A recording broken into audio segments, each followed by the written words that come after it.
And it's another great day here in Manatee County, and we're all Manatee County strong. So thank you for attending this morning's Thursday meeting on November 7th of the land use meeting for the Board of County Commissioners here on November 7th, 2024. As we start every meeting, we always start by recognizing our Lord, and we always recognize our great nation. So this morning, we have Pastor Luke Stockland from the First Baptist Church of Bradenton is going to give our invocation, and Commissioner George Cruz will be giving our pledge this morning. So if everyone could please rise.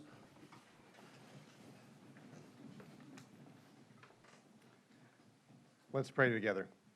Heavenly Father, we thank you for this nation that we live in. We live in a free land, and we've just all been able to participate in a national election, as well as a lot of other state offices and local positions.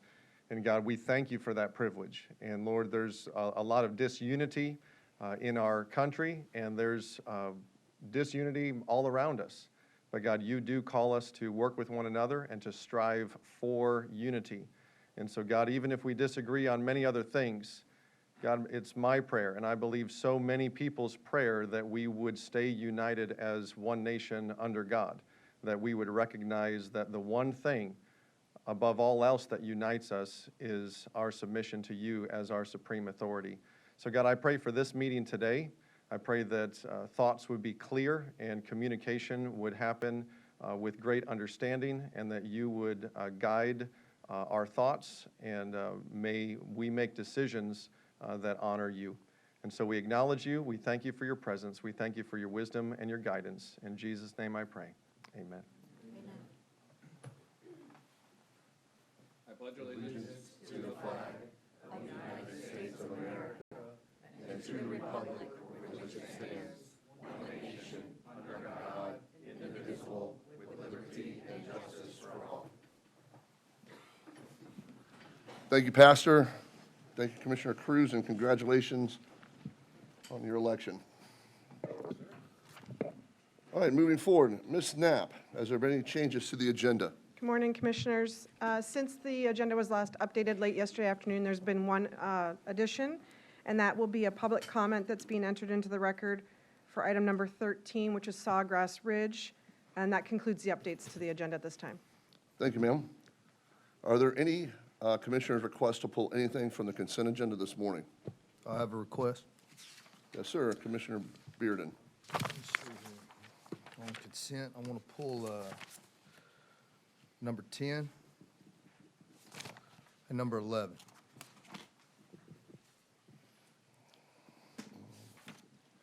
All right. Thank you. We'll get to that. All right, moving forward, in the next phase of the meeting, we're going to move into awards, presentations, and proclamations. We only have two this morning. And this morning, first up is a proclamation for Community Planning Month. And Commissioner Ballard will be presenting that because she's such a great planner. So thank you, Commissioner Ballard.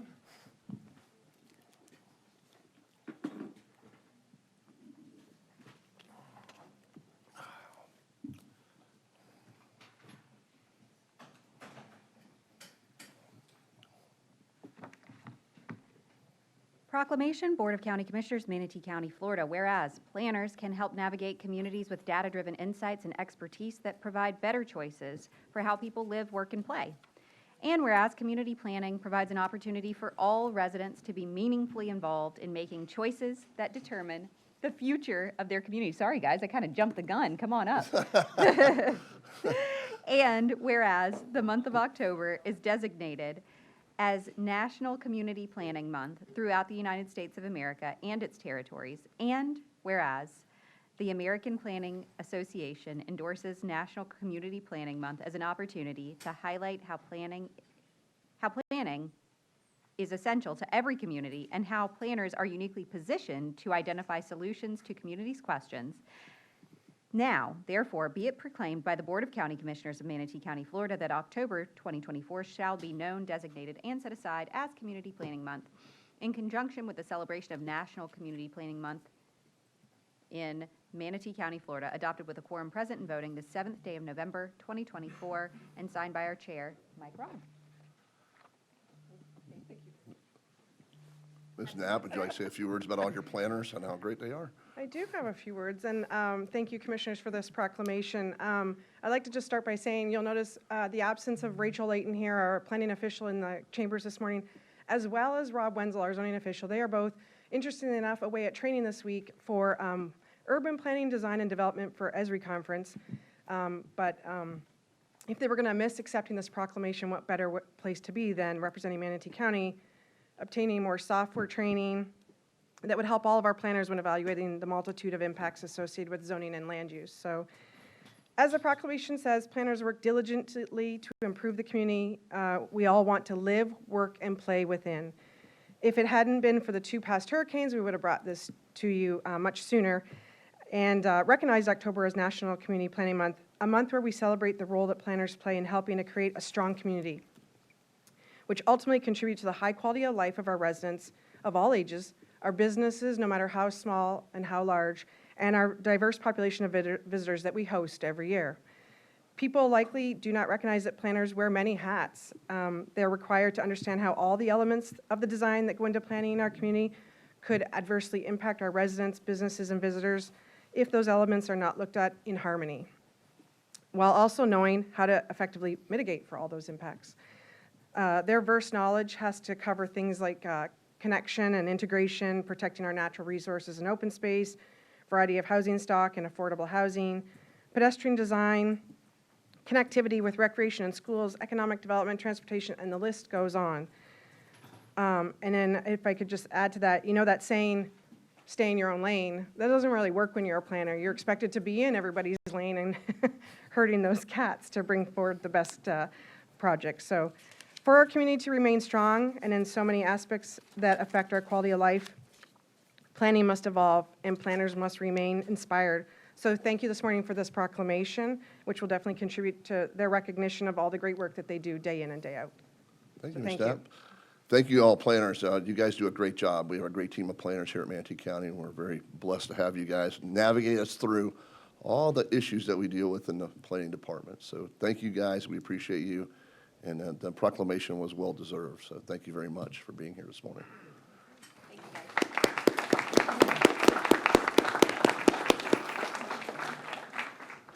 All right, wait for all of our planners. Now, get back to planning. We need some more planning done. I'll do it. I'm going to do it in a second. Now, one of our best weeks in Manatee County is Farm City Week. And if all the folks from the Farm City folks are out there, come on down. Commissioner Bearden is going to read this morning's proclamation. Awesome. Wonderful. So I have the pleasure of giving the proclamation for Farm City Week. Knowing that I grew up on a farm, it's an honor to be able to do this. Is West Being Texas, part of the FFA is West Texas growing considered up. farming? What's that? Is West Texas considered farming? Yeah, I guess. A lot of dust bowls, right?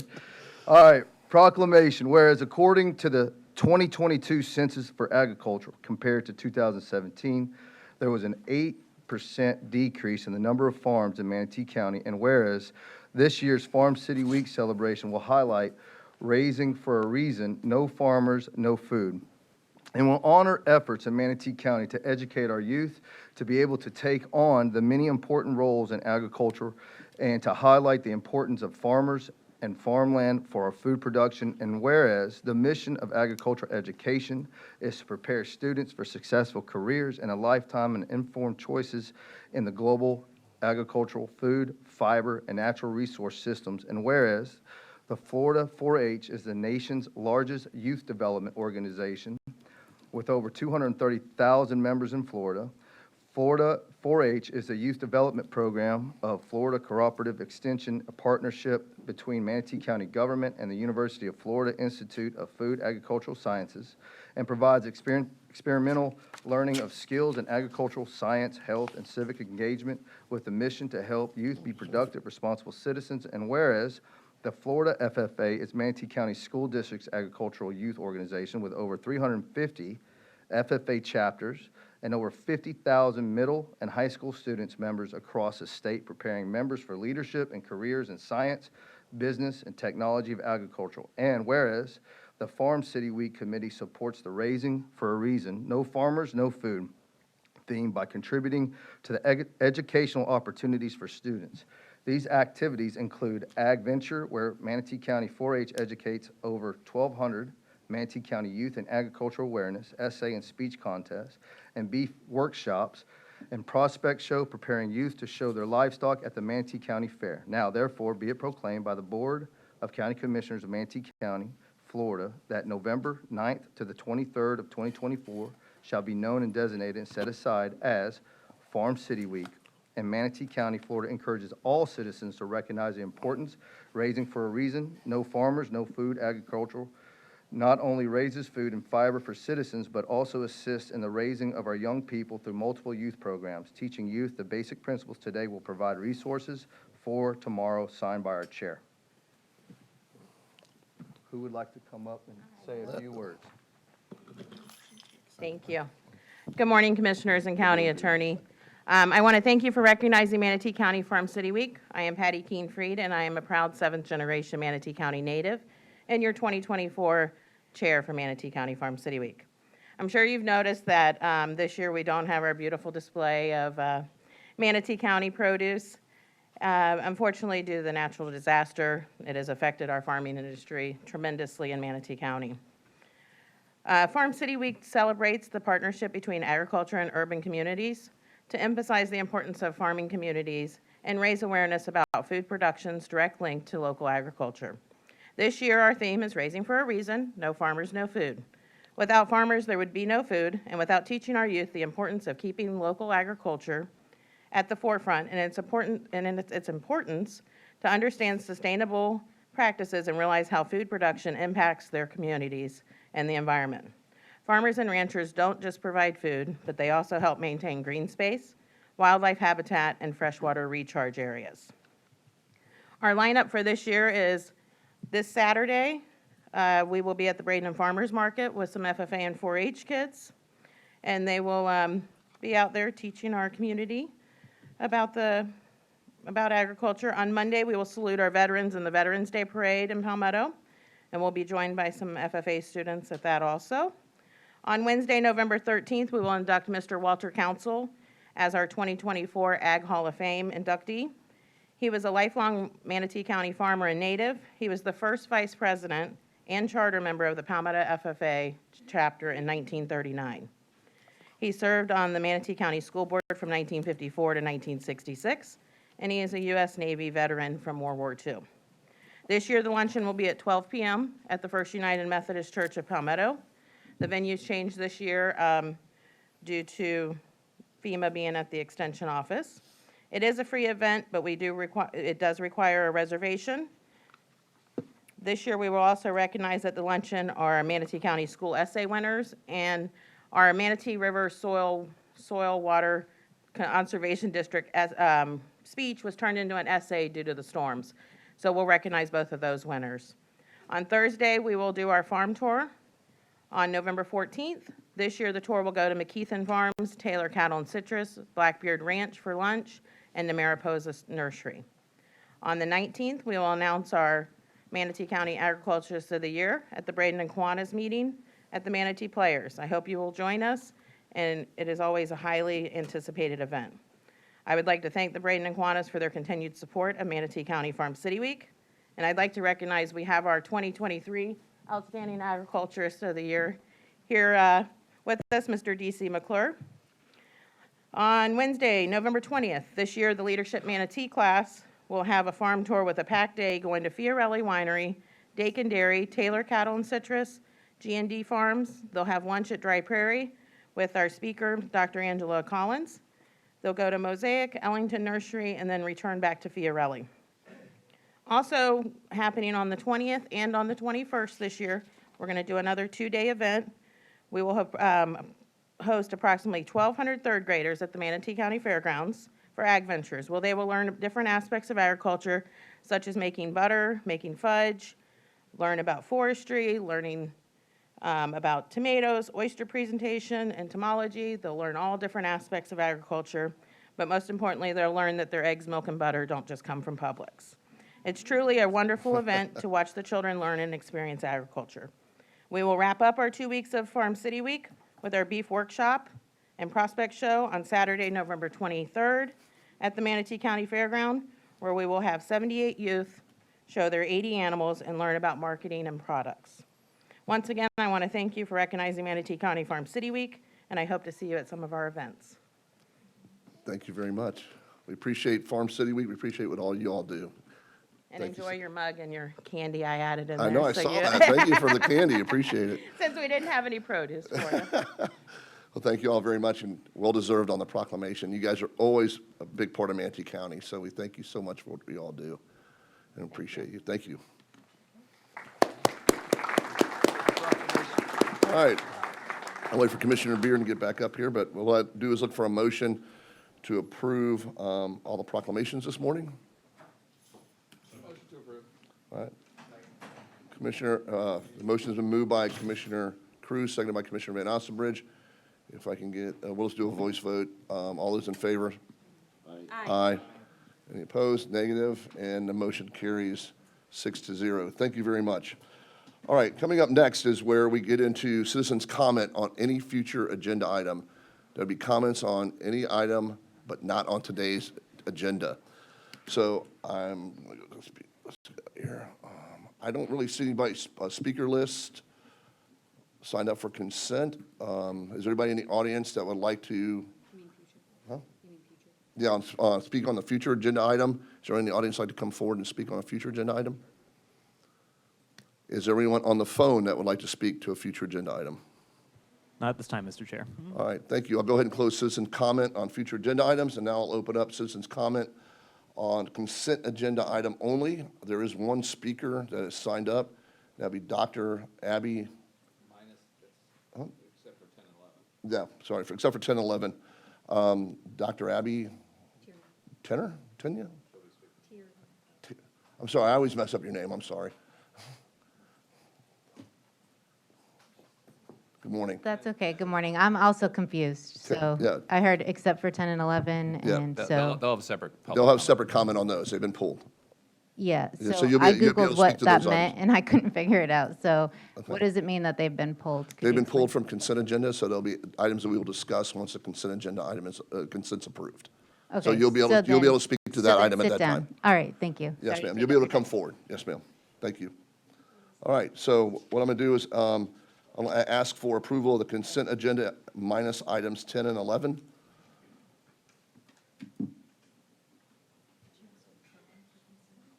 Yeah, is there anybody on the phone for consent agenda?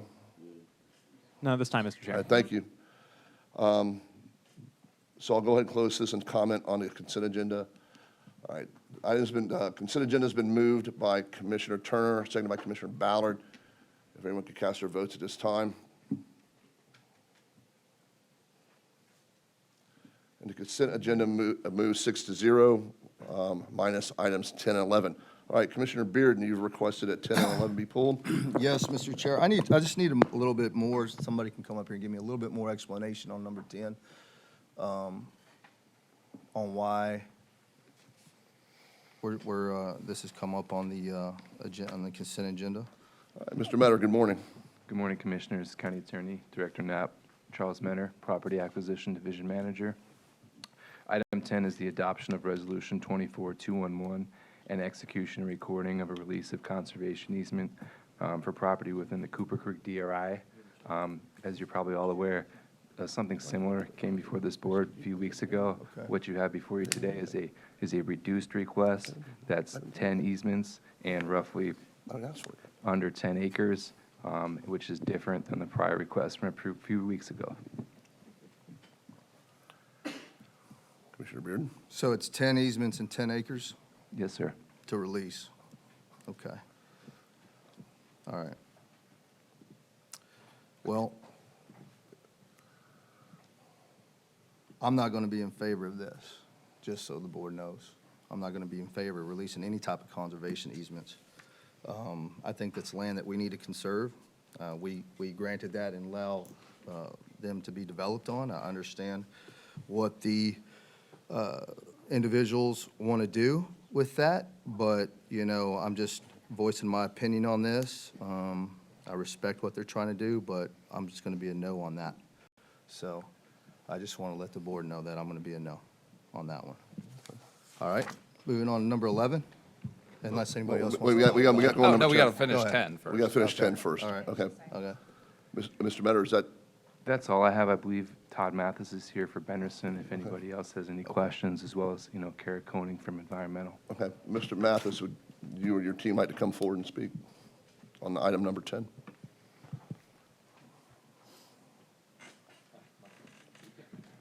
I didn't make it. Vic, you got to pull that motion down. I didn't make that motion. I can't Good make a morning, motion. Commissioners. Clint Cuffle with WRA Engineering. I'm the engineer of record for all this area around Cooper Creek, the DRI. We were in front of you about a month ago now, kind of explaining the request. I can kind of explain a little bit more. We've really reduced the request to just be the areas around that kind of flank Cooper Creek, because we actually, after Hurricane Ian, if you recall, after Hurricane Ian, Cooper Creek was blocked up, and we had flooding that occurred south of here because the water was being restricted from south to north.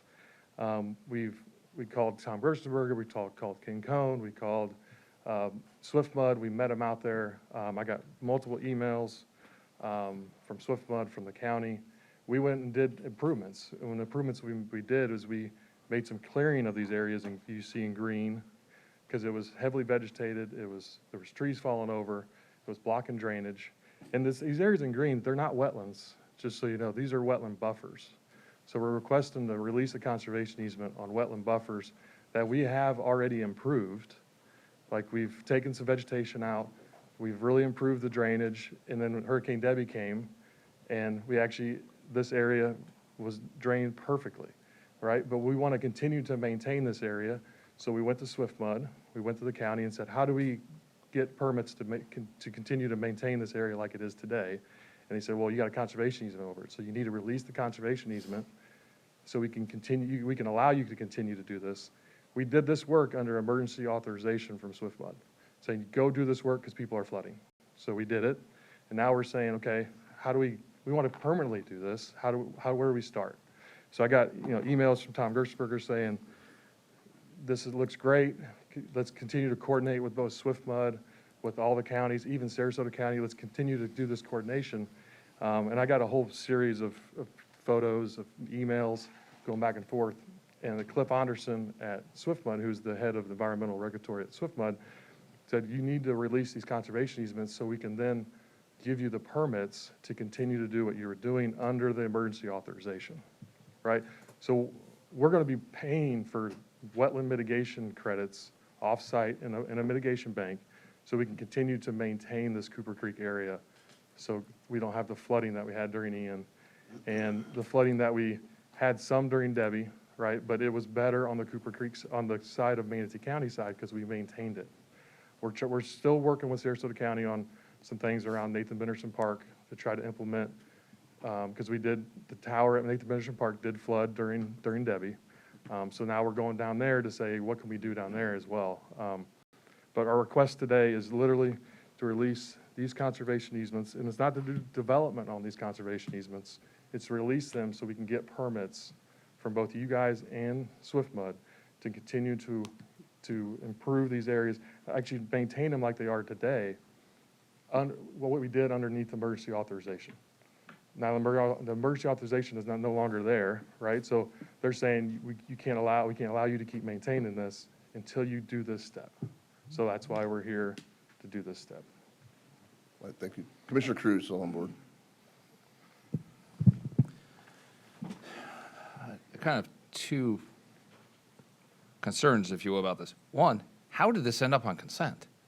I mean, we just heard this 3 weeks ago, and it got denied by this board, and then it comes back, and it's like, this is so easy and clear that we can just throw it on consent and try to slide it through. It just got disapproved 3 weeks ago. Like, we voted no on this 3 weeks ago, and now it's in consent.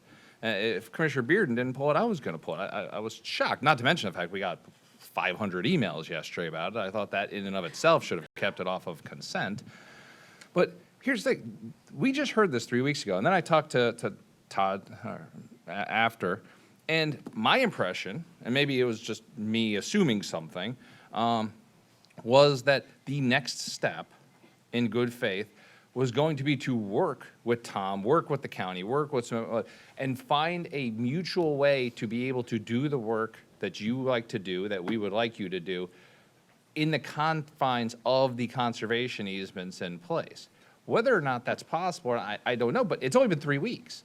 Like, it feels like you came and asked for the world and got denied, and now you're come back for asking just for a little bit, but under the same thing. But it's only been 3 weeks. What efforts have been put into coming up with an alternative solution? Because that was the conversation I thought I had, was let's all work together. And I said, that sounds great. We'd love for less flooding. We'd love for people to mitigate better on their property and use the quote-unquote best new engineering solutions to make sure we're not flooding things.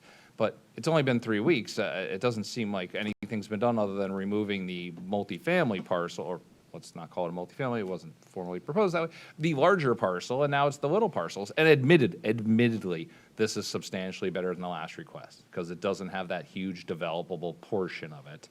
But I still don't get it. I don't get why we're doing it and why there's not some other solution that we can work with Swift Mud to allow for this. And it doesn't feel like we put a whole lot of time in between, what was it, October 15th, 17th, 20th? Like 3 weeks ago, that we had this, that a whole lot of effort was put in other than re-proposing this as quickly as humanly possible through a consent. Commissioner, can I respond to that? 100% you can. So this request is pared down to Clint's point, the impacts that have already occurred, and what it will allow to happen, hopefully, is a modification of the Swift Mud permit, and for us to go purchase and compensate for the wetland impacts that have existed for 2 years. So there has been a great deal of coordination, and we'll submit that chain of emails to the record. We've provided to your staff. It's already part of the public record because it was with your staff for 2 years. And so this step is formalizing our ability to go invest in the wetland mitigation that's necessary to compensate for the impacts that have occurred and continue to be maintained in that area. Without the certainty of the release of that conservation easement, we are technically not allowed to do that work. So we'd be going backwards. So the urgency is simple, which is we'd like to keep maintaining that area through this dry season, going into the rain this coming summer, given that this year, in 2024, 3 times we've had flooding events. We do certainly anticipate, on a going forward basis, coordination with Manatee County, Sarasota County, Swift Mud, and FPL on more steps and more investment in larger projects because they're necessary. This step allows us to continue doing what we've been doing, and it gives us the assurance that when we spend millions of dollars on this wetland mitigation, which is lacking currently, that it's not in vain. That's why the urgency, Commissioner. You good, Commissioners? Commissioner Ballard's on the board. So I agree with Commissioner Cruz that this never should have ended up on a consent agenda after we denied it 3 weeks ago. However, this is a materially different request than we received 3 weeks ago. So the release of the 43 acres was my pain point 3 weeks ago.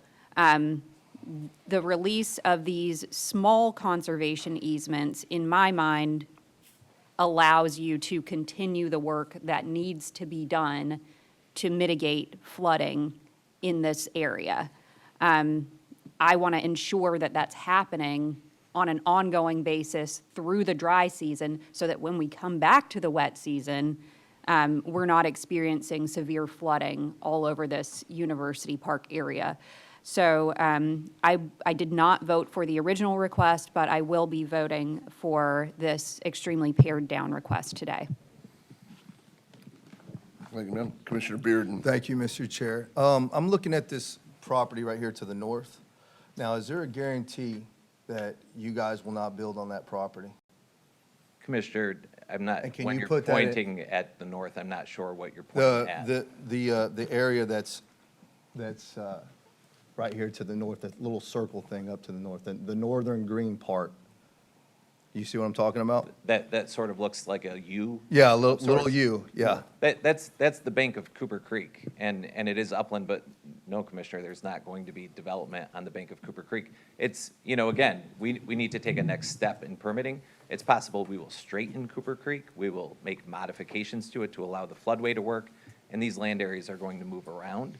But right now, that's a mowed path that a tractor would hopefully be able to drive on to maintain that floodway. Okay. That Can Cooper you Creek put needs to stay there. Will you guys be able to put that in writing, guarantee that you will not put any buildings on that piece of property right there?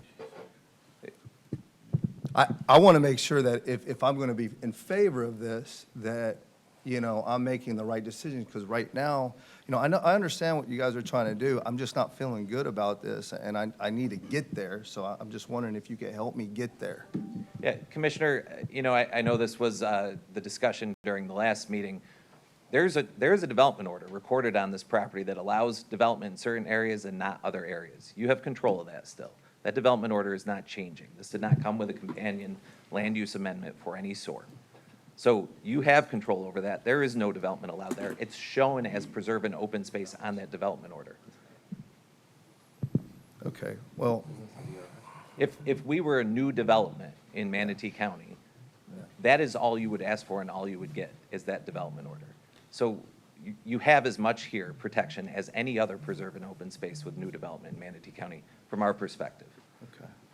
Mr. Chair, I call the question. All right. You want to let Ms. Knapp respond, sir, or? Questions called. Okay, the question's been called. All right. Huh? I need to, the question's been called by Commissioner Moccasin Bridge. We need a vote on calling the question. I need a second on calling the question. Means we go straight to a vote. May I go straight to a vote? No more discussion. No more discussion. What is your public comment, correct? Public comment on calling the question. Okay, here's a second on calling the question from Commissioner Turner. I got a first and a second. First has been made by Commissioner Moccasin Bridge, second by Commissioner Turner, and then public comment. I got to open up public comment for, huh? That's procedural. All right. Okay. All right, so calling the question. Everyone in favor of calling the question, cast your vote at this time. And calling the question is, passes 4-2. All right, so now moving forward. Public comment on calling the, on public comment on, there's been a motion by Commissioner Van Osten Bridge. There's been a second by Commissioner Turner. I'd now like to open up for public comment on item number 10. Doctor.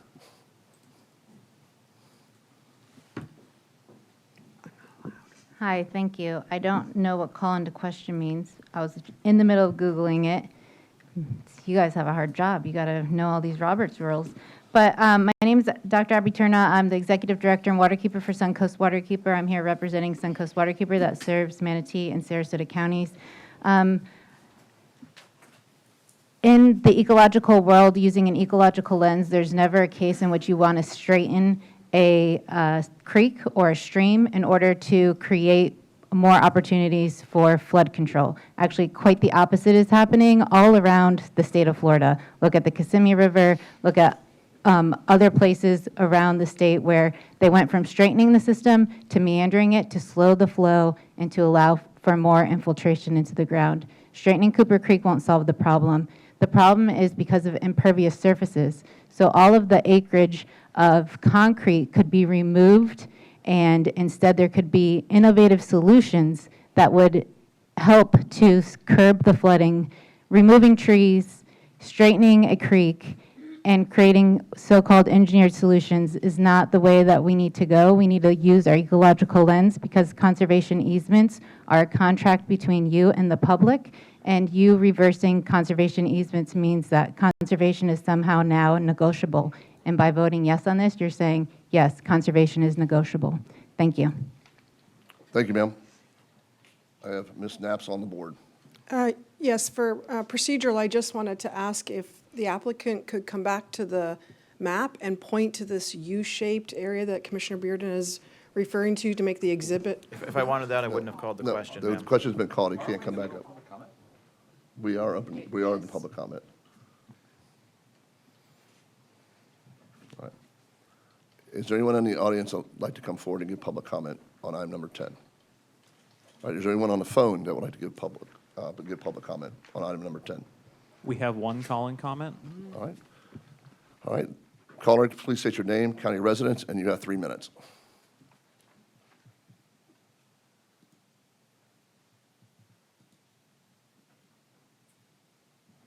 Hello? Are they still there? Good morning. Can you hear me? Yes, we can hear you now. Please state your name and county residence, and you have 3 minutes. Okay. Yes, my name is Mark Vanderie. I live in Manatee County, and I implore the board not to allow this reduction of the removal of the conservation easement. And it appears as though even your staff seems to be a little bit confused and befuddled and has more questions on this issue. And it should be explored further in more depth before you go ahead and just flippantly set a precedent of removing conservation land for a quick fix that, as I stated 2 weeks ago or 3 weeks ago on this very item, it was piecemeal. You know, I don't know why the county insists on doing everything piecemeal and putting Band-Aids on the flooding issues that we have. I thought the county was going to do a holistic review of the entire county-wide, do a hydrological study, look at engineering solutions, as Dr. Abbey said, removing some of the impervious surfaces. And I agree with her. Straightening a river or a stream is not the solution for downstream flooding. As I stated a couple weeks ago, counties has gotten into this habit over the years of taking a surface water stream or creek and just digging it out deeper, making it basically a drainage ditch to serve these overdevelopment in the area, and not properly looking at conservation lands and maintaining and adding to the wetlands that we need to truly take care of the flooding situations that we've got in the county. By the applicants or the presenters' own admission, the engineering solutions that were allowed by SwiftMud in the state and the county at the time this development was put in, those designs were substandard. The criteria was substandard. Let's take a step back. Instead of piecemealing it, let's look at the whole picture and improve our engineering and improve our settling ponds and improve the reduction of impervious surfaces. This piecemeal business is not good, and it's going to set a really bad precedent. And I hope that Commissioner Ballard will take a step back and realize that her own staff our own staff needs more information to truly process what is being requested here and the implications down the road of what it means, the precedent that's being set by removing Thank you, sir. conservation easement. Thank you, Mr. Van Reed. Thank Again, you. please deny that. Thank you. The 3 minutes is up. Thank you. All right. Is there any other public comment on item number 10? Is there anyone else on the phone or anyone in the audience like to come forward and speak to item number 10? We do have another call-in comment for 572. All right. 572, if you could please state your name, county residence, you have 3 minutes.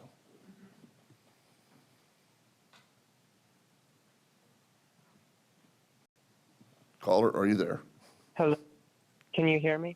Yes, we can hear you now. Please state your name, county residence, and you have 3 minutes.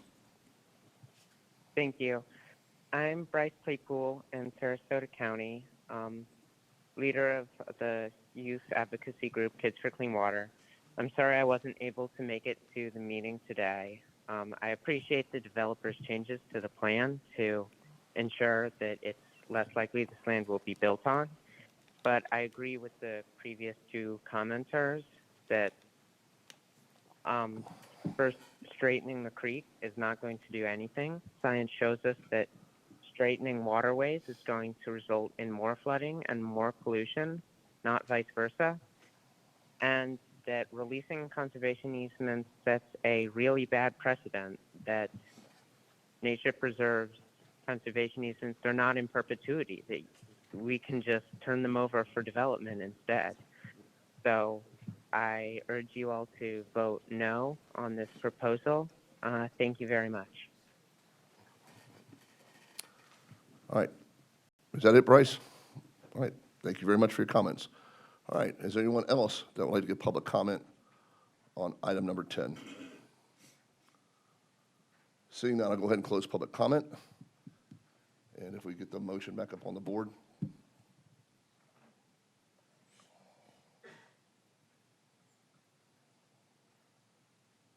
All right. There's been a motion moved by Commissioner Van Ossenbridge, second by Commissioner Turner on item number 10. If you would, waiting on the.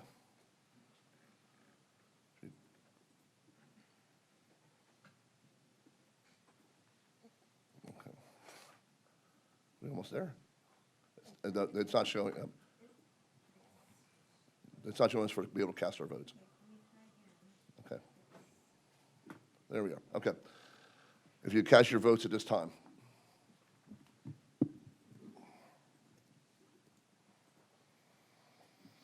All right. Motion number 10, or item number 10 carries 4-2. All right, moving on to item number 11, Commissioner Bearden. Yes, I wanted to pull this item due to the fact that I want to know exactly what we're going to do or what the future plans are in regards to the infrastructure around this particular property, because I look out my window at 5 o'clock and I see the traffic backed up. I like the idea, I like I like what, what the future plans are for it, but I want to know exactly, and I spoke with the mayor yesterday, I want to know exactly when we're going to begin to, or when the future plans are to really begin to expand this particular section, because I know with the potential of commercial going here, I want to make sure it's safe for our constituents, because that's my job, is to ensure the safety of our constituents and ensure that our roads aren't being completely backed up and clogged moving forward. Good Mr. morning. Metter. Good morning, Commissioners. County Attorney Charles Metter again, Property Acquisition Division Manager. Regarding the infrastructure, I'm probably not the most appropriate person to talk about the potential infrastructure. I can tell you that the buyer is here. If you'd like to, they can talk about what's proposed to be planned here, so we can go with that.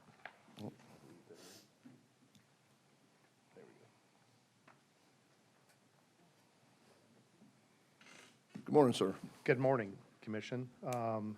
Commissioner Bearden, my name is Ron Allen. I am one of the partners with Alan Morris in this contract negotiation. I am a Manatee County resident. I think one of the things we look at is in this project is we are going to have to go through an entire planning process with the city of Bradenton, which is a public site plan approval that you would do normally at the county here. During that period of time, we will be working with both SwiftMud and FDOT in looking at that area. If you have to remember, that area currently has or currently had a building there, a commercial building, which originally was the city hall. Can I say that we are going to solve the traffic problem coming through downtown? I can't do that, but I will tell you that when we've started looking at the preliminary planning, we're going to be trying to take a lot of our traffic out of there for 300 some apartments and some retail on that corner, which we think is necessary from a downtown perspective, and nothing personal or against the county, but right now it's a parking lot with a fence around it. That does not do much for the city of Bradenton's aesthetics or the purpose of downtown. We are trying to put as much residential in the downtown core as we can. That's why they call it the urban core. We hope that a number of those units will have walkability, which in essence will take the traffic off those streets that you're describing. But we also want to work with trying to drive some of our traffic south and not coming into Manatee Avenue, basically there. We do not take our access from Manatee Avenue. We take our traffic from the west side or the south side of the property. We are very preliminarily, because we can't really start much drawing or other activities until this contract gets either approved or rejected, so that we can then start spending those dollars necessary to work on the project. But we feel like bringing more residents to downtown with the number of employment sectors that we have downtown, that we expect a number of those to be people that work downtown. And then, again, we're cutting that traffic down because it's a walkability kind of perception. I don't know if that answers your question in total. In our package that we presented in the RFP response, there's renderings and site plan of what we're proposing to do there, which is a luxury market rate apartment complex with retail, which again is another component that the city of Bradenton is looking for.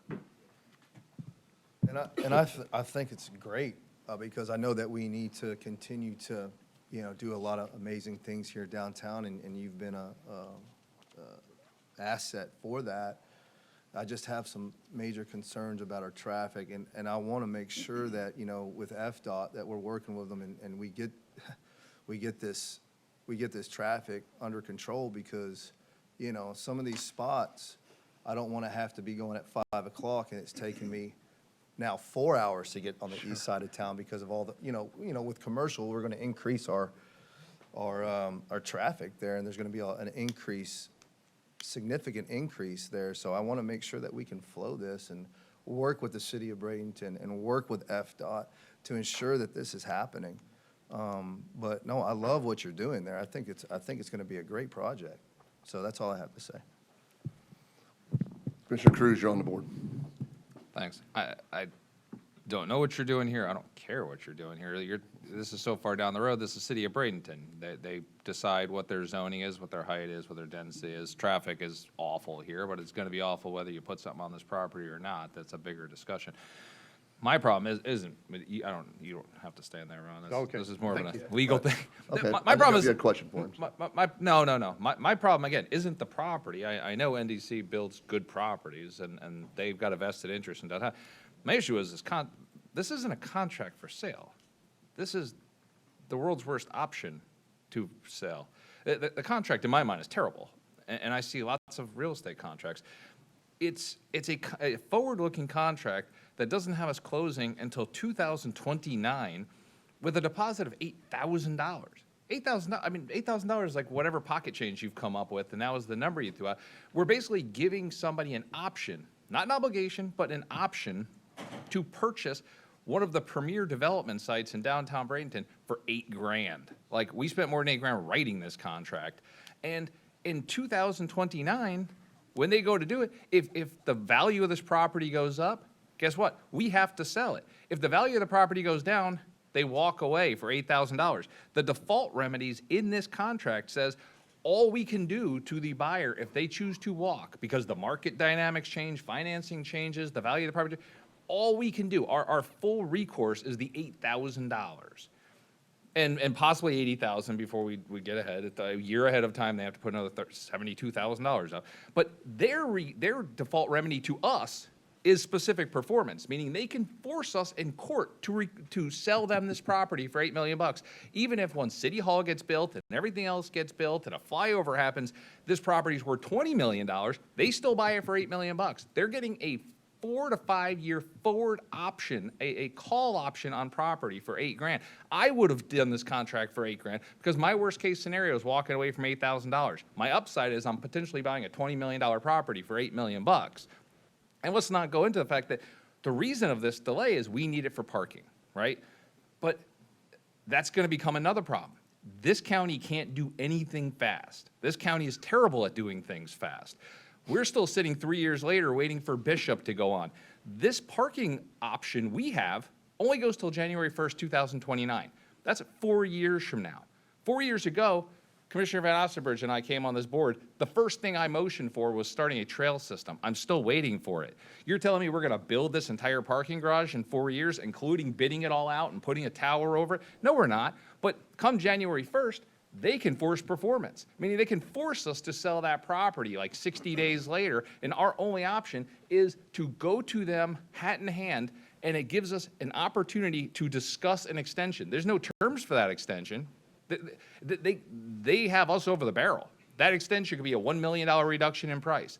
Or it could be, nope, sorry, specific performance, you have to get your employees' cars out of there. You're not done yet. Good luck finding an alternative location. This is not a good contract. I think this is going to be a good project, and this is a good developer. This is a terrible contract.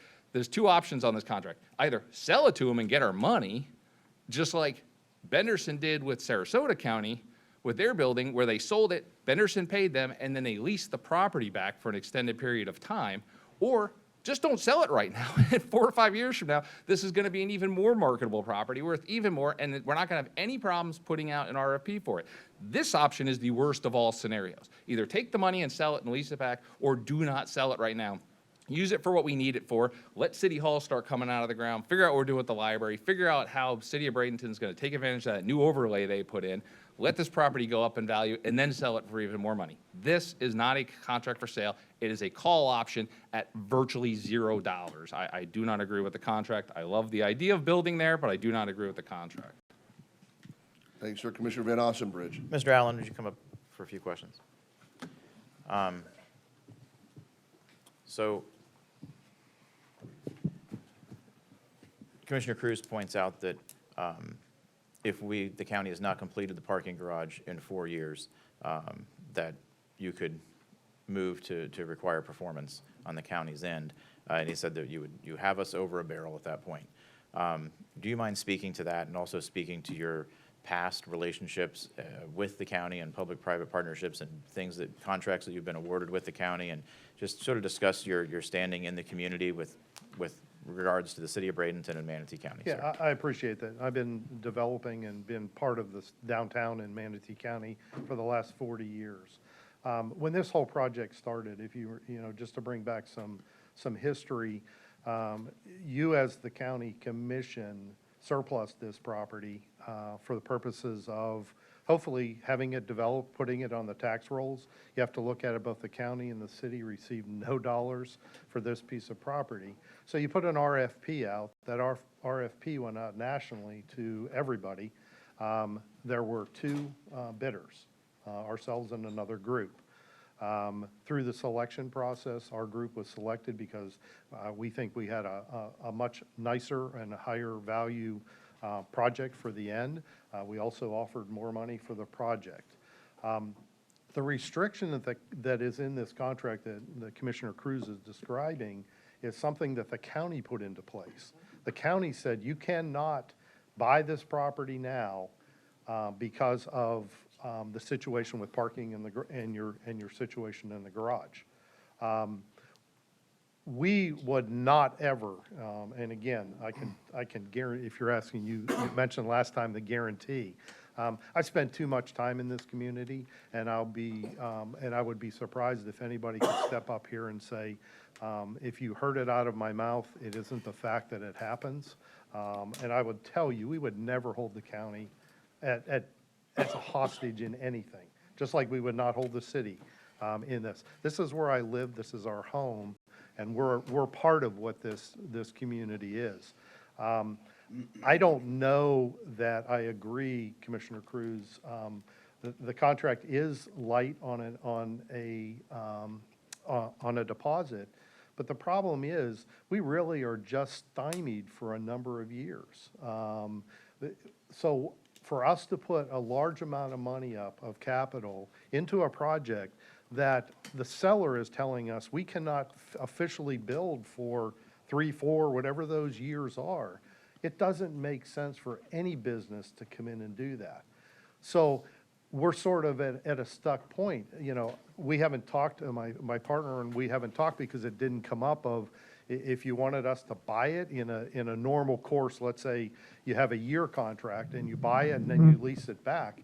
If the lease amount covers what that debt service is or what that cost of funds are to purchase the property during that period, I think we would look at that. But I disagree that we as the developer should really fund a lot of money and wait for something that is out of our control. You said it perfectly. No one knows whether your need for that parking is 4 years, 5 years, could be 10 years, don't know. And we're sitting there, if we put a lot of money up, we're sitting with a lot of money up where we can't even start the process of going through plans and specs and getting our city approvals, because we're not willing to spend those kind of dollars with the unknown sitting out there. We thought that this was the best contract availability, which allows us tomorrow to start spending money to get the project rolling. So if the county improves their timing for the parking, or there's an alternate parking that's available to the county where they don't need that, then we can move forward much quicker. And it puts those dollars, and it puts that project on a tax roll much quicker, which I think is important to both the county and the city, the CRA, the whole 9 yards. That's the motivation for this, is to put this project in place so that there's a taxable item. But also, when you come into downtown, like I said at the beginning of this conversation, we as downtown promoters, we really want to see something different than a fenced-off drive. And that's really what it is today. So that's what I implore the commission to look at is, we looked at all these things when we were going through the contract, but you sort of have to look at it from not only our side of the equation, but also I think the city of Bradenton and the community of trying to move this thing faster or quicker through the process without putting a burden either on the county or on the city or on us as we try to do this process.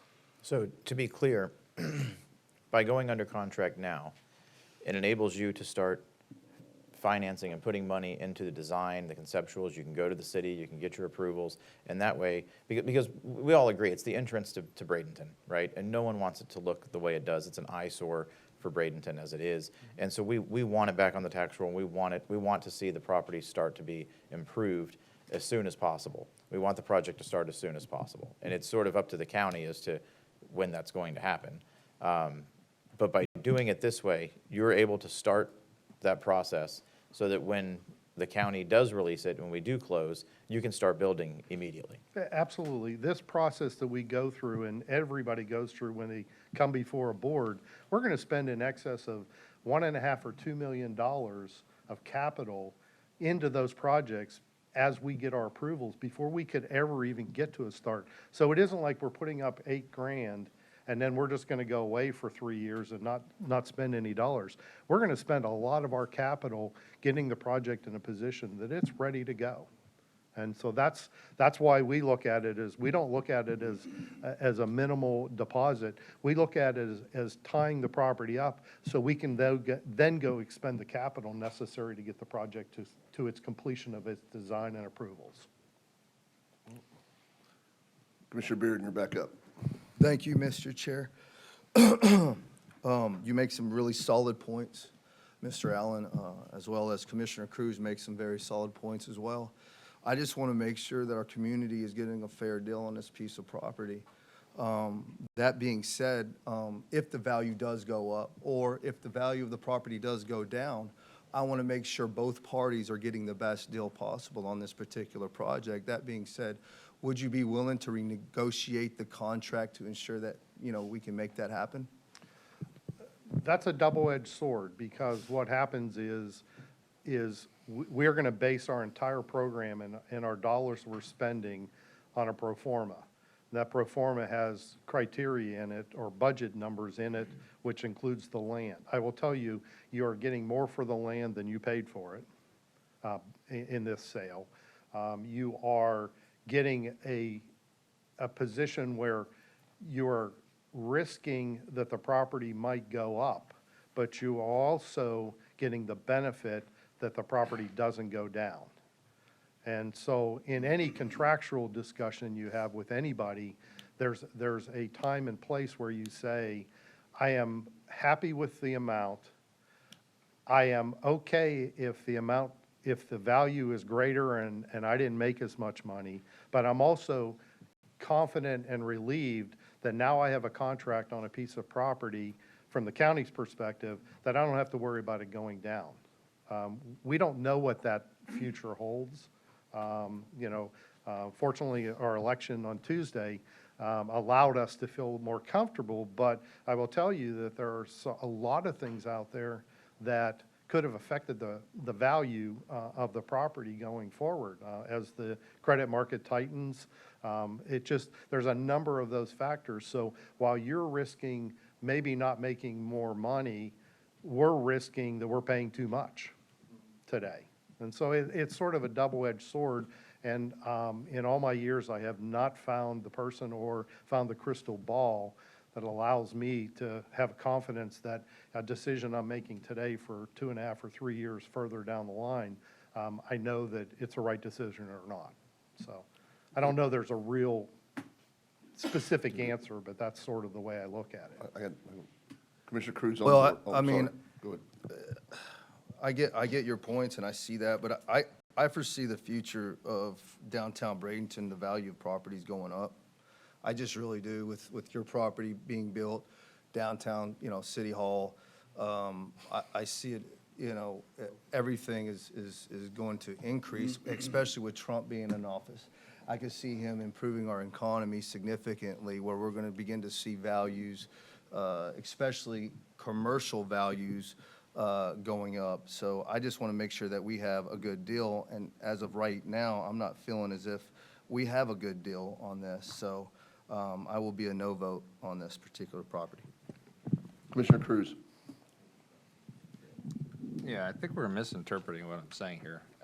We're getting into a lot of qualitative stuff. I do not think you would do anything detrimental to this county. I do think you build amazing projects. You're a very good steward of downtown Bradenton and Manatee County as a whole. At no point am I saying anything that's intended to be negative to you or make any assumptions about anything down the road. But I still have to look out for the best interest of the taxpayers. And I just personally, having seen a lot of contracts, especially forward contracts, this doesn't look to me like a good one. And again, I'm using Sarasota as an example. Did Benderson want to start building immediately in downtown Sarasota where their county building is? Sure. But part of their agreement was there was an extended period of time and they worked out a deal. There was a deal to be worked out here. You're saying, well, we take a risk of the upside, you're taking a risk now. I don't even care about the risk of the upside. If $8 million is a fair price today, $8 million is a fair price today. At no point in time does the seller, unless you structure accordingly, which the government would not, do we capture any future upside. That's not the way the world works. If it's worth $8 million today and you're willing to pay $8 million, that's what I get. If it goes to 20 tomorrow, then good for you. If I thought it was going to go to 20, I'd wait and sell it for 20. You're taking the risk, we're not. I'm not implying it. But we're not giving that. We're just giving you an option where you get to capture the upside now, but we're not getting any benefit until then. I might as well wait until it's worth the 20 down there for $8 grand. What am I going to do with $8,000? I just think there was a better way of structuring this. I think I hear what you're saying about putting money up, but we could have structured it, and I'm not trying to negotiate off the dais, but hypothetically, with a $2 million deposit at 25% of it. You could have put up a $2 million deposit, and in exchange, we could have, you could have bought it for $2 million, bought it for $8 million, not as a deposit, $2 million upfront payment, $6 million once we transfer the property over post-parking, and then we could have paid you a $200,000 a year lease for the parking until we're done with the park. You would have made 10% unlevered money on your $2 million. It would have given you adequate compensation for it. You would have made a reasonable return, not development return, but reasonable. And we could have had it structured with extensions that allowed us to have this for a reasonable period of time with some level of confidence, at least one-year extension. What that would have done was it would have incentivized this board in this county to build that parking garage faster, because now we're on the hook for $2,000 every single year for leasing property back from you. But we would have had $2 million. We would have an assurance of purchase. You would have had the insurance to go out and find the financing, put the soft costs in, the starting your development. It would have been win-win-win for everyone, and you would have made a reasonable return with a little bit more confidence of closing and certainty of the $8 million. If it went up to 20, you would have already purchased it. You'd have the deed leasing back to us. Right now, the $8,000 is just a very low amount of money. I think there's a better way of structuring this. I think it should be structured with you. I think it should be structured at $8 million. I'm not refuting any of that. I just think structurally this is a bad contract for Manatee County. Hello, everyone. My name is Larry Cardinal with the Allen Morris Company. Partner with Ron here on this deal and the buyer. I just wanted to speak a little bit to the timeline here. The discussion has been the outside closing date and kind of tying up the property for 4 years, and 2029 is the outside date. I want to point out that in that same clause, there's language that we can provide some kind of interim parking solution, I think is how it's worded. and close sooner, right? So there's the ability here for us to provide some kind of parking to the county or work with you to come up with a solution and close sooner. And truthfully, that's a good outcome, I think, for everyone. It sort of accomplishes what we're talking about of not tying up the property for too long, and we can get started on something sooner and get started on our process and close in the nearer term. So just wanted to point that out. That's written into the contract as well. Commissioner Turner.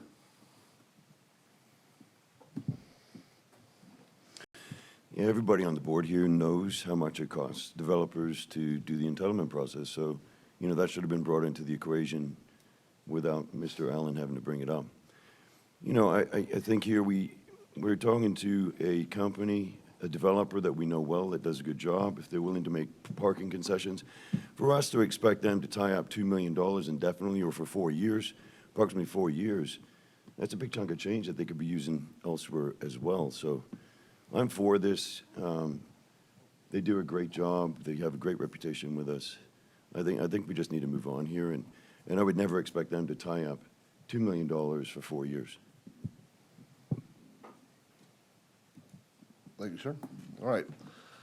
There's been a motion to approve by our Commissioner Van Osselridge and a second by Commissioner Turner. I'd like to open this up for public comment. Is there anyone in the audience who'd like to come forward and give public comment on item number 11? Seeing none, is there any public comment on the phone? We have one caller ending in 189. Caller 189, if you could please state your name and county of residence. You have 3 minutes.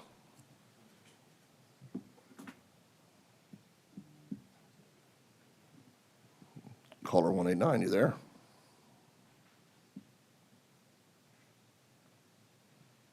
Oh, going once, going twice. Caller 189. Thank you very much.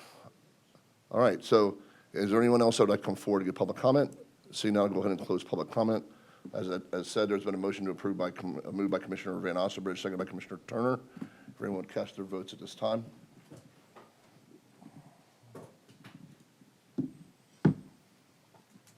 And the motion carries 4-2. All right, thank you very much. That gets us through consent. Now what we need to do is we're going to move into the advertised public hearing portion of the meeting. And I asked the clerk if she would swear people in. If you're going to speak on any item for the rest of the agenda, please stand and be sworn. If you're going to speak about anything, please be sworn. Else we'll have to swear at you later. So thank you very much. Madam Clerk.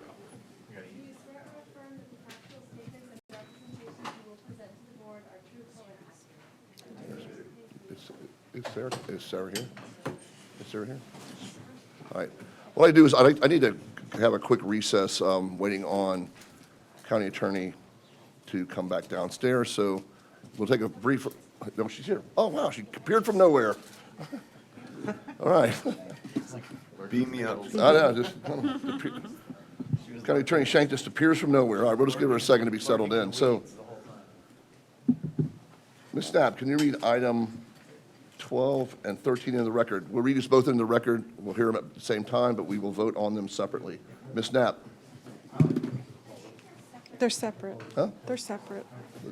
They are separate? I thought they said we're going to, okay. Item number 12. Okay. PDMU 2116G, Revision 2, McClure-Eisenhower GDP Amendment. This is amending zoning ordinance number PDMU 2116GR and the general development plan to make 6 modifications. The first is to remove parcel 2 from the project area, reducing the project acreage from just over 988 acres to 965 acres, and revising the residential and commercial acreage. The second is to increase the total residential entitlement from 1,900 to 2,150 dwelling units and decrease the commercial entitlements from 201,000 square feet to 130,000 square feet. The third is to identify commercial parcel number 4. The fourth is to reserve approximately 1.3 acres for a proposed EMS fire station facility. 5 is to modify the land use equivalency matrix to allow exchange between office and mini warehouse, single-family detached and single-family attached and multifamily units. And lastly, 6, to revise the wetland information to reflect the approved jurisdictional determination and show proposed impacts. The site is just over 965 acres, zoned PDMU, and located north of Moccasin Wallow and south of Buckeye Road. All right, thank you, ma'am. Has there been any ex parte with the commissioners on item number 12? No. All right, seeing none. Applicant, you are up. Good morning. Good morning, Commissioners. I'm Katie Labar with Stantec, and I'm here on behalf of EPG Moccasin Wallow Development, LLC. I do have a slide presentation. I'm just waiting for that to be loaded. But as that's coming up, this is a second amendment to an active large project development in northeastern Manatee County. And the proposed amendments that are before you today are intended to ensure that development of the remaining site is flexible so that the developer can quickly respond to market factors while ensuring compliance with the comprehensive plan and land development code. And Ms. Knapp went through all of the amendments in great detail, and so I'm going to skip this and jump right into the presentation. So again, this site, and you can see with the aerial to the left that the property is actively under development today. It's generally located on the north side of Moccasin Wallow Road, south of Buckeye Road. It's about 956 acres and encompasses several different parcels. The site's in the urban fringe, 3 dwelling units per acre, future land use category. You also see public, semi-public 1 that bisects the property for utility corridors. The site is zoned planned development mixed use and has an active development order that's governing the development of the property today. This is the general development plan, and again shows, I'm going to just help orient you. To the north is Buckeye Road, to the south is Moccasin Wallow Road, and then you have Sawgrass Road that bisects this property from south to north. And then Road FF is another thoroughfare roadway that will intersect with Sawgrass Road. And you see that on this site plan. This table helps illustrate the changes, what has been approved and what is proposed today. And I think this infographic helps show the changes that we're presenting to you. The maximum residential density is proposed to increase from 1.68 to 2.29 units per acre because we are increasing the unit count from 1,900 to 2,150 units. Floor area ratio is proposed to decrease as the overall square footage of commercial development is also being reduced. I'll share that the primary reason for increasing the unit count is to encourage a variety of housing options within this development. Townhomes have been identified as a housing product that is intended to meet first-time home buyers and young professionals. And so incorporating that product type into this community, we think is an important and necessary change that's being contemplated here. The yellow parcel in the lower left-hand corner is parcel 2, and this is the piece that is proposed to be removed from the overall project site. It will be part of the application that you will hear next, and so that piece is proposed to be removed from our property and incorporated into another planned development. But that removal of that parcel is the reason that the acreage is being reduced from about 960 acres to about 938 acres. We have other plan revisions that include clearly defining the commercial development along Buckeye Road. We have commercial on either side of Sawgrass in the northern portion of the property. We also are clearly identifying the fire and EMS property it's a commitment that's been in the development order, but it wasn't clearly delineated on the GDP, and so we wanted to make sure that that was clearly referenced. Finally, parcel 1 in the lower left-hand quadrant or the southeastern quadrant of the project There are changes proposed within that parcel primarily to add the option for townhome and/or mini warehouse. It already has development rights for professional office, and so that would remain intact as well. What you see before you is the land use equivalency matrix, which is a mechanism that enables the applicant to adjust land uses over the life of the project. And with this amendment, we are adding mini warehouse as a use that can be exchanged to from the existing entitlements that they have. And so I've highlighted that change. The matrix itself is already approved and is already part of the development order. This is just a modification to add that use to those that are among those that can be exchanged. And then we have a request to revise the wetland information. It's intended to reflect the approved jurisdictional determination and show proposed impacts for new development. And as you see, approved wetland impacts were 2.13 acres. It was associated with roadway improvements. We're proposing a maximum of 4.28 acres. I'm sorry. Total proposed impacts for the project are 6.41 acres, and those impacts are shown on the general development plan.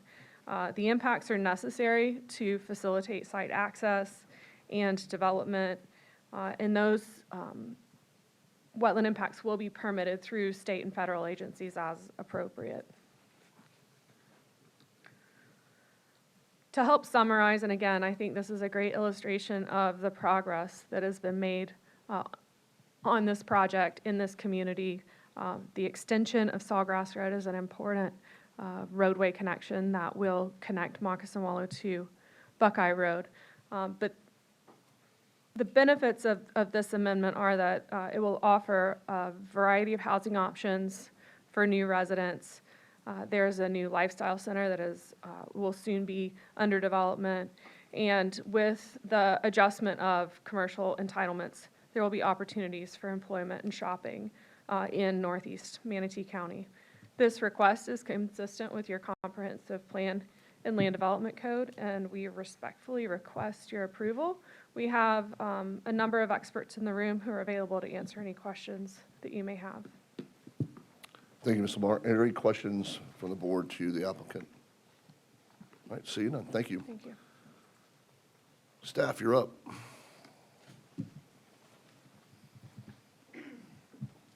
Good morning, Laura Gonzalez with Development Services Department, and I have been sworn. I agree with the applicant's presentation, and I just want to summarize the key aspects of the proposal. Let's go here. Okay, as the applicant explained, one of the purposes of the application is to remove the commercial parcel 2, and it creates a reduction in the gross acreage of the site to 965 acres, increase the residential development entitlements in 250 units with a resulting density of 2.29.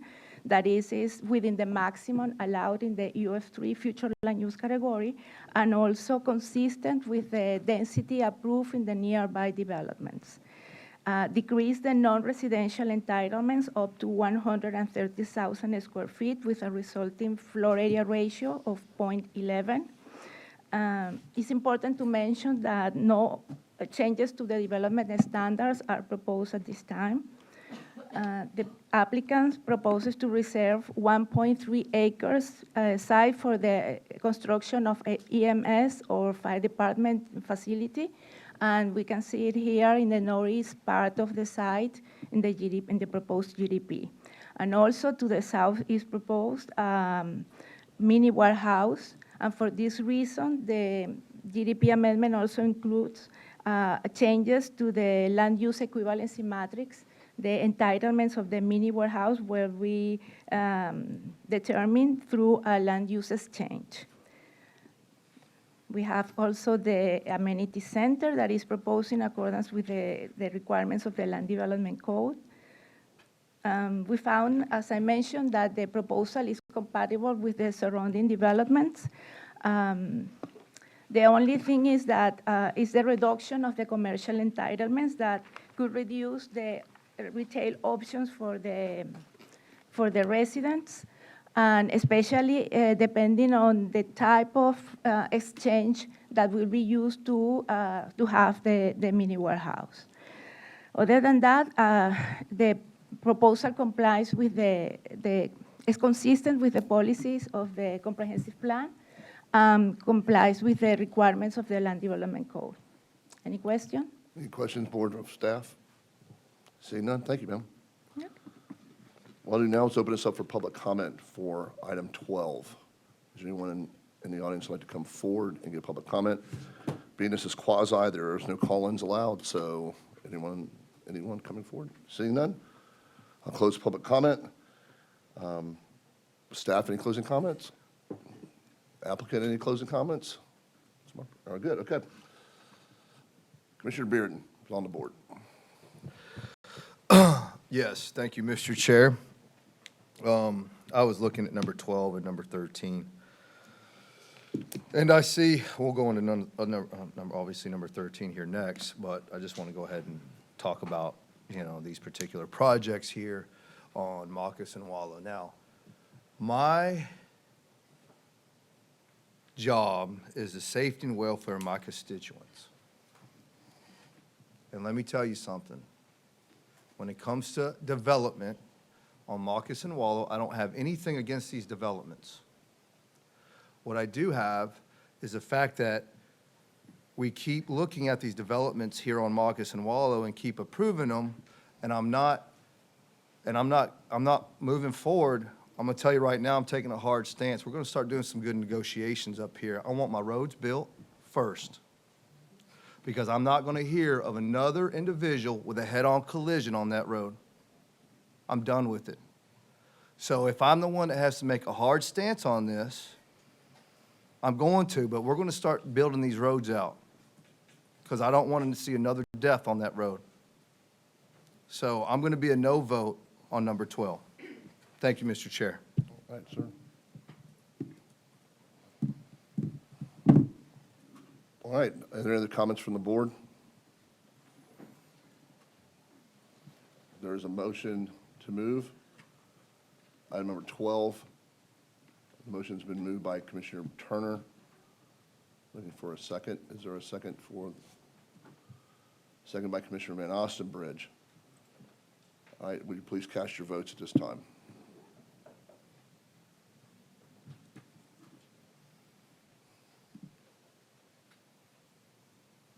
And the motion carries 5-1. Thank you very much. All right, Ms. Knapp, item 13. Item number 13 is PDMU 2356ZG Sawgrass Ridge. This is providing for a rezone of approximately 142 acres from general agricultural and PDR, Plan Development Residential, to Plan Development Mixed Use, generally located north of Moccasin Wallow, south of Buckeye Road, and approximately 3,600 feet east of Carter Road, as well as approving a general development plan for a large project, for a mixed-use project with up to 1,112 residential single-family, residential units, with a 25% of the units designated as affordable housing, and up to 250,000 square feet of commercial uses, and approving a schedule of permitted and prohibited uses as voluntary proffered by the applicant. All right, thank you, ma'am. Is there any ex parte by the board on item number 13? No. All right, seeing none. Applicant, you're up.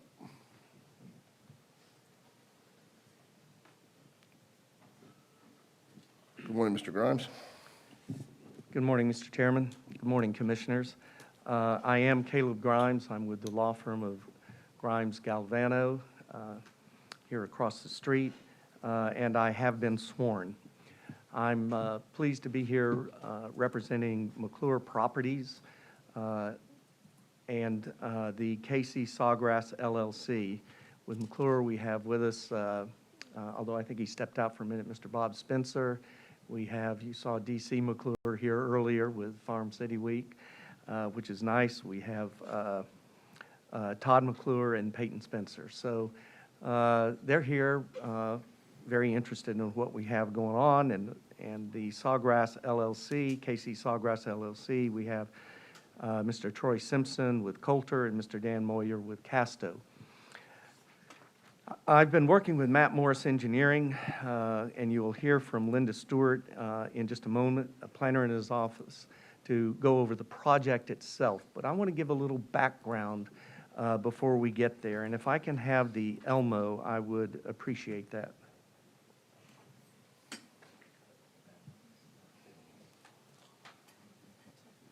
What does that mean? Did you see Elmo? You've been around your grandkids a lot. That's what they tell me they call this. I want to call it the LMAC. I don't know why, but everybody tells me to call it the Elmo, and I'm not sure what that stands for, but it got me the thing lit up. It did, yeah, it worked. It worked, so there you go.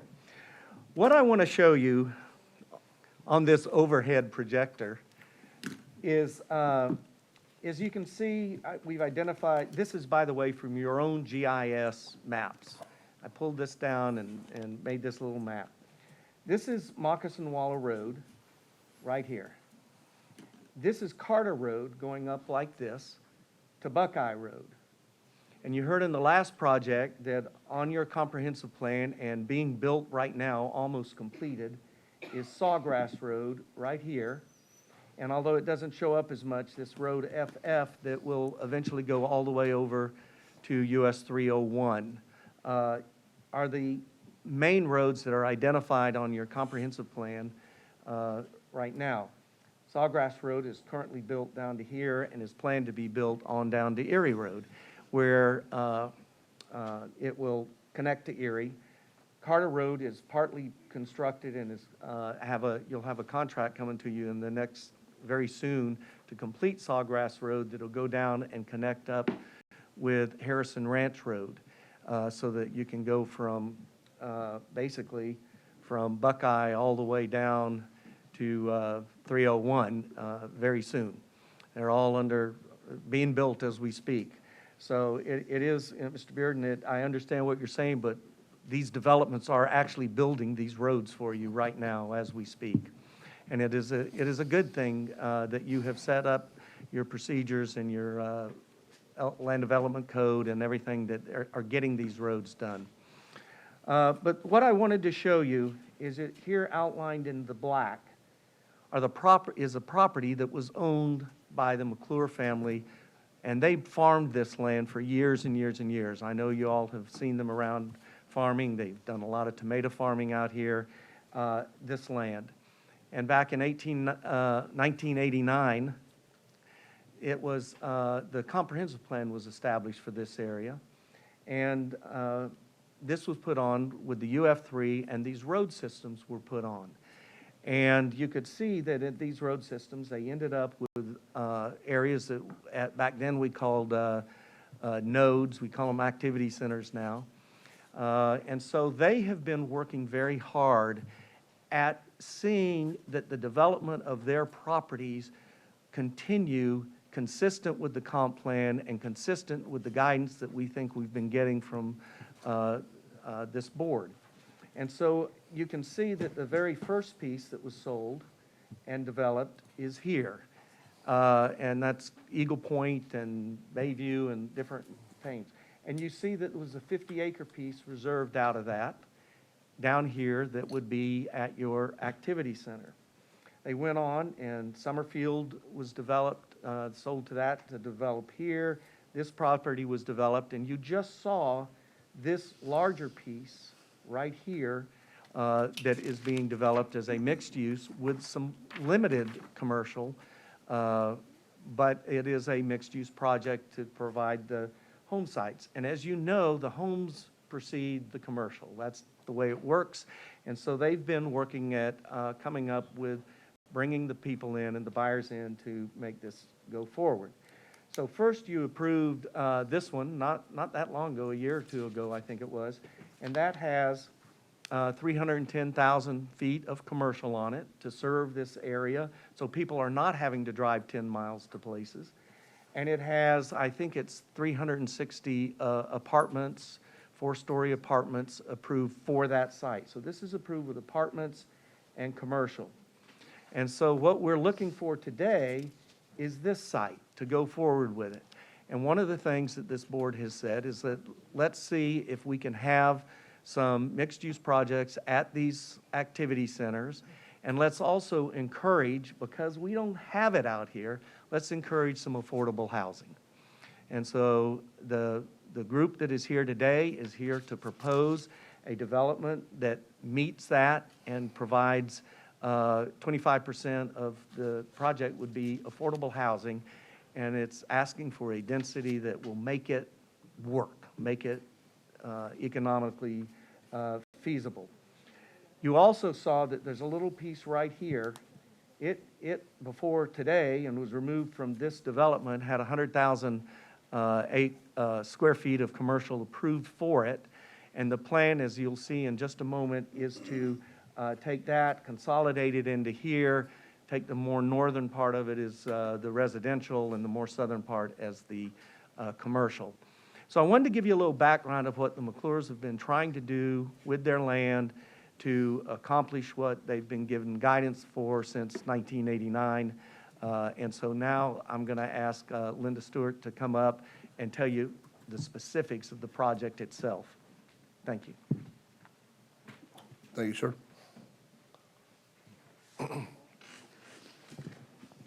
Hi, good morning. Linda Stewart, planner with Morris Engineering, representing the applicant. And you have been sworn, correct? Yes, sir, I have been sworn. Thank you, ma'am. I just need the... Oh, sure, yes. You don't need the Elmo?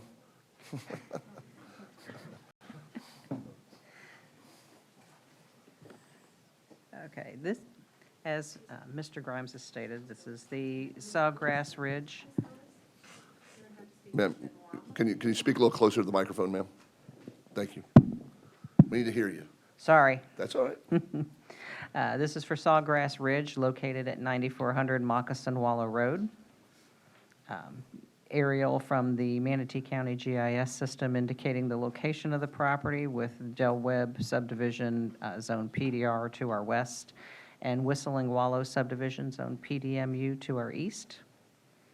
The request is to rezone the property from agricultural, planned development mixed use with also a PDR associated with the property to strictly a PDMU zoning, planned development mixed use, with a general development plan approval for the mixed-use development that will consist of multifamily and single-family uses with an affordable housing development aspect. This will contain up to 1,112 residential units, with at least 25% of those designated as affordable, which would be approximately 278 units. With the commercial aspect containing up to 250,000 square feet of commercial uses. No specific approvals have been requested with this application. The size of the property is 142.88 acres with an existing future land use of UF3 that is not being requested to be modified with this application. The current density request is 7.78 dwelling units per acre with the affordable housing component added to that. The allowable density is at 9 dwelling units per acre. The site has 33.5 acres of wetlands with the proposed impacts of 5.58 acres. The open space for residential and commercial is 25% and 20%, and we are meeting those according to Land Development Code. It's a zoning map indicating the property with the PDR to the west, PDMU also to the west and to the east, showing compatibility for our request with the surrounding area. Future land use is the same as the surrounding area with no changes being requested. This kind of shows the development within the area in the last couple of years. This is a 2020 area showing no construction. 2021, we start seeing some construction on the Del Webb property. 22 and 23 starts to show the infrastructure build out on the properties as they're expanding from west to east. And this year's aerial indicates the Del Webb development up against the proposed applicant's property, along with Whistling Wallows building on the eastern side of the property. This just kind of indicates that from 2020 to 2024, the difference in the construction in those 4 years and how this infill development is compatible and consistent with the developments on either side of it. Del Webb has an approval for 1,346 single-family detached homes. Whistling Wallow has an approval for 1,900 residential units with 201,000 square feet of commercial, which is also consistent with the application that we are requesting. This shows the development trends within the area for this infill development with residential uses being constructed and existing within the area. Mixed-use approvals also within the area. Commercial uses are to the south of Moccasin Wallow, and it shows compatibility of this request with the surrounding area. As Mr. Grimes pointed out, this is the plan for the mixed-use development that sits in the out parcel of the Del Webb property for 360 multifamily units and 4-story buildings with 321,700 square feet of retail, commercial, and office uses. This shows the overlay within that development and the location of the 4-story buildings in relation to the single-family detached homes within Del Webb. For commercial location compatibility, as Mr. Grimes stated, we are at an activity node. Our proposed entrances are only 450 feet to the west of the activity node of Moccasin Wallow and Sawgrass. And according to the Manatee County Comprehensive Plan, Policy 2.10.4, it states all new commercial uses to be approved with required location criteria and development standards. And 2.10.1.3 encourages development projects that functionally mix residential and commercial uses. This shows the proximity to the commercial use locations along Moccasin Wallow, and that they are approximately 1,850 feet from driveway to driveway with Bayview to the west.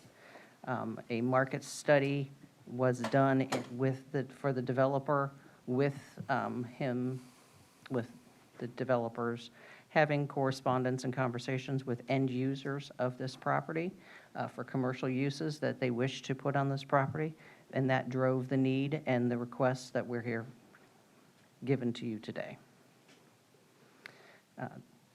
Code-required buffers are being proposed on the property. The access for the commercial area will be on Moccasin Wallow. For the future, Sawgrass Road and the internal roadways will provide access to the residential portions of the property. A 5-foot sidewalk is proposed along Moccasin Wallow to extend the current sidewalk to the property and extend within the property along the internal roadways.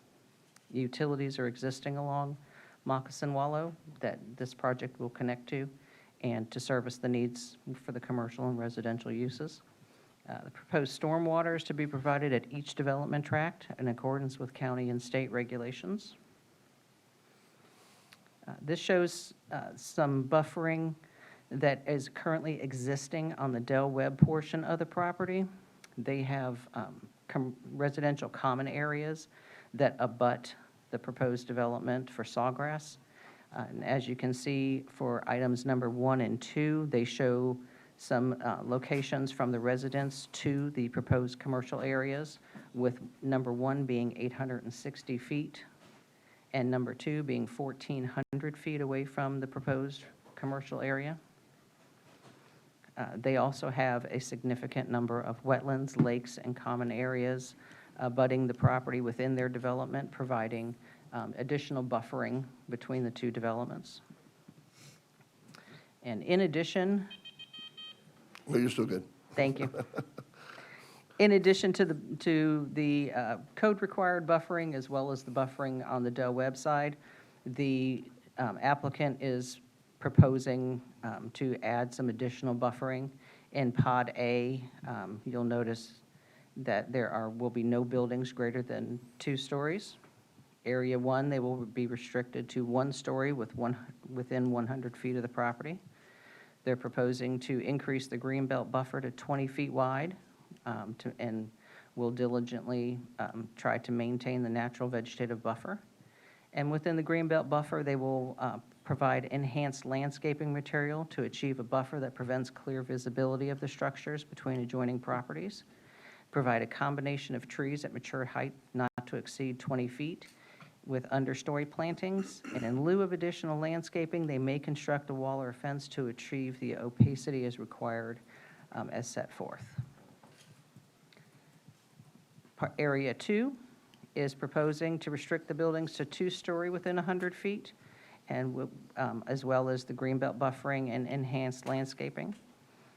Area 3 is proposing no building construction. And in addition, from the Planning Commission meeting and with correspondence with the neighbors, we've had some emails and some requests from the neighbors. We have, the applicant has offered for Area 4 to provide 500 lineal feet of enhanced landscaping and to plant 1 tree every 30 feet and expand the reach to a matured height of no less than 25 feet. The same for area number 5. And number 6, to provide 450 lineal feet of enhanced landscaping with the same aspect for the trees. An environmental study was done on the property. They indicated that there are 107.41 acres of uplands with 33.5 acres of wetlands. Impacted areas will be mitigated. During their site visits, they found no listed species. They do recommend a brief re-examination prior to construction for sandhill crane nests, and foraging habitat for the wood stork are found on the property. Manatee County CIP indicates Moccasin Wallow will be widened to 4-lane divided roadway between Buffalo and 115th Avenue. Sidewalks are proposed on both sides of Moccasin Wallow, with bicycle lanes proposed along the roadway as well. There is no transit service currently available within the area, and a turn lane analysis will be conducted with the PSP and FSP. We believe that the project is in compliance with the Land Development Code as well as the comprehensive plan, and we have provided answers and information with the application to satisfy all of the questions and comments as required for the PD process within Manatee County's Land Development Codes. And with that, we are available for any questions that you may have. Board, is there any questions of the applicant on this item?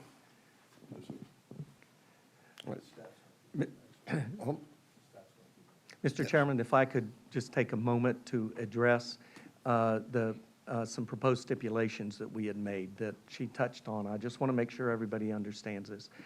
We had the neighborhood Zoom meeting, and at that meeting, we had, and I'm going to put this back up on the overhead projector.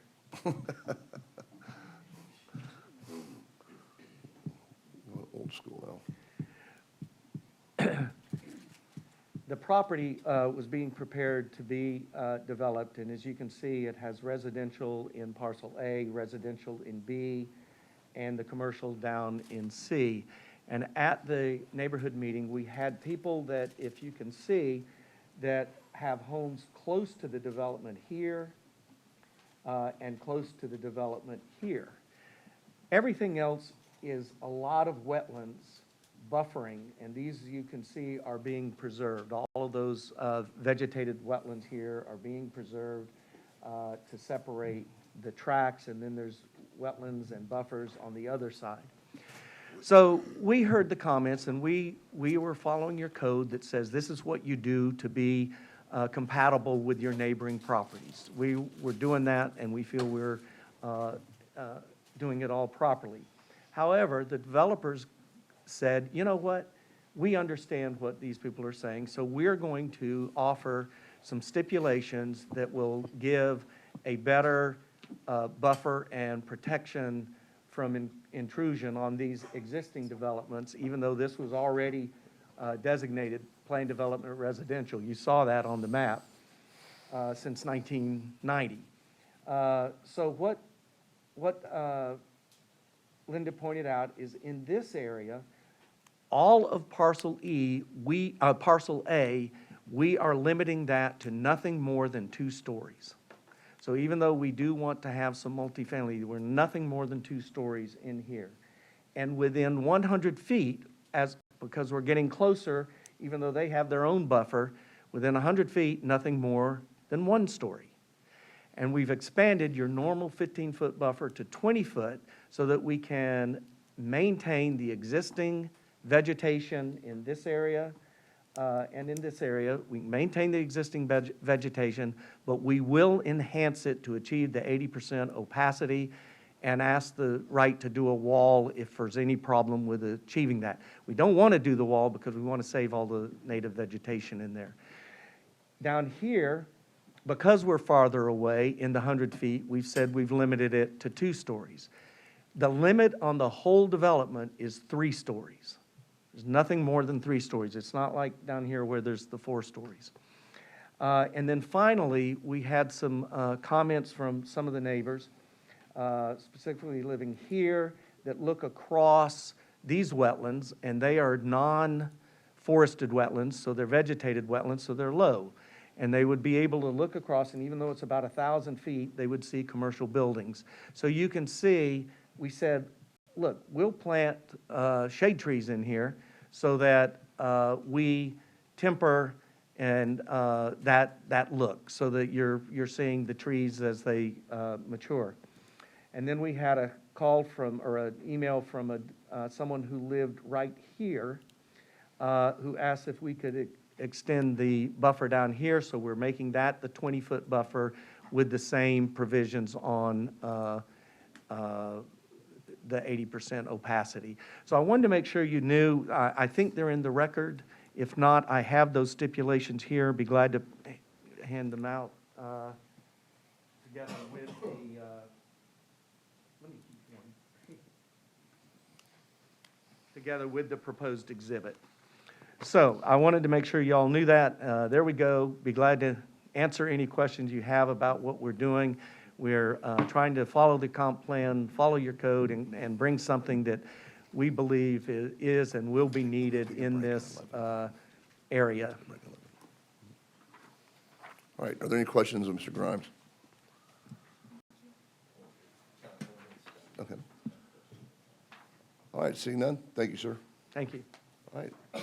Next up, staff. Who's presenting for staff? Oh, you are, okay, thank you. I saw Chris's name on there. Okay.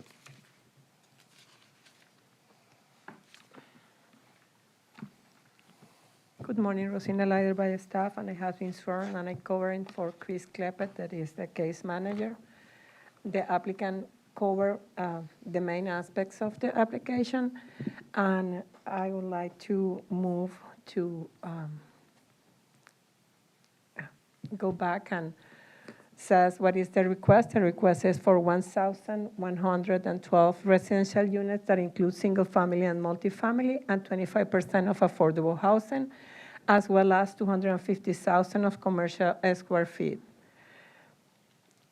The site the applicant go over is on the north side of Moccasin Wallow Road and include 142 acres and has been used historically for agricultural purposes. Is already part of the site is zone PDMU, that is the part that was removed from the McClure, the previous application, and there is a portion that was approved PDR a long time ago, and the southern portion is Zone A. And also the entire site is with the UF3. And what is important to remark is what is the regulations that are in place, or the policies that are in place for the UF3 that allow the maximum of 9 dwelling units per acre as gross density when you are in an activity node or when you propose affordable housing. In this case, the site is in an activity node that is under construction right now with the Sawgrass Road, and also the project includes 25% of affordable housing. The neighborhood around has been developed with multiple applications for residential and non-residential units. The site is pretty close to Parish Lakes DRI, and to the west is the Robinson Gateway DRI 2. To the east is the McClure Hour, that is a mixed use, and to the south, that is a residential and mixed use projects.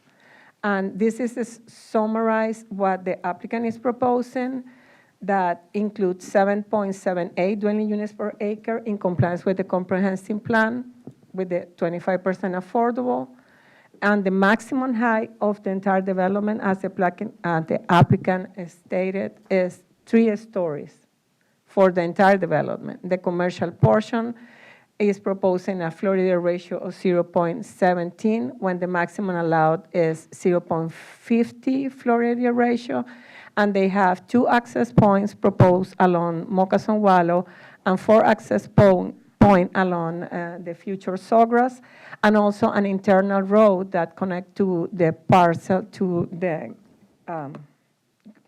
area that is defined at Area 8. And the other important component is what the applicant explained about additional screening, and I think that was covered in detail by Mrs. Stewart and Mr. Grimes.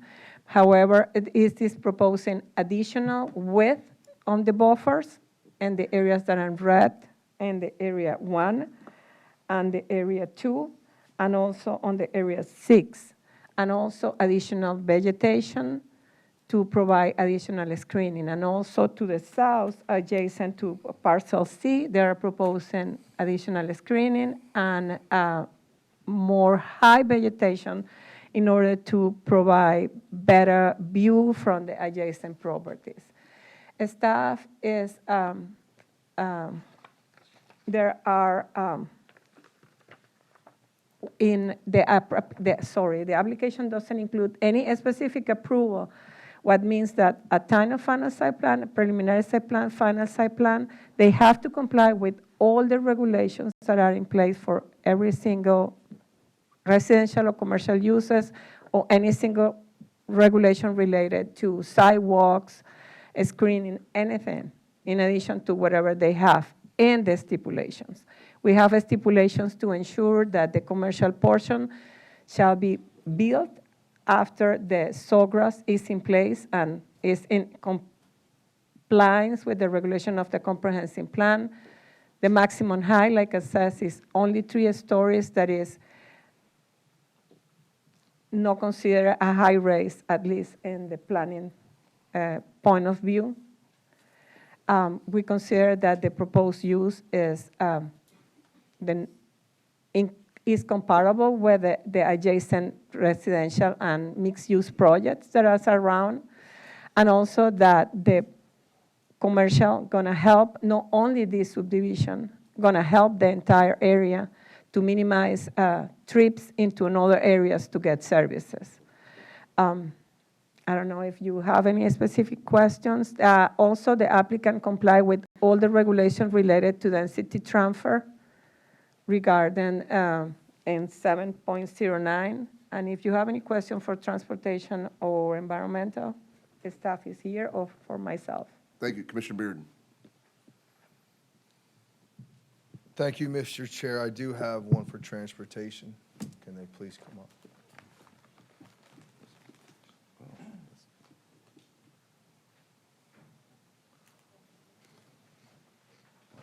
What is the increase in traffic going to be once this development is put in place? Good morning, this is Pony, Transportation Planning. I've been shown. Yes, speak in the microphone, please state your name. Good morning, this is Pony Bonnefields, Transportation Planning.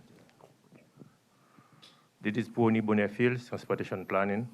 Okay. I've been shown. Okay. Thank you. Okay.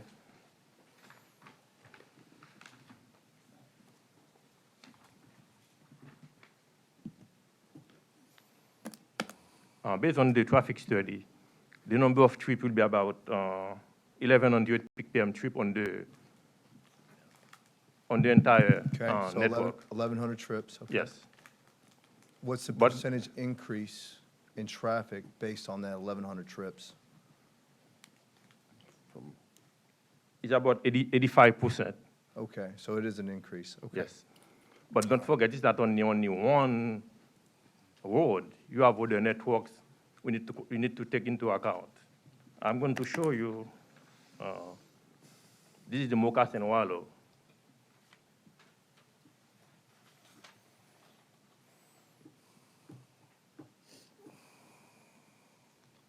Okay, this is the entire corridor from 41 to 201. Okay, if you look at the first segment, should be open to traffic by next month. Segment 1, almost the same thing for segment 4, but which means the entire road from 41 to 201 by 2027 will be built. Will be built from 2 to 4 lanes. Will be doing plenty of capacity on this road at that time.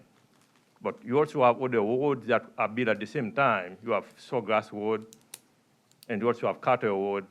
That's been when you consider this project not only one corridor, but the other corridors in this area.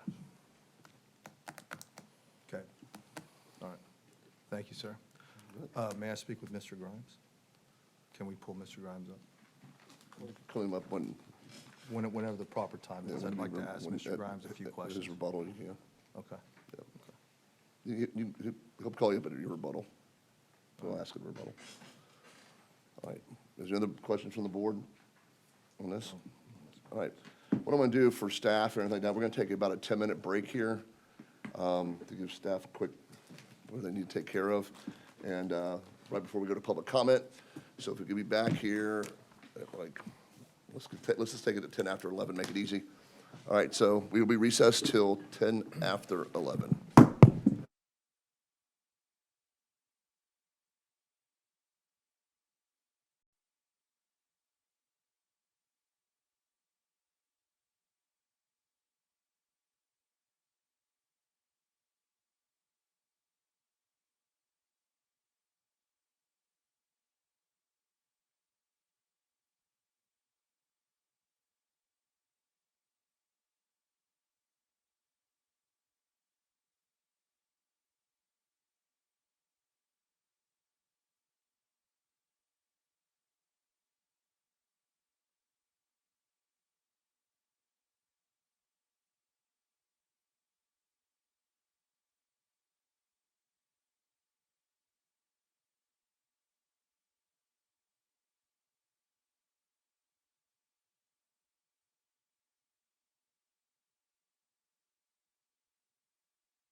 Board right now, I have for public comment, Mary Parsons Snyder.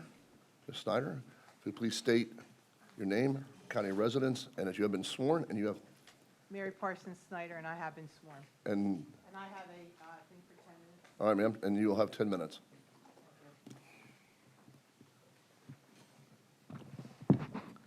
So, good morning. My name is Mary Parsons Snyder, and I live at 9270 Barrier Coast Ms. Snyder, Trail. Clerk, can we get the clock corrected? Thank you. In Barrier Thank you, Ms. Coast- Snyder. Okay. Barrier Coast Trail in Del Webb Bayview Parish. I am here to voice my opposition to the rezoning of the McClure property, Sawgrass Ridge. Since I moved to Florida in January, I've had the opportunity to experience the roadways both in season and out of season, especially in Manatee County. I find it most challenging. The amount of development in general as compared to the existing infrastructure, specifically the roadways, is abysmal. I can point to many roads, including I-75, both north and south, as well as Fort Hammer and 301. But for the purpose of this particular meeting, I would like to specifically refer to the issues along the Moccasin Wallow corridor. Since I have moved to Bayview, Moccasin Wallow has been getting additional lanes north of Bayview, near the North River Ranch, and on the west of I-75. They are just starting to prep near Bayview to extend the roadway to 4 lanes. However, in the rezoning proposal, the document refers to Moccasin Wallow as a designated 6-lane arterial roadway with a planned right-of-way 150 feet multiple times, specifically when it discusses the ability of Moccasin Wallow to handle the additional volume from the proposed development of 1,112 residential dwellings and a 250,000 square foot of commercial space. This is flat out false. Although there has been talk about the need to widen this roadway, there is absolutely no funding for this in any of the budgets, including the 2025 to 29 capital improvement plan highlighted projects. The monies budgeted for the segment Moccasin Wallow 3 and 5 are for the 4-lane extension, not 6 lanes. I confirmed this with the Manatee Transportation Planning and Traffic Engineers during my attendance at your Manatee Neighborhood Ambassador Academy class. Thank you for that.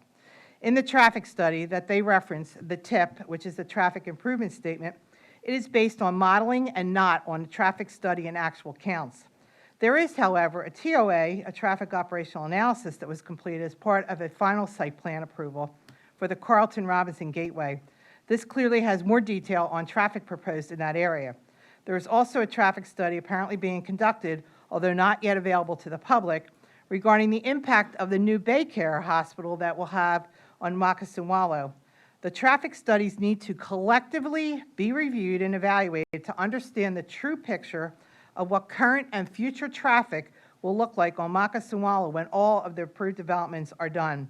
We do not seem to have a true traffic study completed that looks at the big picture, let alone any new ones such as a rezone of this property and how that will impact the roads. Since Moccasin Wallow is one long corridor with 3 lights, Fort Hammer, 115th Avenue, Grand River, and Carter, the road is so long the exposure to traffic congestion is high.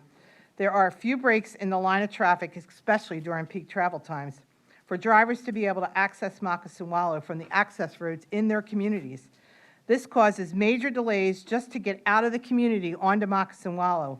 I invite any of you to have fun in the morning while you're trying to get out of Moccasin Wallow. Beside the long delays to exit the community and it being an inconvenience, I submit it also, if a resident needs to get to a hospital, if you're unable to get out of the community, that's a concern. We don't even want to think about the potential need to ever evacuate. The additional volumes will also impact EMS services as per the rezoning application document. They put forth that the new EMS 22 will be completed in the 4th quarter of 2025 and should, I emphasize should, improve our already dismal responses time due to being closer, 4.4 miles away. Currently, we are averaging 11 minutes and 14 seconds lower than the national standard of 8 minutes and 59 seconds 90% of the time. I submit that this needs to be studied in its totality as the additional EMS station may be closer, but with the increased volumes, if this parcel is rezoned, as well as the other developments, wrap up construction, response times could actually be worse. You cannot just say they are likely to be reduced and the system's capacity to service the area will improve significantly. As a retired nurse who worked in the emergency department as well as sat on EMS, local EMS committees, there is a lot of work to understanding what is affecting EMS response times, including available staff. Time-sensitive health conditions such as heart attacks, strokes, need timely responses for better outcomes. Delays will cause death and poor outcomes, as noted in the New England Journal of Medicine. Based on the application requirements, there are a number of items that have not been completed, but they make reference to getting them done during the preliminary final site plan development, including a traffic study. I submit that this will be too late. We have already put the cart before the horse with the current two-lane roadway that is inadequate to handle the current number of cars and construction vehicles. Adding additional volume is the last thing we need. These traffic studies have not taken into account all the transient cars that will visit the Sierra Lagoon, which to my understanding will be open to the general public. The new Baycare Hospital, although a critical need for our community, as well as other residential commercial establishments already approved, let alone another 250,000 square foot of commercial space with this proposal. In addition, the applicant has no market study on the need for the commercial space being proposed. They speak to overall demands have been determined. By whom? By the proposed residential developments located along Moccasin Wallow Road. What does that even mean? I do not recall a survey on what I, as a resident of one of these developments along Moccasin Wallow Road, would like to see in that commercial space. We do not need more commercial projects. I would like to point out that despite all the items the developer is required to have as part of the application process, their analysis in many cases have responded with, will be reviewed or completed as part of the preliminary or site plan, final site plan. They do not propose a phase-in plan, but rather to begin construction in December of 2024. How is this even possible or feasible, given that there's no traffic study completed and some of the environmental issues have not yet been addressed in the current application? I spoke with the Manatee County Environmental Planning and Development Services staff. These studies take time. There needs to be a full review of the wetlands and drainage, as well as looking for protected species that needs to be completed prior to work beginning. They said there is no way that work or assessment could or would be done by December of 2024. As per the applicant's projected December 2024 start date with no phase-in approach. The staff are aware of a bald eagle's nest 1,600 feet to the property. They also believe they will find gopher tortoises on site, despite what the applicant describes as no listed species were observed. There are many more issues that they defer in the preliminary final site to the preliminary final site plan. I'm not going to address all of them, as I believe our attorney will do a good job outlining them. Why rush this project until all of these issues can be assessed and addressed appropriately? We do not need another Lakewood Ranch situation where they experience daily traffic gridlock and devastating flooding in the areas that were previously designated no flood zones. We can avoid much pain and suffering to the residents of Manatee County by doing careful analysis and thoughtful approaches for future development. This is our chance to say no to rushing this project before all the requirements are met. Two other points I'd like to point out before I conclude my remarks. The applicant describes that many of the affordable income housing residents will not have cars and will be low traffic generators, assuming that they will not add traffic to the already clogged roadways. However, there is absolutely no existing MCAT bus routes serving the area or near the site. So how do you propose these folks get to work or enjoy the parks and recreation Manatee County has to offer when the closest transportation route is 5.5 miles away? They don't even have a park inside the development for them to enjoy. This needs a revisit. The lower moderate income residents deserve the right to work, make money, and enjoy the great outdoors, just like the applicant has the ability to make more money by adding more density and other perks because they designated 25% affordable housing in their plan. My second point has to do with the impact fees. The applicant shall be required to pay for its proportionate share of the project upon the public infrastructure. As you can see from this graph, which I'll put under the Elmo, or whatever you want to call it, the calculated impact fees are much greater than the adopted, 3 to 4 times higher. My hope would be that the county gets it right going forward. We all need all the money we can get to widen the Moccasin Wallow to the 6-lane roadway, because there is no money in the budget at all, anywhere, as there are no dollars budgeted. So I thank you for your time. Here is the impact fees, and you'll see the 3 to 4 times right there. So I thank you, Commissioner Bearden, for pointing out the issues on Moccasin Wallow, and I really hope that the commissioners will take our thoughts and concerns into consideration. Thank you for your time. Thank you, ma'am. Can you please give what you posted to the clerk, please? She'll give it back to you. I gave it to her. Oh, you did? All right, thank you, ma'am. Oh, should send it. Thank you.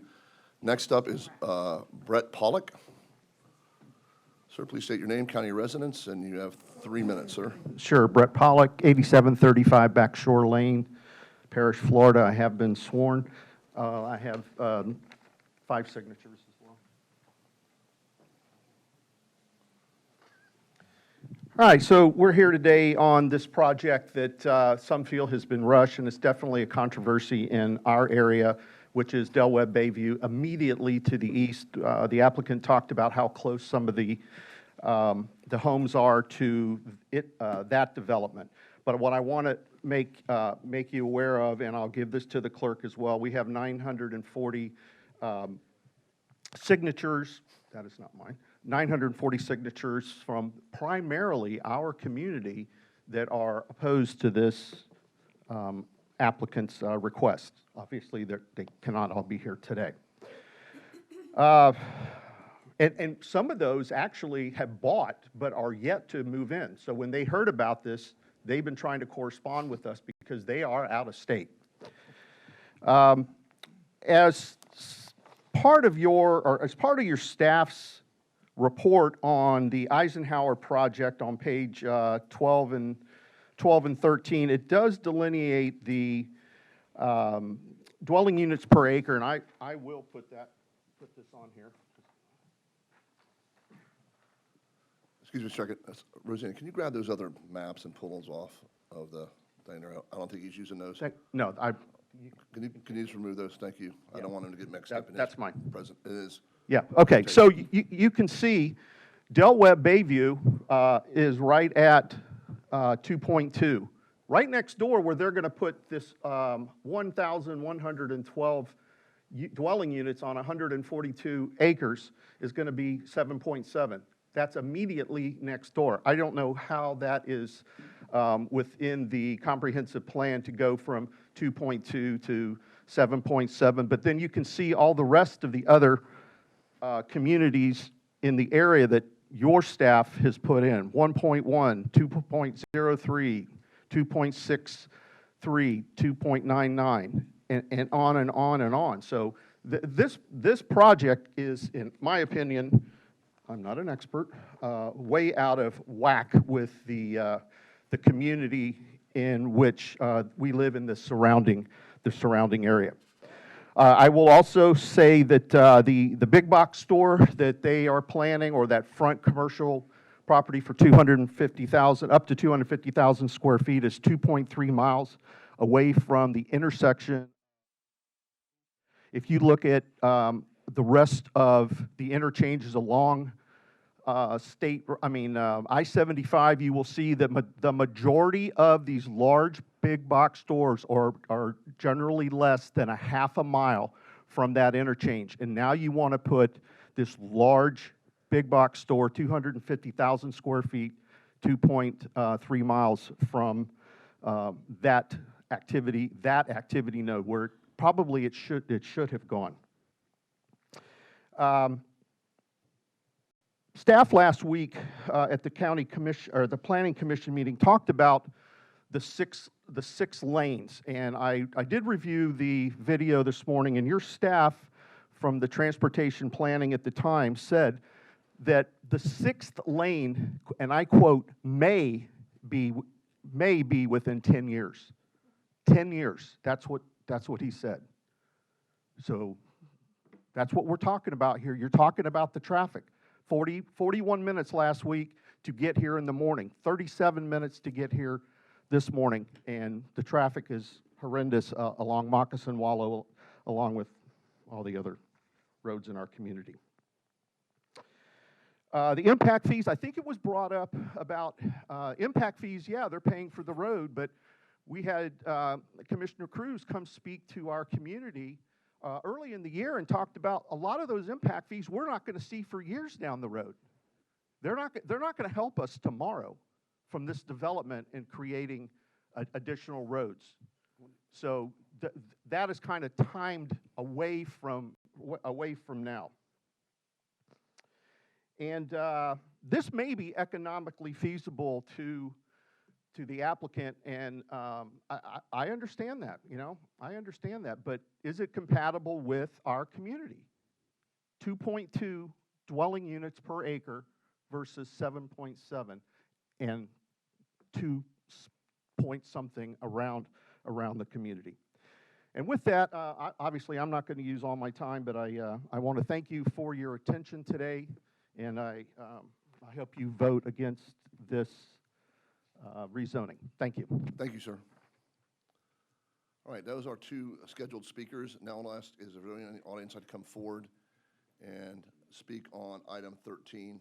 Sir, please state your name, your county of residence, and you have 3 minutes, sir. Okay.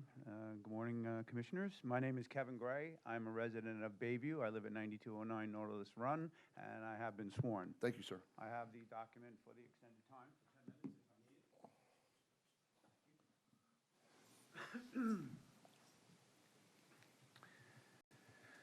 Okay, so let me join my fellow members of Bayview as to why we asked that we get this that we're opposed, and we need more. We're asking for more granted time to examine this project's incredible impact, especially also with the commercial property mixed with the residential use here. It will forever change the landscape of our beautiful parish community in Manatee County. Let me see where I am. Okay. This rezoning and overall project will have a lasting, forever negative effect on this one-of-a-kind development that's being planned to be sandwiched and shoehorned in between our community, which is 500 acres, 950 homes. I'm going to be approximate. I might be off by a number or two. And the other McClure property, you're looking at 988 acres, right? And now, in between us and them, you're putting this 143-acre piece of property and this high density. As to what Brett alluded to, this density is so far out of character, and it will forever change the look of the community. And I think that when you look at the overall scale of what you're looking at, I mean, our community of Del Webb Bayview, I believe, from its original inception, I think they did a wonderful job. I think our community should be a model for everyone to look at and say, hey, look, somebody took the time, they did right with the density, they set it up beautifully, they put in, bike paths, walkways, a beautiful community. And nothing's choked together. We didn't have a lot of roadways when we came in. We knew there were going to be more roadways that were going to be built. But overall, they did the right thing. And I say, when you look at the Sawgrass proposed development, what they want to do, I mean, if I'm me and I'm looking at them, I'm like, wow, look what you guys are trying, to do. I mean, it's overwhelming. Let me get back on point here. The Eisenhower project also, next to us, they're rezoning from 1,900 homes. They're increasing to 2,150. I mean, that's another. So many homes along this roadway. Sawgrass is a tiny road compared to some of the other roadways around. It has not yet been built out. And now to talk about this box store. You're going to put a box store, which I'm going to use the Elmo here. If they did a box store, let's see if that works. Does it come on? Okay. So this is a Walmart. This is on 64 in Bradenton. So this is categorized, obviously, as a box store. So I'm looking at this space in Sawgrass with this 250,000 square feet of commercial space, and I wasn't even at the back of the parking lot, okay? I was like midway. I had my camera yesterday, and I snapped this photo, okay? And note that this is in a completely commercialized zone. There are no homes or anyone backing up or anyone near this off Route 64, And it is a little bit of a distance away from the 75, where it belongs. And we know 75 and the access to it, and Route 64 has the appropriate roadways to support that kind of structure. Now you look at Costco, okay? Costco is another big store. You look at the size, massive size. I don't think that would work, or it could fit into our community, but the point is that trying to put this size commercial space sandwiched in between this community, and by the way, it's going to exit out where the church is coming off Moccasin Wallow. So those two entrances and exits are almost simultaneous, aligned by, I don't know, 100 or a couple hundred feet. You know, all of this is cramming into one space there. Hopefully the roads will get built. Hopefully there will be money in the budget for that to happen. And, you know, we're going on a whim of hope and faith that there will be money and it will happen. I just feel that the project and what they're asking for is a big reach. It doesn't belong in our community. And, you know, what I really want to say here, I mean, I have a lot of notes here because I'm talking from my heart, because I love this place. I love Manatee County, and I think everyone is trying to do the right job, always. I do believe that. But, you know, as a resident of this community, you know, I look at it and I say, this isn't anywhere else. High density being built in planned at the moment communities. So I ask respectfully, please ask yourselves, like, even when you leave your own house and you're going to just go to work or go out the door every day, you know, like you would do there, take a look behind you, take a look before you leave, and you examine everything possible. That is this the safest, best thing for this community? And I respectfully thank you for your time. Thank you. Thank you, sir. Can you please give the items that you presented to the clerk, or if you haven't already done it, she'll give them back to you.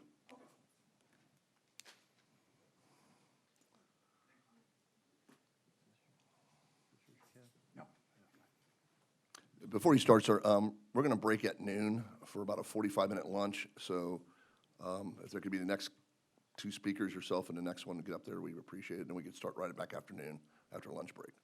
Thank you. Go ahead, sir. State your name, county residence, and you have been sworn. My name is Ron Kerr. I did not register. It's spelled Kerr. I am a product of, I have been sworn. All right, thank you, sir. I'm a product of Manatee County. I went to Manatee High School back in the 70s. I represented Manatee County at Boise State and went on to get an appointment to West Point, and I proudly served my country. Thank you for your service, sir. And thank you as well. I know there are board members that are also veterans that will be celebrated next Monday. I will be using the Elmo, and I do have the 5 signatures, and in due process, if I run over a little bit, 10 minutes would... 10 minutes, sir. Thank you. Okay, so due process, I understand. Yes, sir. I'll give this...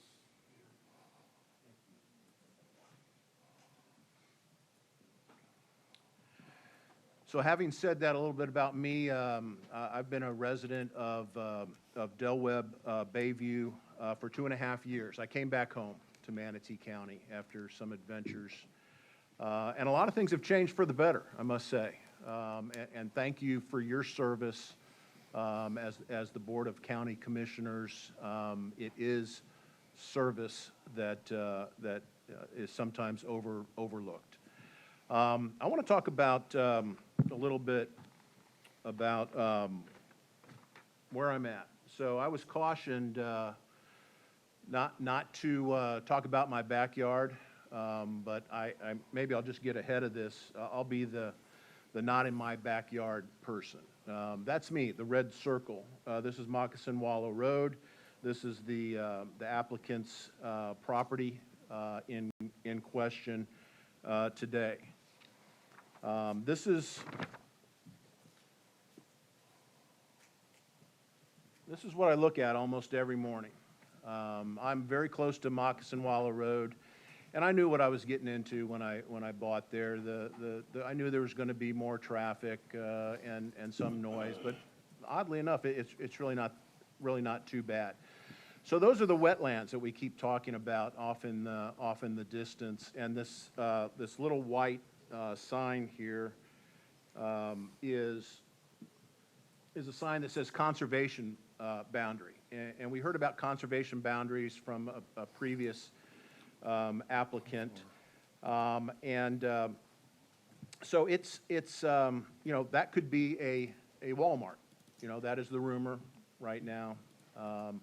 And when Mr. Grimes says limited commercial, I think if I quoted him correctly from the applicant's petition earlier, what is limited commercial? Is big box limited commercial? I think there's and the stipulations that the applicant is so clear about stating, the shaded areas, the footage. 100 foot is just not that much, you know? 30 feet trees, planting 30-foot trees. This is 25 foot from that outlet to that outlet. So planting trees of 30 feet that are eventually going to grow to be big and provide 80% opacity. What does that even mean? What does 80% opacity even mean? Does that mean every tree, you know, 1 out of 5 trees you can kind of see through? I don't know. It's my backyard. So let's talk about water.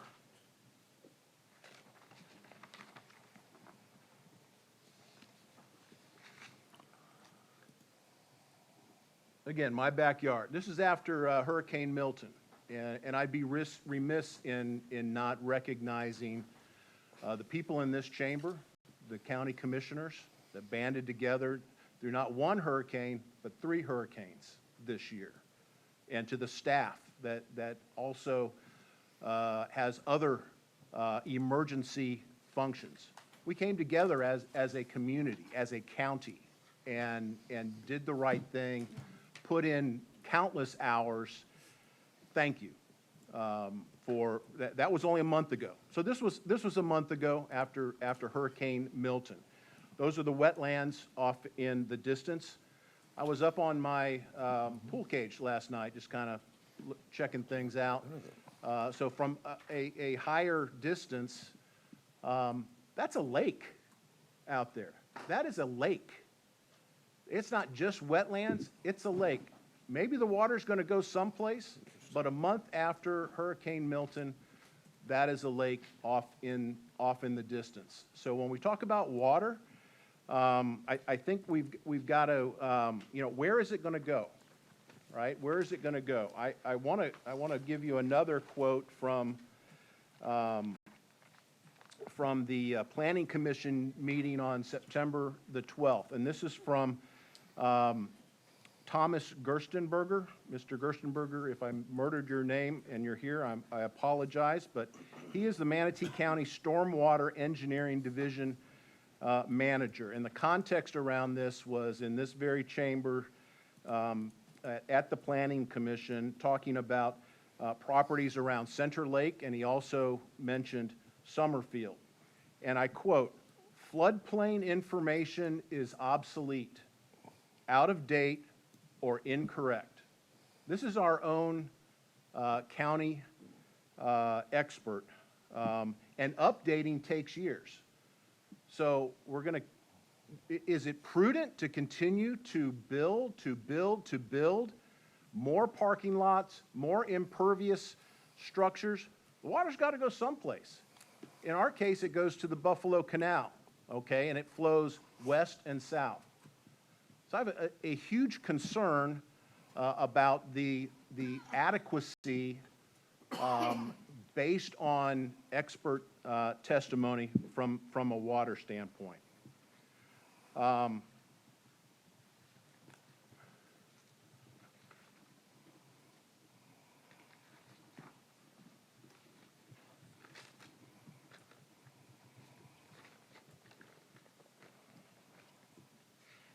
One more, I promise, Mr. Chairman. Still on your time. This is a zoning map that I took out of a staff report. It has some embellishments from me in red and in green. But this is Moccasin Wallow Road, here west to east. Here's the property in question. And I don't think it can be emphasized enough, the difference in density and the compatibility with the comprehensive plan, land development code. 1.9 by the mathematics that I used, 950 acres, and 950 units, and across 494 acres. That is Bayview. That's 1.9. Next door, the proposal is density of 7.8. Okay, and the surrounding areas, we heard about Eisenhower earlier. That's all going to be 1- and 2-story single-family homes, condos. We heard about that earlier today. Summer Woods is two, and I'm kind of circling this activity node here, right? So Summer Woods is a huge development that is in that 2 to 3 density, maybe less than that. And then the other corner is Bayside Church and a commercial storage unit. And then going down on the south side of Moccasin Wallow Road, it's all single family or no more than 2-story homes. So we heard about this corner of northeast Carter and Moccasin Wallow. 2 years ago, this was rezoned from agriculture to PDMU. Okay, and now we hear, oh well, instead of 4-story apartments, we're only going to put in 3-story apartments. Okay, increase the density, increase the traffic, and in the red here, this is segment 3. What our staff traffic expert talked about earlier. We are the last segment between this corner and Interstate 75 to be completed. That'll be at the end of 2027.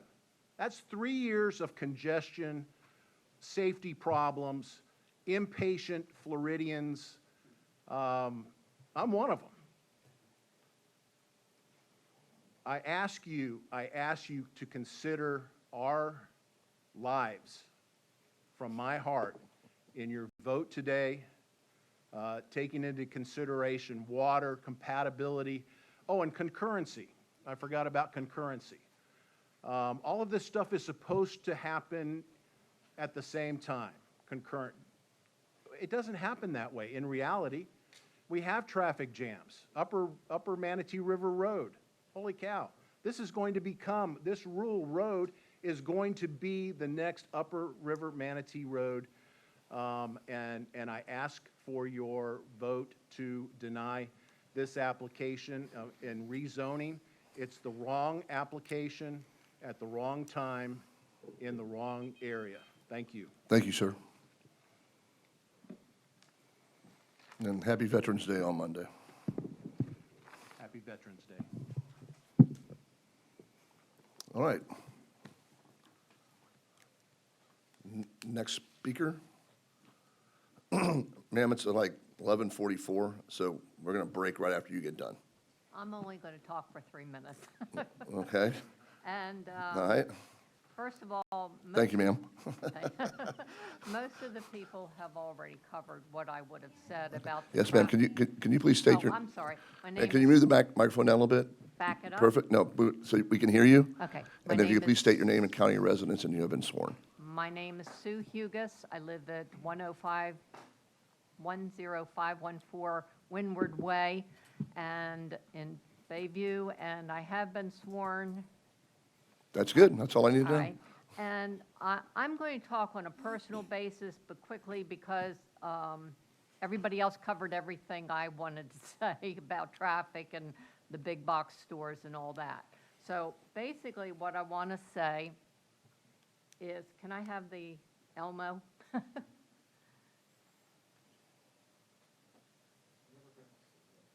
know, and now everybody says it. Caleb said a train.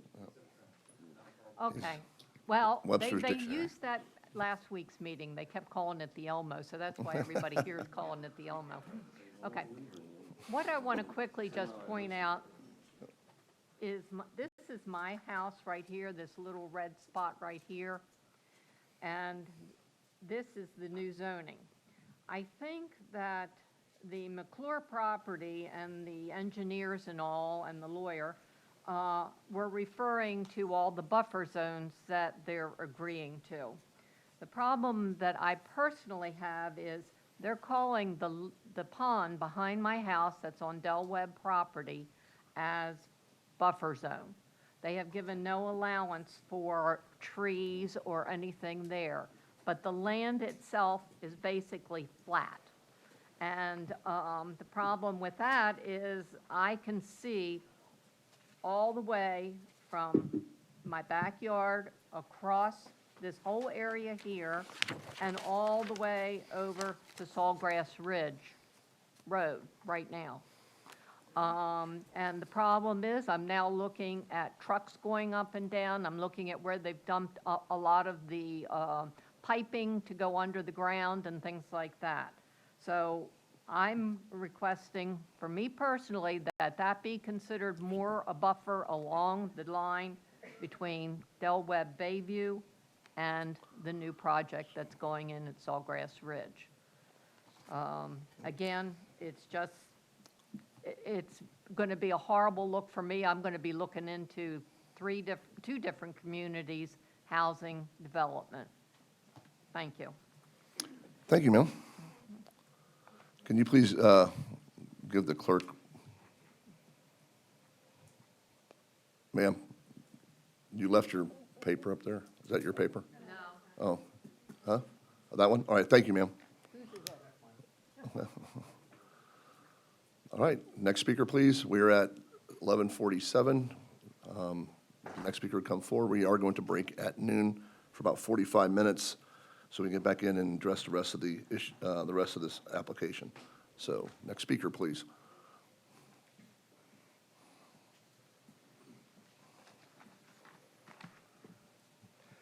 Thank you, Mr. Chair. Dan Lobeck, L-O-B-E-C-K. I have filed the authority to speak for a group, and that group is an organization, unincorporated organization of many, many residents of Del Webb, Bayview, immediately adjacent to this property on one side, including the individuals that you've heard from to date for the purpose of standing. I'd like to proffer myself as an expert, certified in condominium and plan development law, having testified at hearings such as this of local governments for decades, scores of times. And I've been sworn.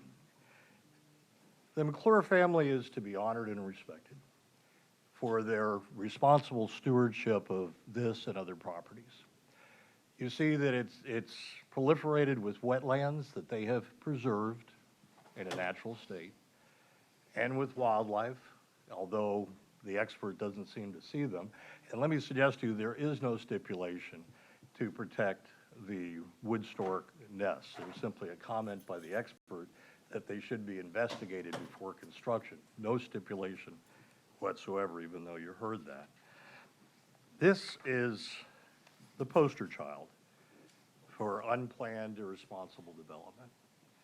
And I've seen a lot of them, a lot of proposals. But with regard to compatibility, this is almost 8 units per acre sandwiched in between large subdivisions of about 2 units per acre. Could not be more incompatible. And a huge amount of commercial development. And the site plan that's been recently filed does show a big box development that has been acknowledged to be a proposed Walmart. 250,000 square feet of commercial development. Your comprehensive plan says that in this UF3 district, that it is limited to low-density development.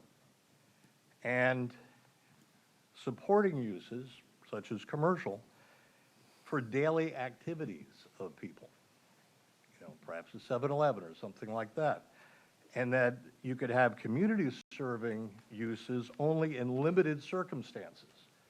Now, you see what's going on Moccasin Wallow Road, a little substantial rectangle with a very large amount of commercial development.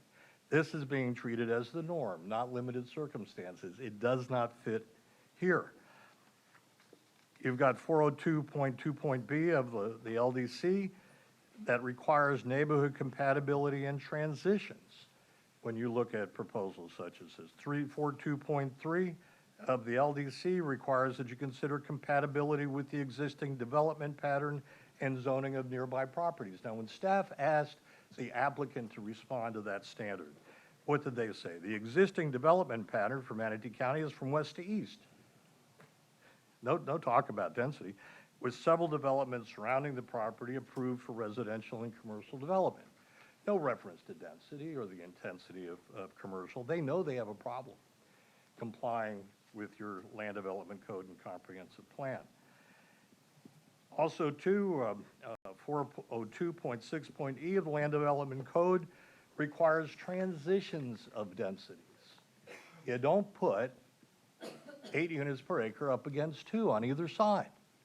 You just don't do it. It's not allowed. Now, I realize your comprehensive plan allows them to go up to 9, but it is subject to 545.2.d.5 of your land development code that governs the awarding of density bonuses. And it says this is a requirement to get that full density bonus where it's requested. The design of the new development shall respect the scale and development pattern of existing residential sites abutting the affordable housing project. That is a silver bullet in the heart of this proposal. There's no way that can be alleged to comply. And the proposed project shall not have a negative impact on the transportation level of service. And we'll seek to address that in a moment. And very specific enhanced buffers. And we're talking wherever this abuts a residential subdivision. What's been proposed, and I thank Caleb Grimes for having come up with this at the last moment after our discussions, but they're woefully inadequate. The 80% opacity requirement does not apply, for instance, the gentleman was mistaken, with regard to the buffer around the wetland in this commercial development. It will be sparse, it will be inadequate. Mostly what the developer is asking you to do is accept as a buffer wetlands and so forth on my client's property, even though this provision of the code requires that they add it here.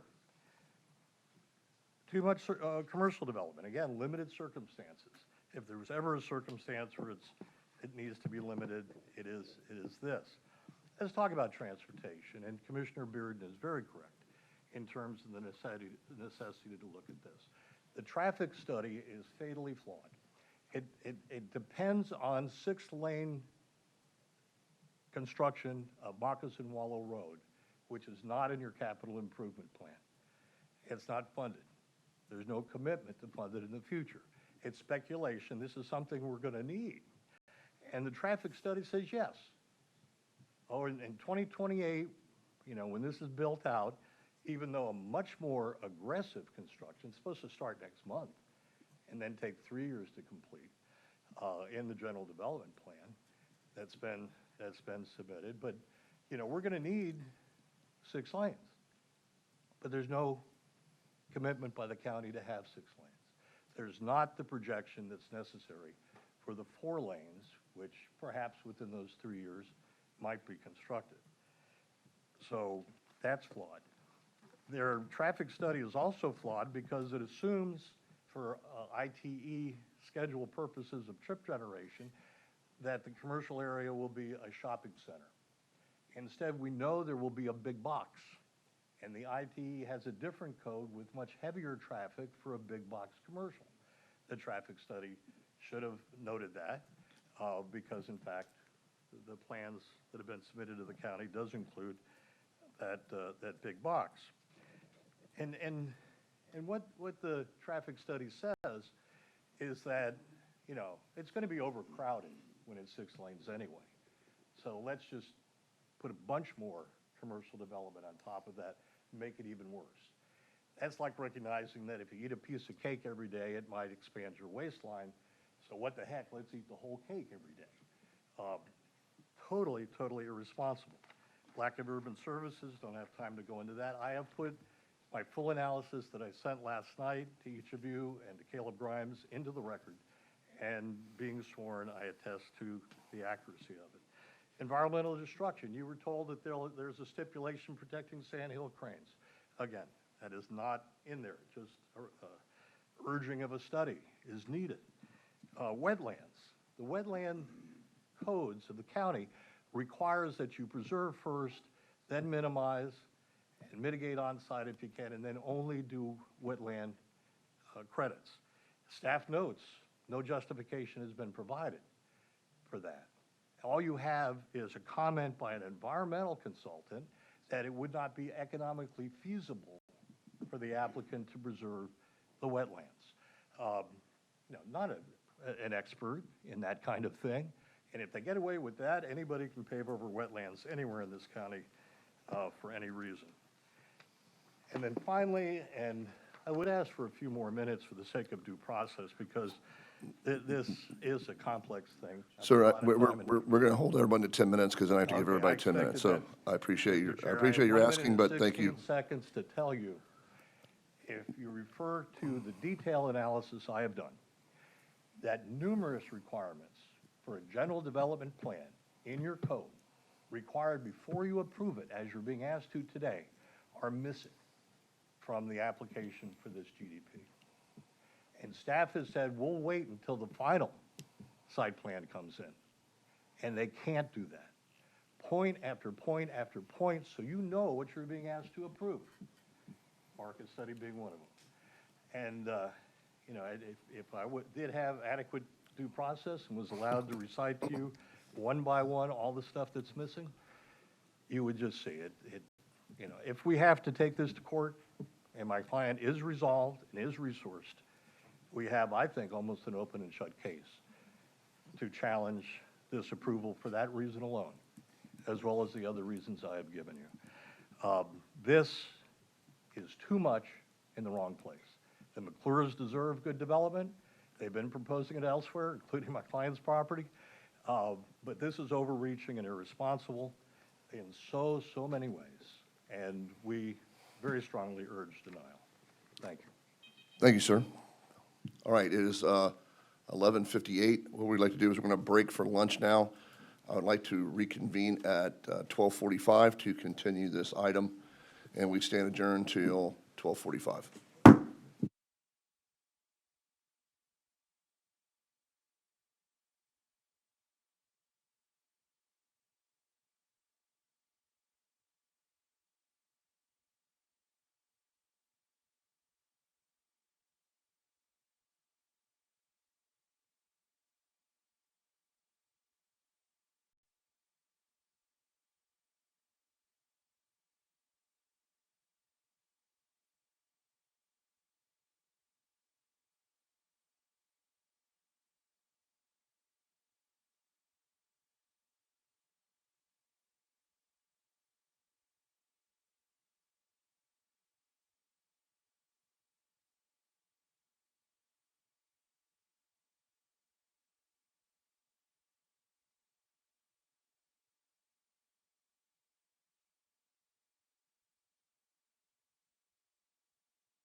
very much.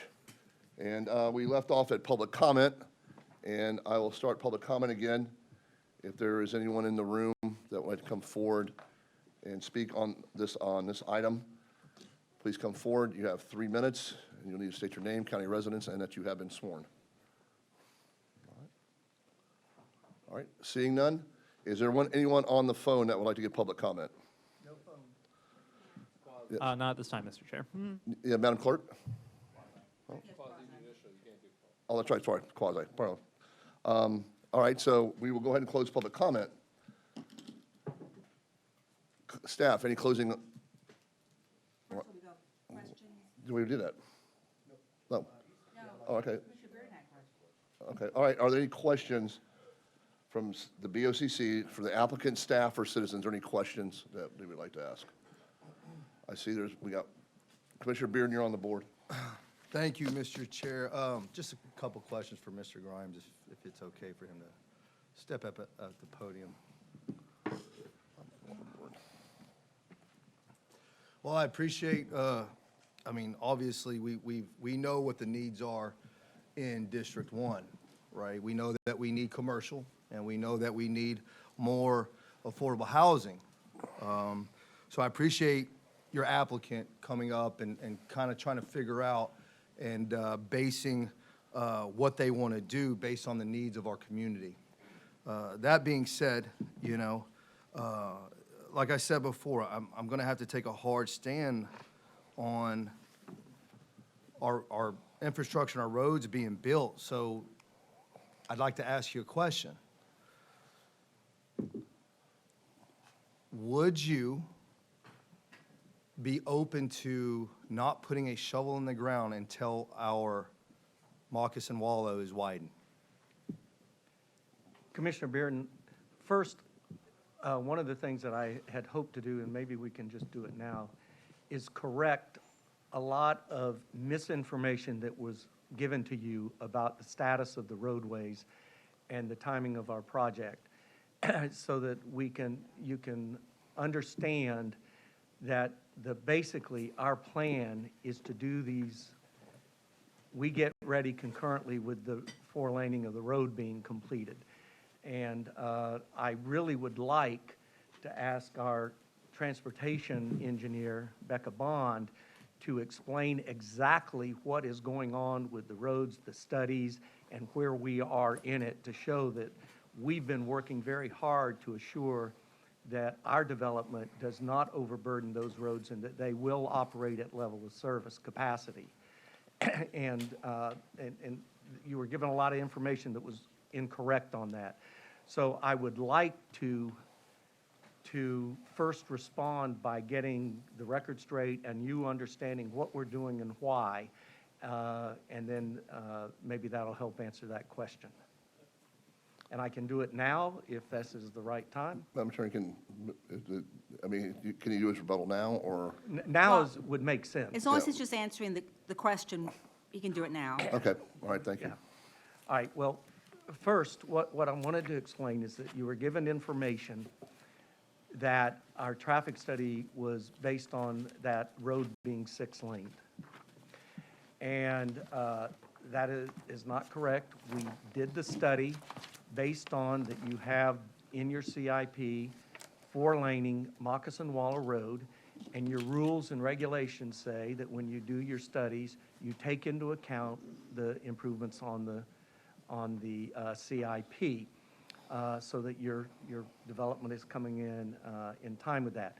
And there was some information given on what we studied that was incorrect. So I'm going to ask Ms.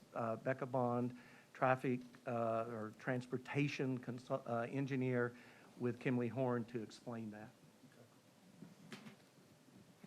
All right. Good afternoon, Commissioners. As mentioned, Becca Bond, transportation engineer with Kimley Horn. I have been sworn. As was mentioned, there were some inaccurate comments that were made today that we just want to clarify, that really provide additional information on the capacity of the roadways that you're speaking of. So the first claim was that, as mentioned, that we used 6 lanes in our analysis. That's not accurate. I think the confusion is coming from the staff report mentions that Moccasin Wallow is shown as a 6-lane arterial in the comprehensive plan, specifically in the future traffic circulation plan. That's a long-range planning tool. So the county's recognizing that typically that's out 20 years in the future, so about 2045. It's saying by then we anticipate a 6 lane will be necessary. There's a lot of different widening that's shown on that plan. It doesn't mean that it's proposed and we're not claiming that it is. We understand that that's not the case. So that's why we analyzed 4 lanes, which is what's proposed in the CIP project. Additionally, there was a claim, I think we're past this, but there was a claim traffic study wasn't provided. There was a traffic study provided and approved by the county. The study concludes that Moccasin Wallow is anticipated to operate with acceptable level of service with that 4-lane widening. Yes, another detailed analysis will be required at site plan application. That's county code, so this one was a planning level analysis with this rezone, and then there will be a more detailed analysis that is provided in addition to that at the site plan. There was also a comment that our ITE trip generation did not use the correct land use. That is inaccurate. The land use code 820 from ITE is the accurate trip generation land use code to utilize for this. That is for a shopping center. That is the definition. And by definition, this land use code is any retail with square footage over 150,000 square feet. So that is why we utilized that trip generation rate. In addition, the trip generation that we did was conservative because as you've heard, 25% of the residential is required to be affordable housing. Affordable housing is actually a lower rate than the standard residential, but we, for a conservative analysis, did our trip generation based on all of it being assumed standard residential, so single family or multifamily. And to reiterate, as stated by staff and in the staff report and in our traffic study, the widening of Moccasin Wallow to 4 lanes is anticipated to be completed by 2027, which will provide adequate capacity for the project and other background projects that are to be built out before that time. This additionally, as mentioned by staff earlier today, the development in conjunction with other developments that are currently constructing Sawgrass Road, that will provide access to Buckeye Road to the north and eventually Erie Road to the south, which will allow for the redistribution of traffic along 2 other parallel east-west thoroughfares. So again, in the report, staff also stated that mixed-use projects are necessary in North County to reduce the length of vehicle trips. So all of this will help with a reduction, but regardless, none of that was considered. We did a conservative analysis, and that 4 laning is adequate for the capacity. Commissioner Rio, next. Thank you for that analysis. So what I see out there is we're currently building right now with concurrency of these developments. And today, it's not working. These roads are unsafe, okay? That's why I want to see these roads built first before I see a shovel go into the ground. I cannot hear of another head-on collision that's happening on that road and be able to sleep at night knowing the fact that I'm approving these developments on Moccasin Wallow Road. I want my roads built first, and I will approve, or I would be in favor of, these, because I know we need commercial development up there, all right? I mean, I see other places, and I've been studying other places where they're developing the roads first before the developments are going in first, or going in after the fact. So, I just want to make sure that, when I make a decision, that I can sleep at night. And right now, if I were to vote yes on this, I don't know if I could sleep at night. So that's just where I'm at with it. I mean, I'm taking a hard stance, and it's for good reasons. It's for the safety of our constituents. And Commissioner, if I could finish the answer. Yes, Mr. Grimes. Yeah, I said there were 2 things I wanted to go over. The second is that, and I understand where it came from. I corrected it at the Planning Commission, but it was then explained again here today. We made this application, about 1.5 years ago. And when the application was made, so it's been out here, it's been studied, staff has reviewed it all, it's had a lot of work. A comment was made, begin construction December of '24.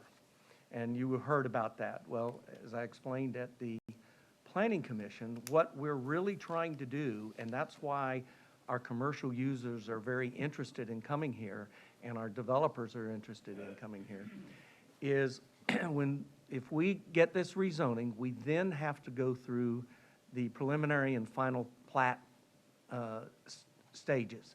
That's probably going to take 10 months.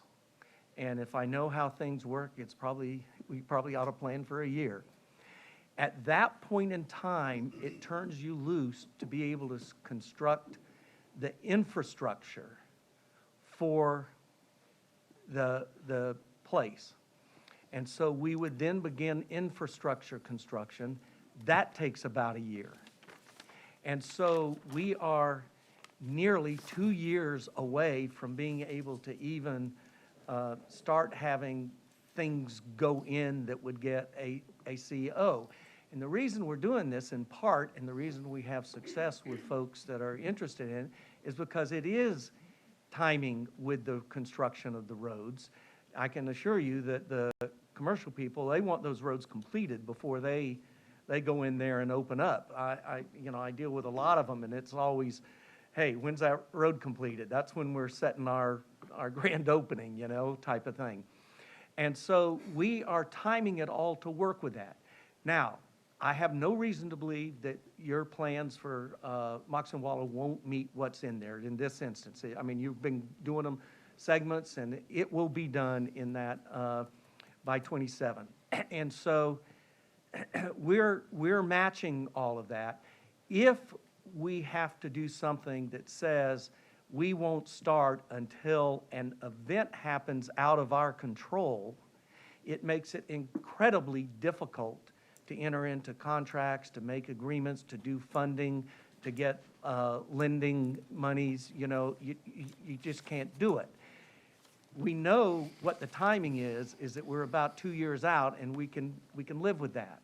And so the answer is I can't say we'll agree to wait until completely open, but I want you to know that it's going to be open, commensurate with what we're doing to take care of what you're talking about. Also remind you that there's 100,000 units of commercial that already had approval that could go tomorrow, but we moved it into this and it will be delayed as well. And just so you know, Sawgrass Road, all the way up I drove most of it the other day.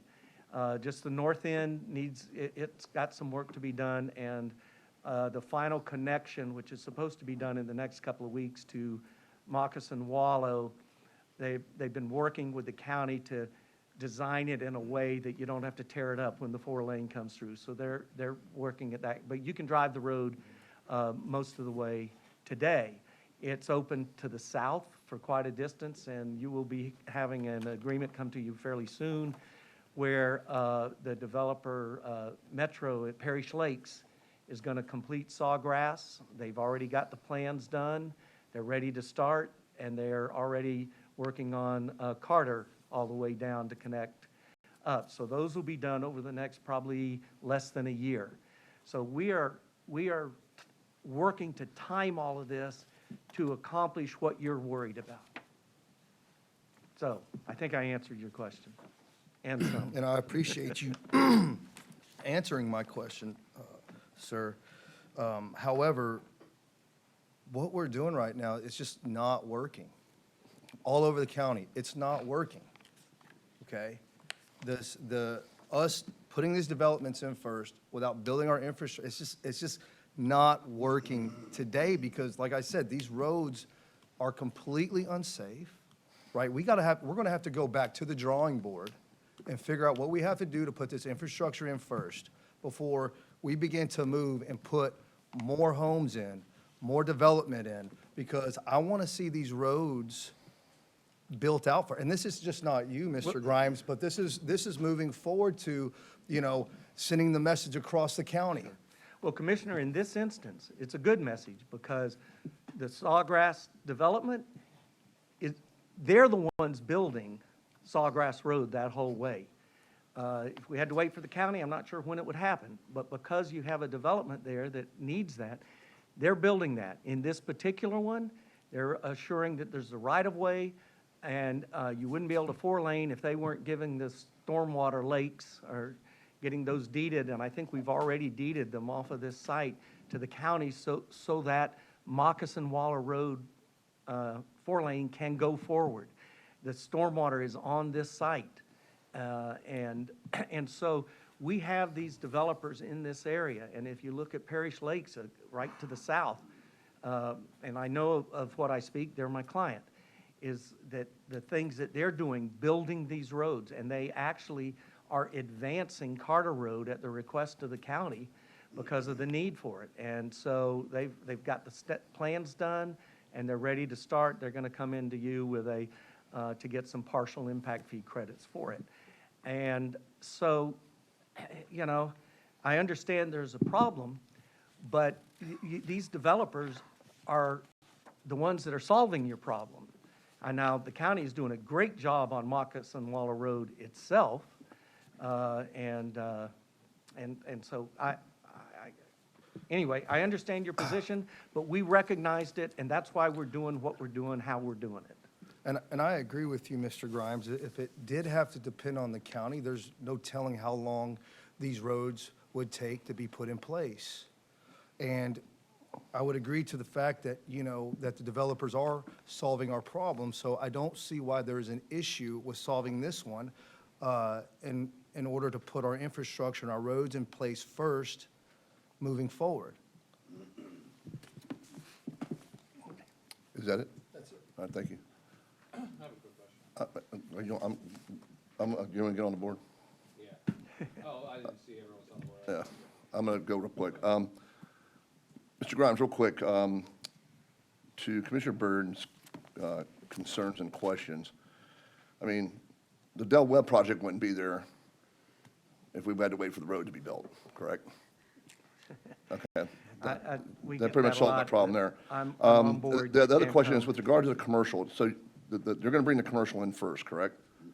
Would that be the natural progression of how that would happen? In the normal course of events, you have to have the residential before the commercial. Okay.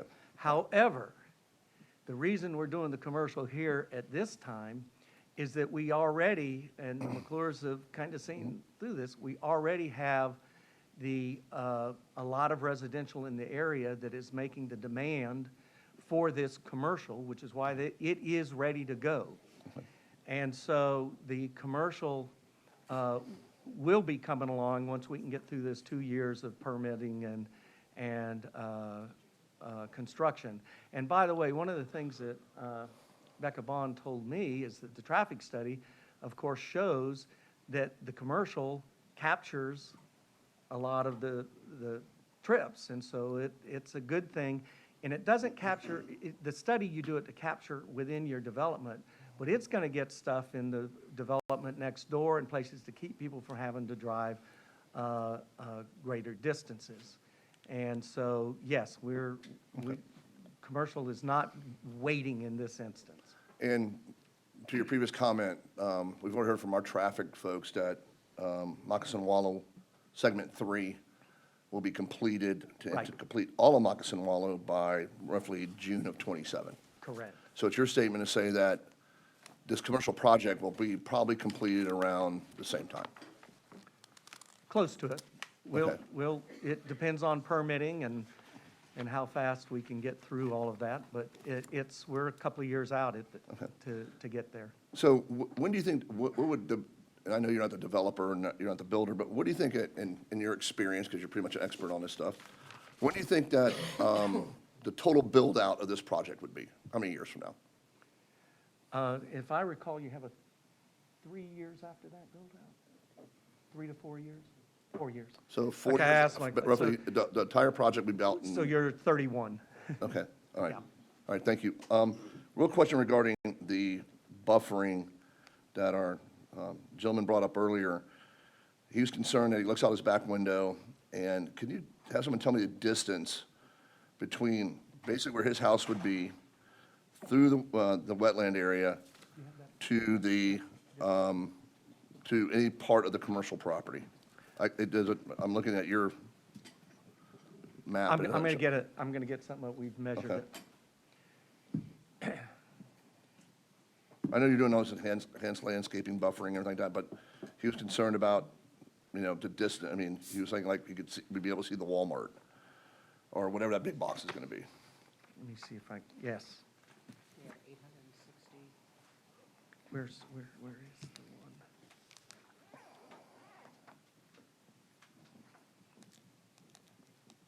The other way?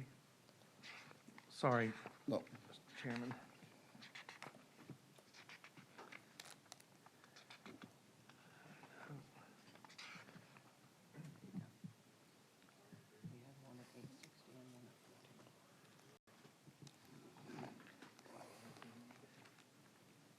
And by the way, I was educated that ELMO stands for Electric Light Machine Overhead Projector.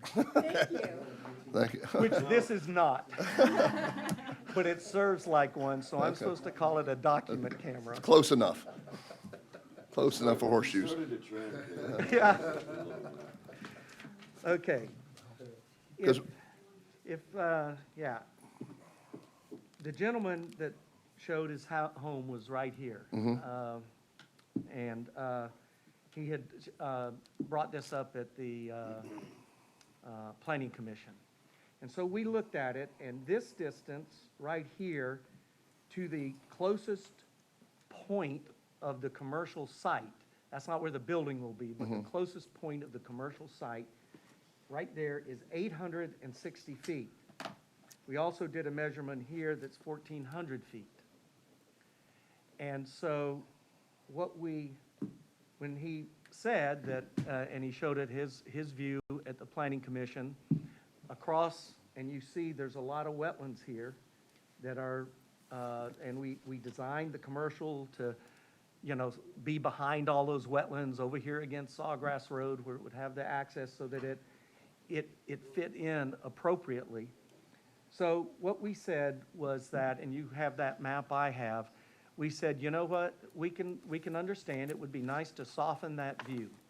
And so we said we would plant along here and along up here, shade tree, one every 30 feet. And the reason we picked one every 30 feet is that your county used to have us do them one every 25 feet, and they determined that their roots and their things shade each other out and compete, and that one every 30 feet, you get much healthier, better trees. So I'm going with one every 30 feet based on what the county has been telling us on how we do it.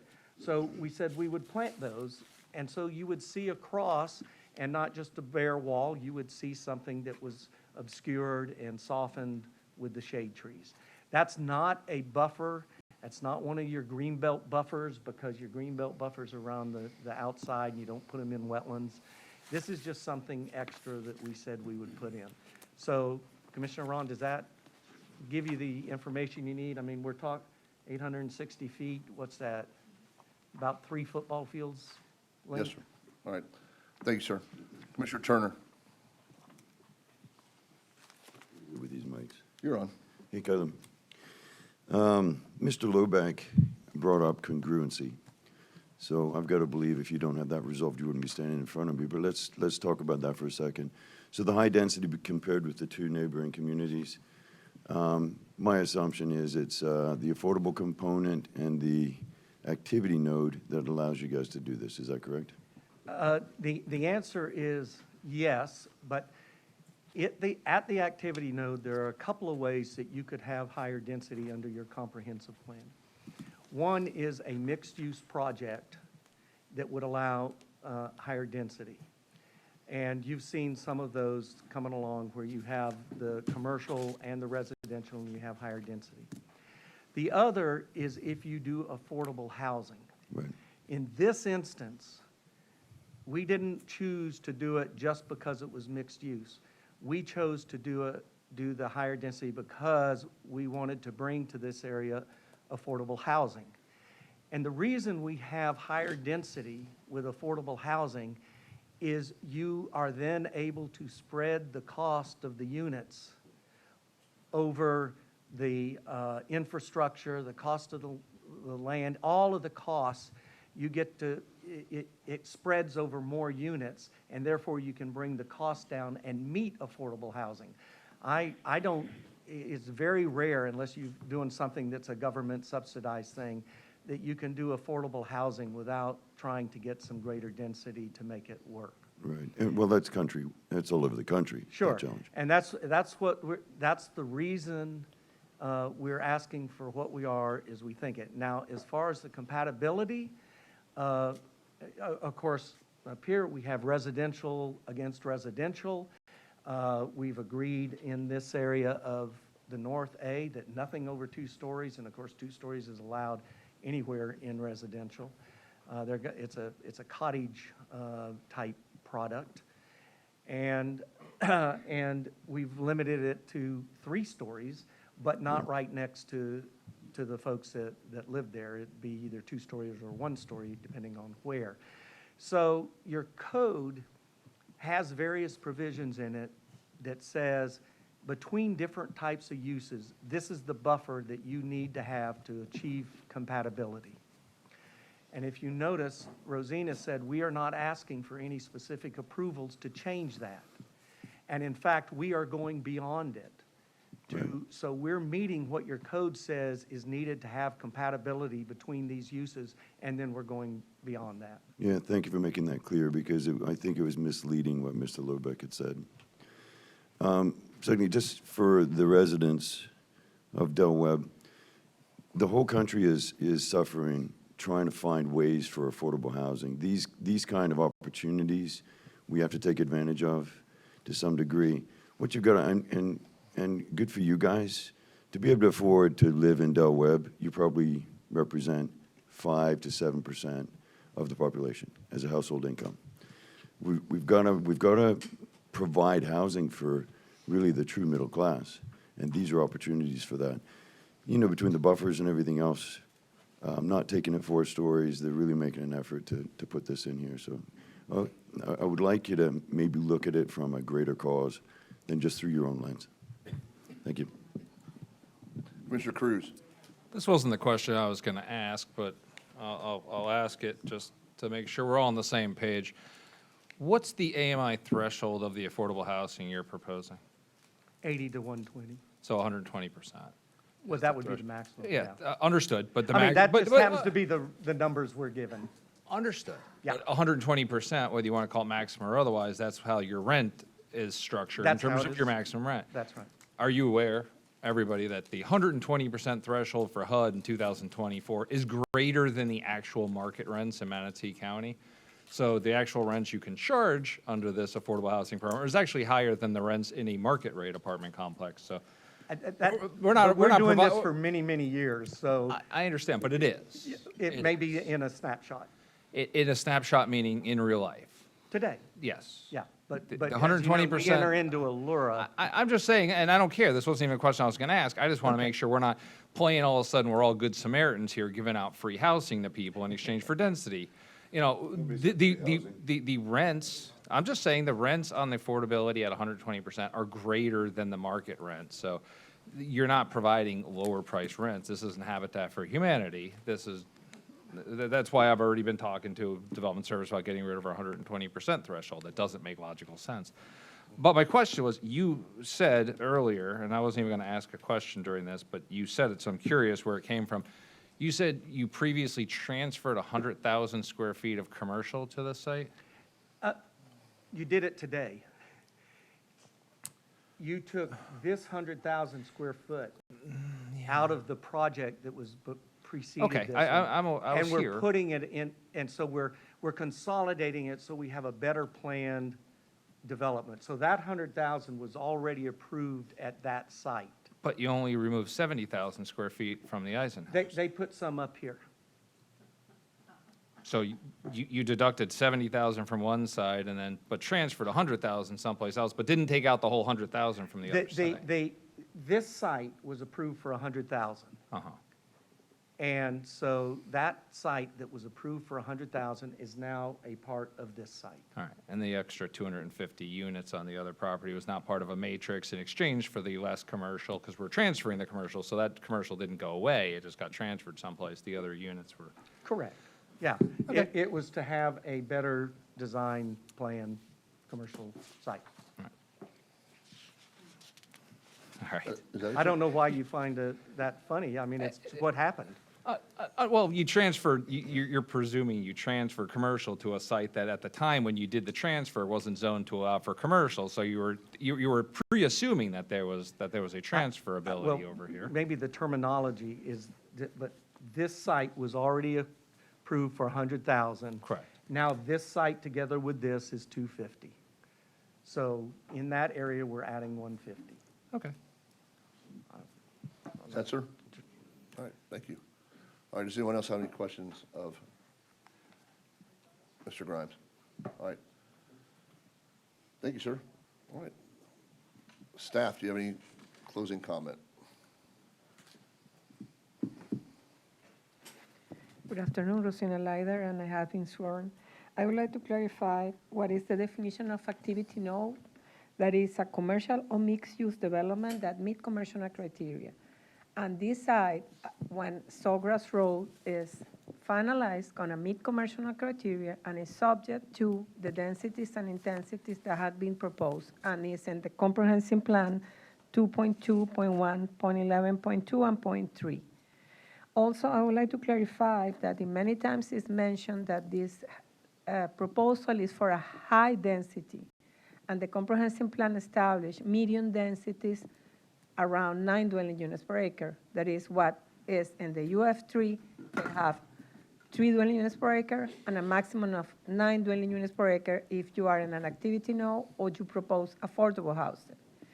In order to, other clarification, in order to have transportation, public transportation, in general planning practices, you need density to support the public transportation. It's not, you cannot have the frequency that is needed. And also, I would like to say that, like Mr. Grimes says, the comprehensive plan, the land development code establishes different buffer for different uses. To the south of this project, going to be a little portion that is commercial against residential, and the applicant is separating the site from there is a big wetland that's going to be serviced on a screen plus the required buffers. And to the north is residential against residential. Is this a same use, not comparable with the same use? And also, the maximum height that this development is proposing is only 3 floors. That is probably one more than the adjacent properties that are development with 1 and 2 floors. All right, is that it? Mr. Chair. Yes, ma'am.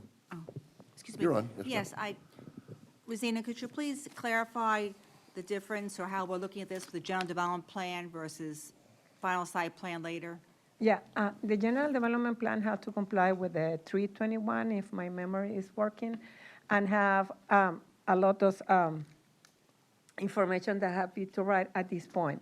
We cannot analyze a specific design because the idea is that you have the major variables, the density, the intensity, the proposed use that are going to be located, the standard for development that include the height, the setbacks, but we don't analyze specific details. When a case has specific approvals, we ask for additional information in order to make sure that at time of the preliminary site plan and final site plan, the project going to comply with the, all the variables and regulations that are in the land development code and the comprehensive plan. In this case, the case doesn't have a specific approvals, and at time of final site plan, they have to comply with all the regulations. For example, we don't have to put it because it's a code requirement, but we put a focal point is required to be provided at time of final site plan because the plan doesn't show that. Okay, thank you. Thank you, ma'am. All right, applicant, any more rebuttal? Then we've already discussed. Obviously got rid of a lot of it, but I have just a few things I want to touch base on. First, one of the things that I want you to think about is that when we do these large developments like this, if you look at a Lakewood Ranch, or you look at a Heritage Harbor, or you look at some of these large developments, you never give one product type. You don't just have single-family detached as that's it. That's all you have.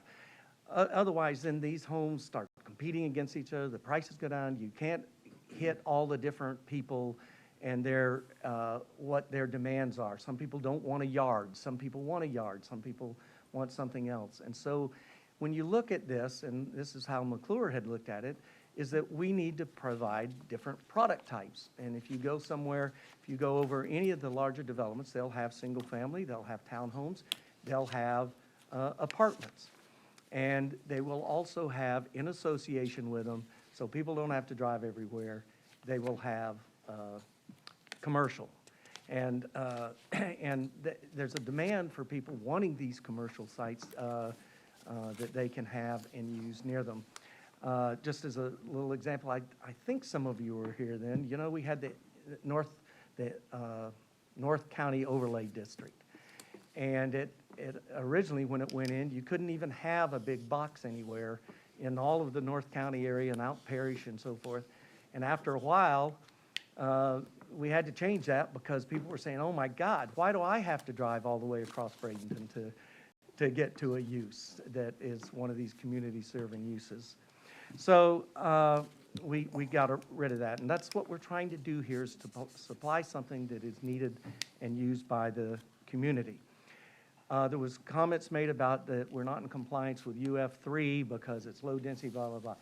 But as Rosina just said, it calls for the medium density, which this is described at about 7.2 or something, I forget what it is, units per acre in various clustered areas, which is what we're doing here. And it also allows for the large commercial if you meet a certain criteria, which is basically being on an arterial and a collector, which is what we are here. So we're following exactly what your comprehensive plan has directed us to do. And by the way, if you, they did the math for me, if you look at the overall McClure site, it comes out to about 2.57 units per acre. It's just that we're putting some more in one place and less in others, which is how the developments are generally done. I want to just touch just briefly on the wetlands. A lot was made of the, quote, wetlands impacts. There are basically all of the wetlands on the perimeter next to the development, other developments are being saved. They're not being touched. We have a couple of interior ones that are isolated that I would defy you to go out there and look at them and even know they're a wetland. They're highly impacted, and they're ones that really don't have much survival possibility. And so we're impacting those. And then one on Moccasin Wallow Road that has already been impacted by Moccasin Wallow and will be further impacted by the expansion of Moccasin Wallow in the right-of-way that has been given to or transferred to the county in order to make that happen by the McClure family. And by the way, they also built the sewer line that's along Moccasin Wallow Road to take care of sewer needs out there. So the infrastructure has been being done by them.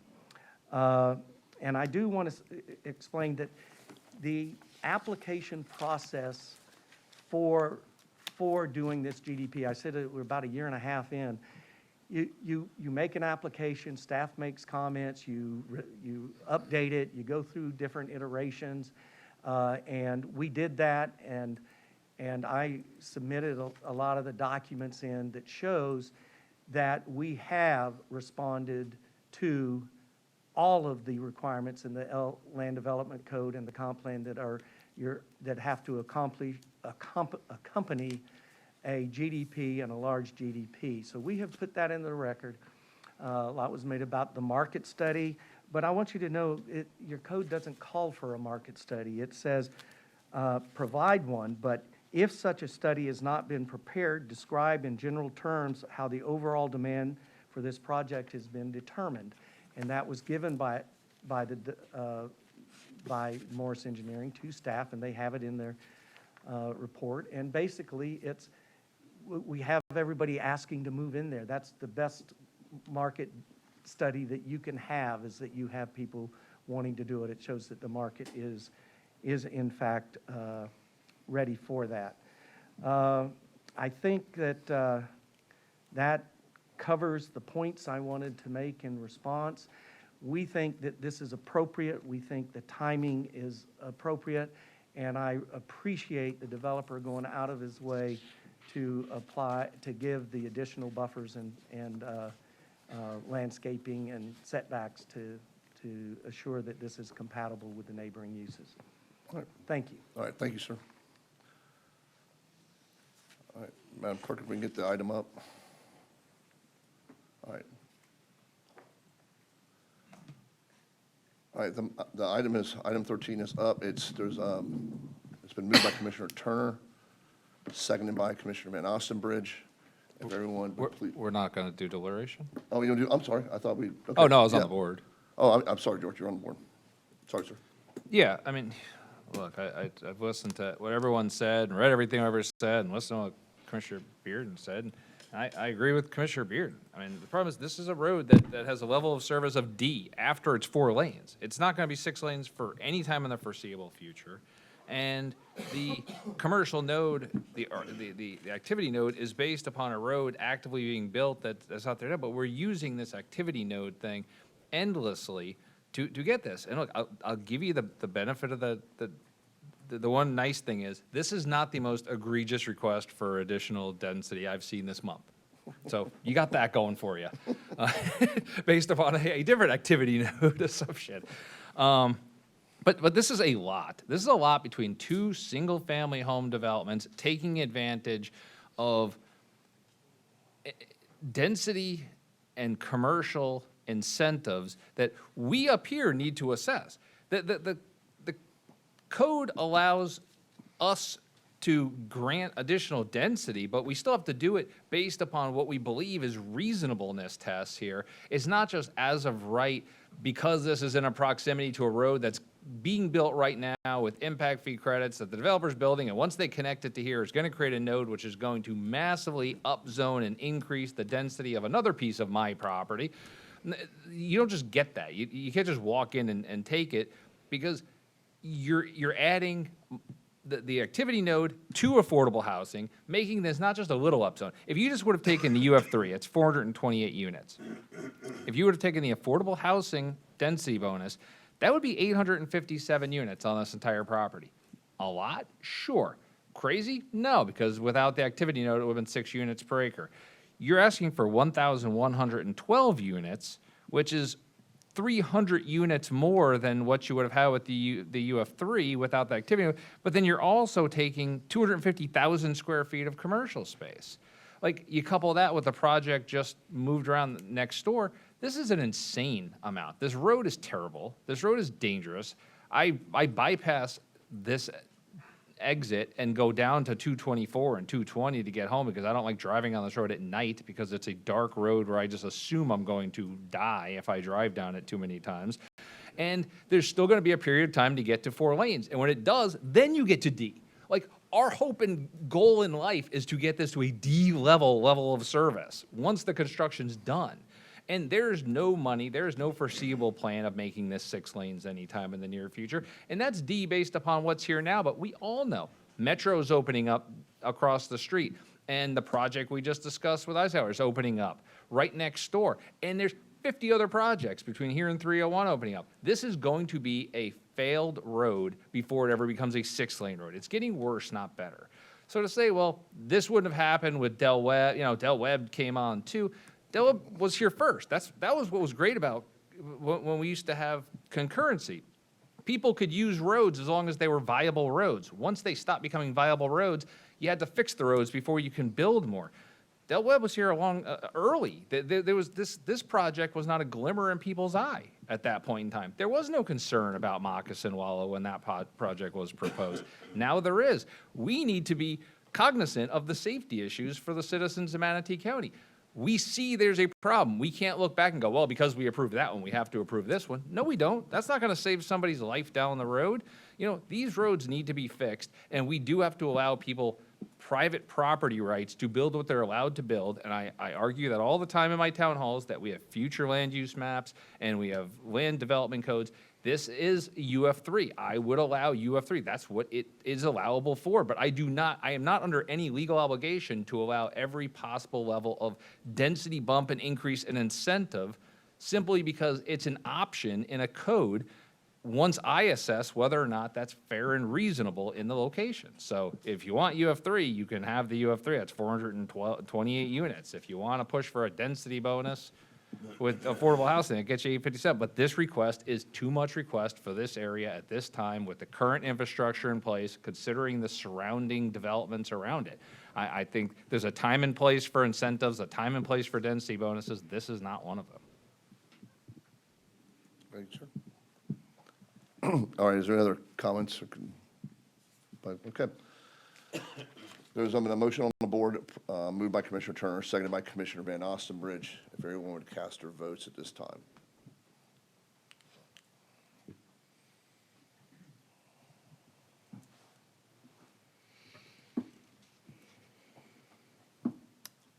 And the motion carries 4-2. All right, let's move on to now get into our rest of the agenda. Next up is items presented upon request. Ms. Knapp, can you read the first item into the record, please?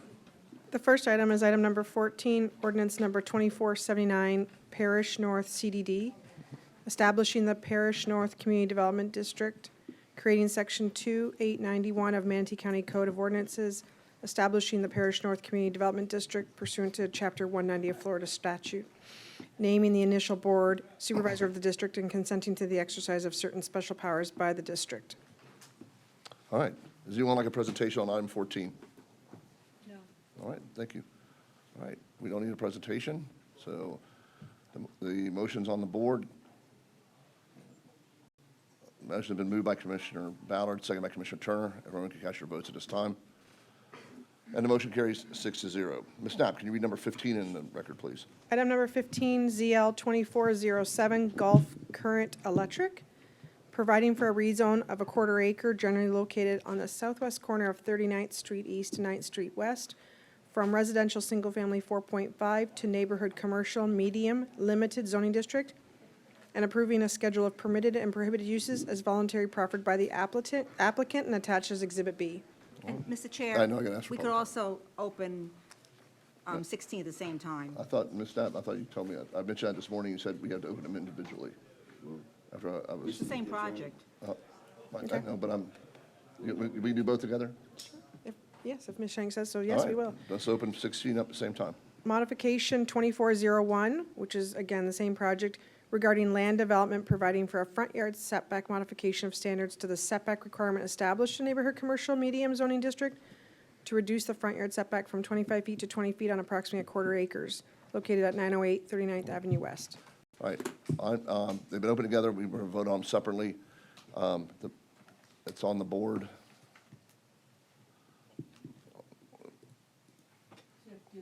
Yeah, yes, ma'am. Is there any ex parte? No. All right, thank you. All right, the motion's been moved by Commissioner Cruz, second by Commissioner Turner. I'll now open up for public comment. And I have one individual on the board. Ms. Petra? Oh, okay, all right, thank you, ma'am. So you're waiving your public comment? Thank you. I'm more pissed off this item on the agenda. I know, I fought it. All right, so on item 15, there's no other public comment. I'll close public comment. It's quasi, so there's nothing on, no phone in. And the motion's been moved by Commissioner Cruz, second by Commissioner Turner. If you cast your votes at this time, the motion carries 6-0. On item 16,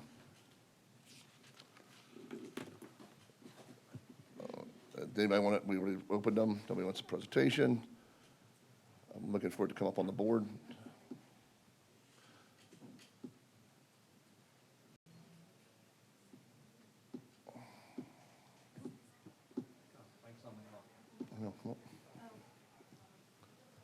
All right.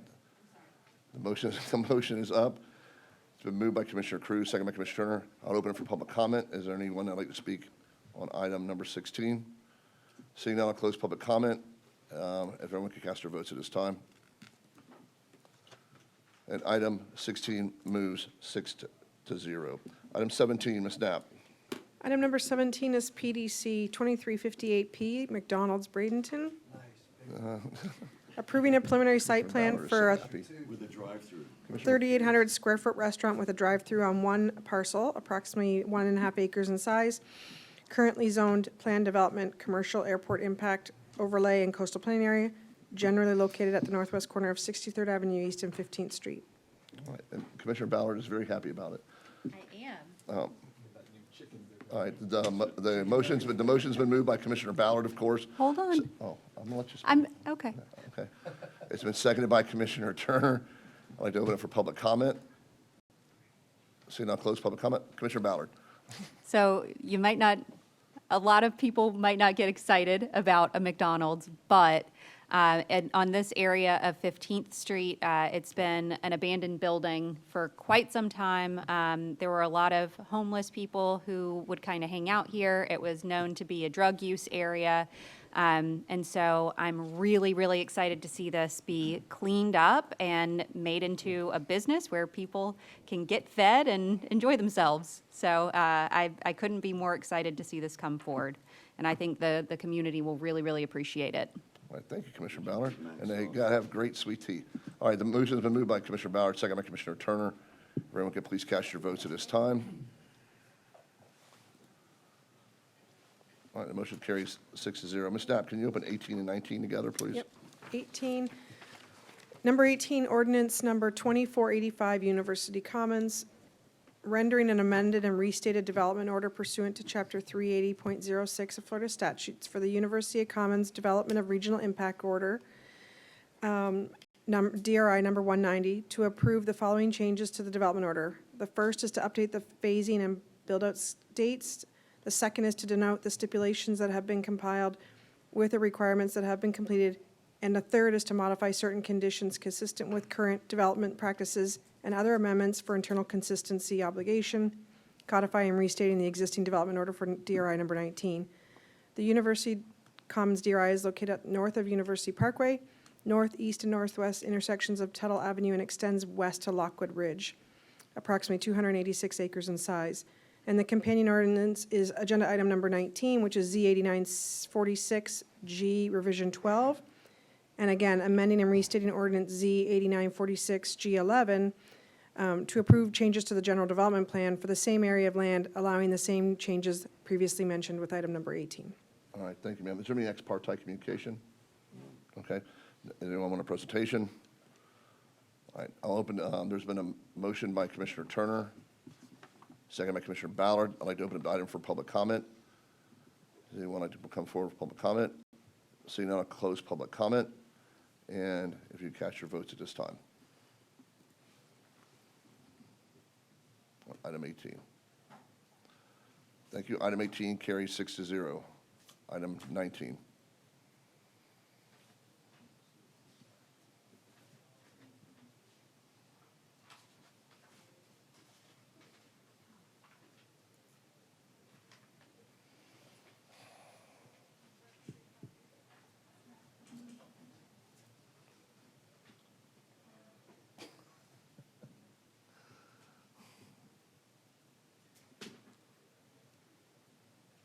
You just want us to give a voice? All right.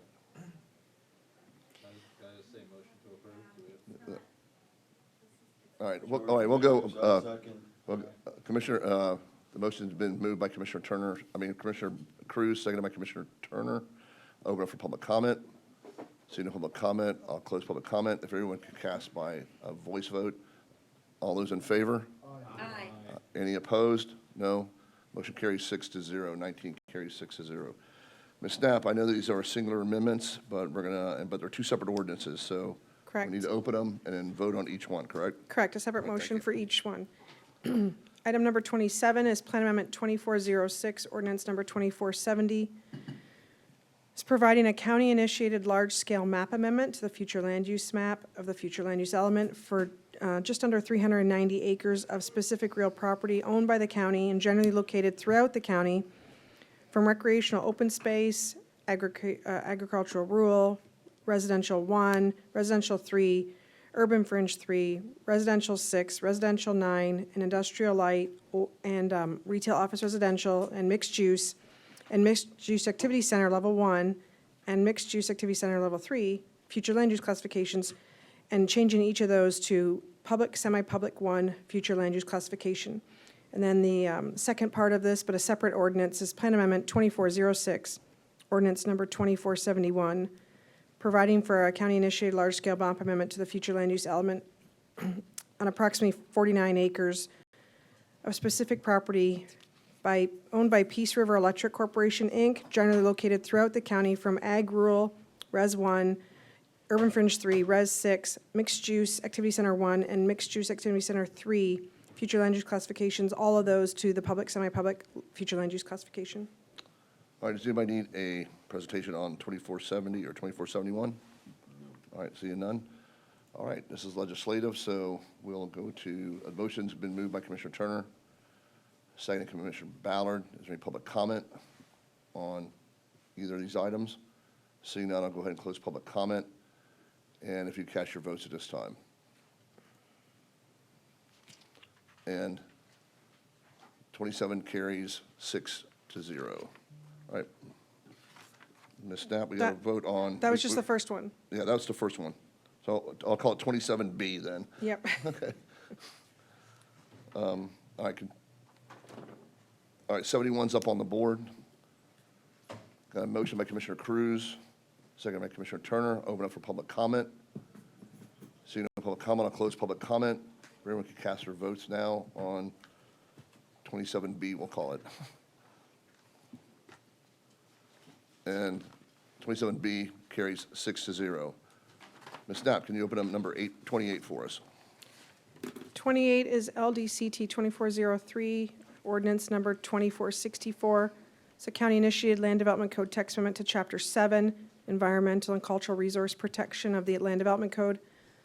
Section 701, landscaping and screening standards, updating references, addressing scrivener's errors, and providing clarification on standards throughout, revising Figure 7.2, which is the roadway options per 100 feet, reflecting corrected terminology for typical roadway buffers and clarifying the buffer widths.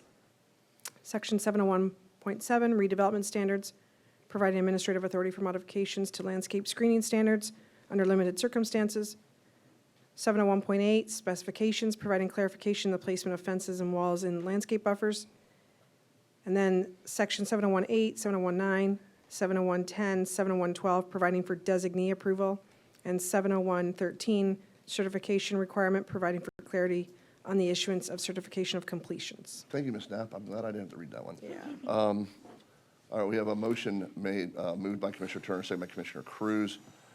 I'll open for public comment.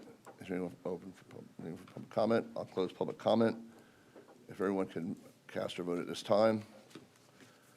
And 28 carries 6-0. All right, now we're going to move into the presentation scheduled. And first up is item 20.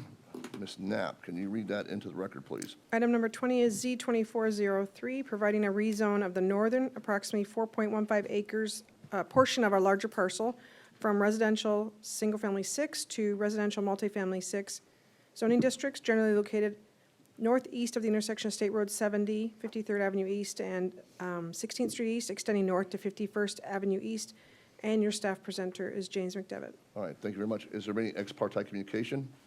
No. All right, seeing none, applicant, you're up. Mr. Goss. Thank you, Commissioner Ron, Commissioners. Congratulations, Commissioner Cruz and Commissioner Van Ossenbridge and Commissioner Turner. Thank you for your service. My name is Bob Gauss with Gauss Associates. I have been sworn. This is a piece of property, Invest PL, that we're attempting to rezone. Hey, Bob, can you do me a favor? Get closer to the microphone. We can't quite hear you. Thank you. Can't hear me? Yeah. Yeah. Okay, this maybe, property. maybe it's just me. This property is, can you hear me now? Yeah, we can hear you now. I feel like a Verizon commercial or AT&T commercial. This property is located over in Onico, and it's located actually north of 53rd Avenue East, and it actually touches 51st Avenue East. And you can see the location here. It's actually one of several parcels that my client owns. My client also owns the property to the south. It's located in the Res 9 future land use. It's in an RSF 6 zoning category. So it's currently zoned RSF 6. That's a misprint. I put RSF 9, it's not. But the allowable density in the RSF 6 is 9 dwelling units per acre. So the allowable density currently is 37 dwelling units per acre.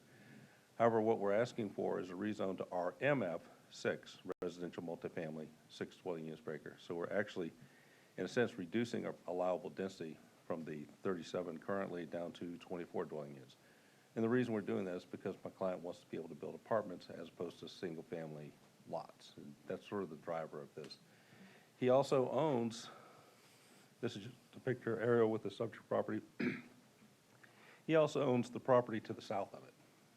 So, you know, we've always kind of looked at it as not one parcel, but for purposes of access and things like that, we have looked at it as we have the ability to access State Road 70. And that was kind of the confusion. I understood there was concern about all the comments that came up at the Planning Commission. There was people thinking we were going to be accessing this property from the north, and that wasn't the case. What we've been doing actually since March is working with Tamira Robinson, who owns the property you see in Cyan that comes down the side of our property. And I'm going to show another little picture. If you look, her driveway leaves her property and comes onto my client's property. And so we got together with her back in March and said, we think we should work together and end up with a single 24-foot wide drive aisle that comes into our property, that we also grant you the ability to, access your property, and you'll have a better driveway coming off of State Road 70. So that's always the direction that we've been going. We've been going in that direction since back in March, because quite frankly, our traffic consultant, Michael Yates, who's here with me, pointed out that access was a concern once before, and so we took a proactive approach and got together with the neighbor right out of the gate. This is actually a picture of, if you look at our property looking out the north, there's various reasons not to go out that way. One is it's skinny. Two is you get that power line in the way. There's a bus stop sitting right there at where it touches 51st. It's a bad place. And it actually didn't occur to us that somebody thought we were going to go out that way, because we tried to be upfront that we were going out 53rd. But there was confusion. This is a view looking towards State Road 70. This is a view looking north across the site across the site. I think they took these pictures several months ago now, and looking south. So again, that's the site in yellow. As you've seen from the staff report, we are consistent with the comprehensive plan. We are consistent with land development code regulations. Staff did not have any objections to it. We feel like we resolved the issue with neighbors. We met with the neighbors outside the Planning Commission after the meeting to, talk to them about it. And we articulated during the Planning Commission that we weren't planning to go out the north. And I think that they understood that, and they were happy to hear that. And I told them that I would make that point again during my presentation here, which is what I'm doing. And the Planning Commission recommended 6-0 to go ahead and recommend approval of this project. So beyond that, I'm not sure what else you would like to hear. I'm here to answer any questions, and as you can tell, I'm in on Nico Samargi's here. Commissioner Ballard. Well, sorry about that. I don't have any questions for the applicant at the moment, but I would like to hear, because I see my green shirts that say Onico on them, so I'd like to hear from all of these neighbors what the concerns from them are. That's fine. All right. Yeah, I'll open up for Once we public get comment. there. Okay. All right. That's it, Mr. Goss? That's it. All right, thank you. Staff?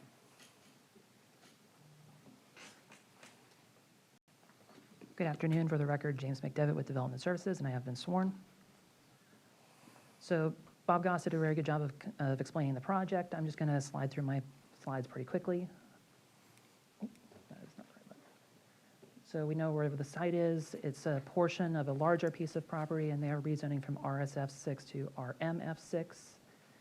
The Res 9 future land use category is described here, and it allows a range of potential uses, densities, and intensities, but for clarification, I'm just going to focus on the medium density residential and high density residential, and the 9 dwelling units per gross acre. So here are the zoning districts compared with the existing and the proposed. And again, to just kind of focus in on a few things, the RSF focuses on the single family detached, and the RMF allows for detached, semi-detached, attached, and multifamily. So it's really the uses that are here that are different. And as Bob mentioned, there is a maximum in RSF that is for the density, which is per FLUC for the Res 6, but it's 6 dwelling units per gross acre for RMF. So they're capping themselves to 24 dwelling units per acre base density, or even if they apply for some sort of density bonus, they won't get it. It's 6 maximum. This is just a small comparison of the single-family semi-detached, duplex, attached, multifamily, all of which are permitted in RMF 6. That's what he was talking about with the different options. With a rezone, we don't know if he's going to do multifamily, and we don't know what the end use is, but this district allows for that. He spoke at great length about the access, so I'm not really going to harp on this too much, just to say that 16th Street East is a private road. It's built into the deeds of the properties that are along that roadway. If the applicant wishes to establish access through that, they got to get permission from those owners to use that. The Res 9 future land use anticipates the type of development RMF 6 provides. It allows for a variety of residential uses while maintaining a compatible density with the surrounding area. There are no apparent negative aspects, and this development will need to comply with all the appropriate LDC requirements in the code, and that they will need to pay their proportionate share if there are any additions to public infrastructure. So staff finds this rezone to be in compliance with the code and the comprehensive plan, and I'm available if you have questions. All right, anyone have questions, James? All right, thank you, sir. What we'll do next is we're going to open up for public comment. If there's anyone in the audience, ma'am, please state your name, county residence, and you have been sworn. Yes, Margie Nanny, You can Citizens. pull it down. Margie Nanny, Citizens for Historic Oneco. I am a Manatee County resident, and I have been sworn. May I give my letters here so I can get the 10 minutes? Okay, yes, ma'am. I do have a PowerPoint. I try to entertain you all at the same time. so- Commissioner Van Usher said you're the mayor of Oneco. Oh, well, it's unofficial, but I'll take it anytime. About almost 40 years. Okay, let's get everything in oriented. Hang on, am I on the clock yet? Okay. So I already said good afternoon, and I told you who I am, and I am sworn. First, I'd like to take a moment to wish all those who've been impacted by the storms many blessings. We hope for a speedy recovery and pray we get a break from this type of severe weather in the foreseeable future. Thank you to all of you all and county staff who are assisting us with this recovery, and now down to business. In 2022, we stood before you regarding a rezone proposal which would have allowed the applicant, Circatalia, an R-rated circus on the same property. Thankfully, that was voted down in a common-sense move by both commissions. We understand the front piece of the property along State Road 70, denoted with the yellow star, has recently been rezoned to general commercial mixed. We're really not sure what this will bring to our neighborhood, though we know they could put a gas station there. Today, we're considering the 4.15 acres on the north side of the property that runs along Bowley's Creek, denoted with the red star on the graphic shown here. This property is embedded into a substantially residential neighborhood very close to several homes on a nearby private dead-end road. The parcel has many old-growth oak trees that serve as a buffer and wildlife habitat that will go away if this project moves forward. Along the State Road 70 the property has a DOT retention pond inset into the frontage that separates the commercial property from the proposed residential entrance. The arrows show how the applicant proposes 2 entrances from the commercial and residential portions of the property onto State Road 70. Presently, the land appears to be used to store circus-related semi-trucks and other older and defunct equipment, as well as a barrage of large RV campers. For our community, the concerns remain the same as they have been for this project and for other infill developments being proposed in our area. Dangerous traffic conditions, potential stormwater and flooding issues, and incompatibility with surrounding residential uses are all at the top of that list. Most of historic Oneco's streets are very narrow, unimproved, and many are dead-end. The infrastructure has not kept up with the growth, and it appears the county just keeps on allowing more development without providing improvements to handle that growth, and we call this infrastructure overload. Briefly, I'll recap again about historic Oneco for those of you who may have forgotten. The section along busy State Road 70 between US 301 to the east and 15th Street to the west and surrounding neighborhoods to the north and south. Thanks to you, our newly landscaped medians welcome people through this gateway into Manatee County along State Road 70, a busy 6-lane divided highway traversed by over 33,000 vehicles a day and counting.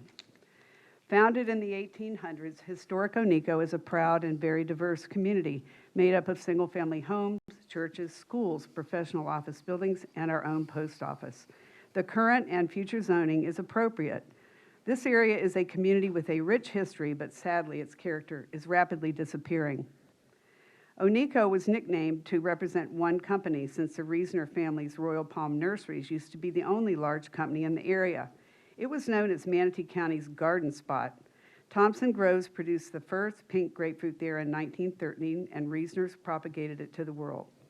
Beginning in the late to 1800s, neighborhood students were educated at Oneiko Elementary, one of the county's oldest public schools, which remains today as a neighborhood educational anchor.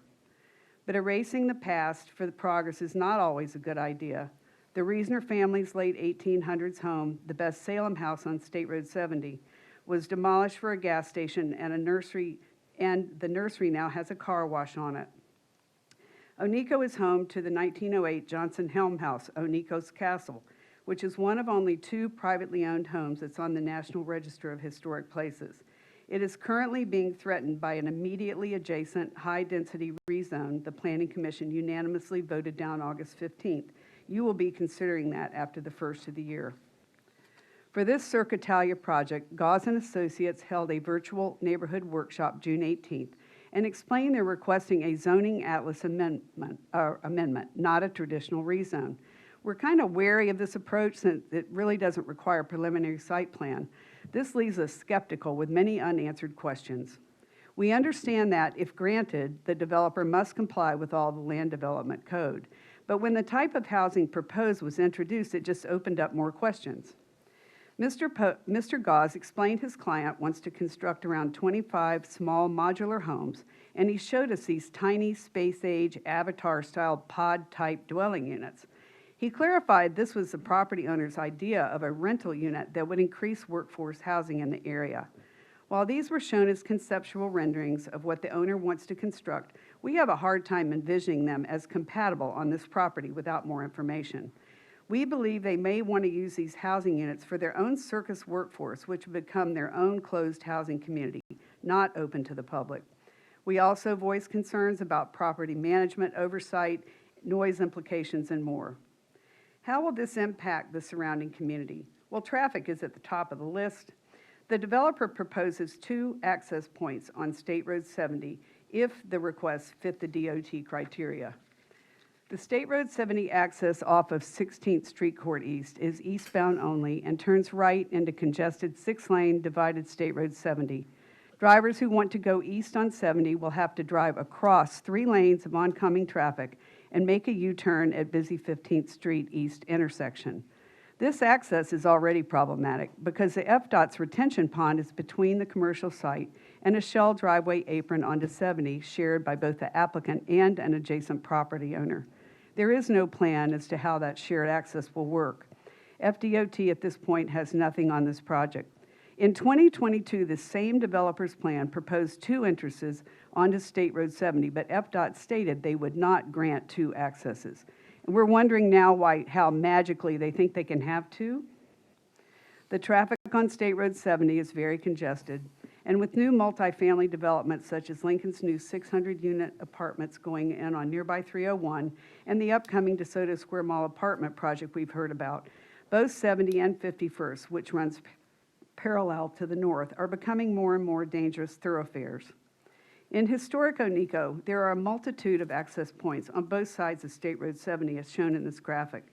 Most are non-conforming, and it is the desire of FDOT to reduce, not increase, the number of cuts as new development arises.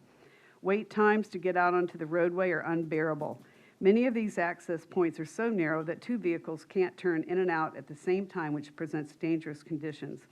This section of 70 can be clogged from one end to the other at peak drive times, with school access times almost impassable. Just a few feet from the project is a railroad crossing that frequently stops traffic both ways, making it impossible for anyone to get out onto 70. They recently began to use this as a rock aggregate loading zone too, which resembles something from a third world country, if you want to know the truth. This has increased the number of road closures per day dramatically. The blaring sound of the train's horn starts at 6 a.m. in the morning, disturbing residents and making unhealthy conditions due to the rock dust.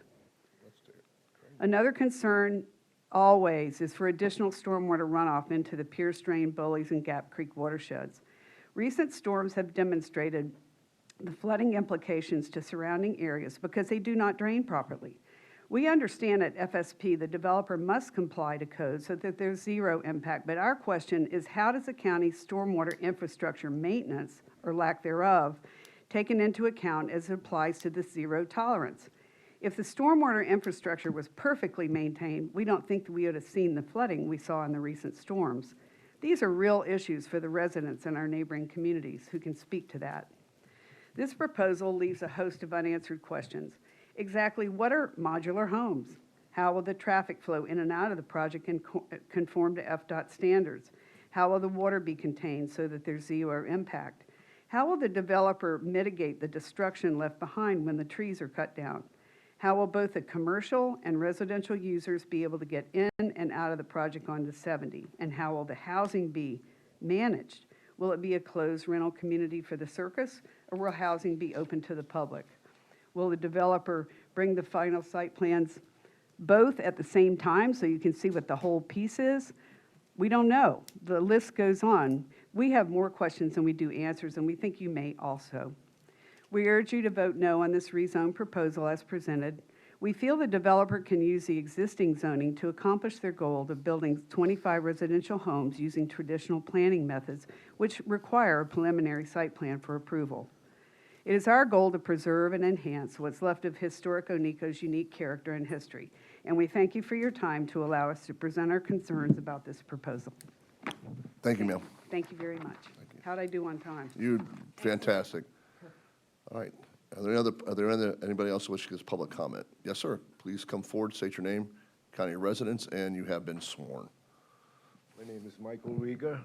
I live in Manatee, 1618 51st Avenue East, and I have not been sworn. Madam Clerk, can you please swear him in? Well, anyone else, please, anyone else that's going to speak, please stand. If you've not been sworn in earlier, please do it now.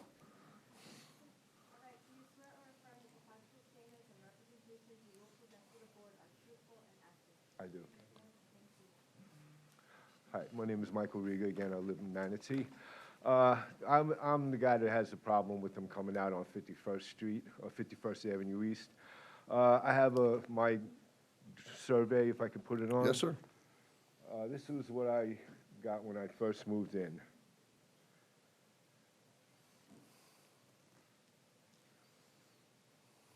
Okay, my house is in the blue. Okay, my property lines are in the red. You see 16th Street East is the easement that we live on, and I own actually across about, says 18 feet and 15 feet on the other side of it. Okay, that kind of goes into their property, it seems like. But the other part is, after that point, there is only maybe 20 feet that's left over, and you have power lines going right there also, and then it's Bowleys Creek. There's only 20 feet from that point, from my end of the point to Bowleys Creek. I want to know what's going to be, if anything, is going to go over that way, and is there anything that could be put there? Because you have Bowleys Creek. I thought there needs to be a buffer in between Bowleys Creek, and if it's not going to be done now, is it going to be done later?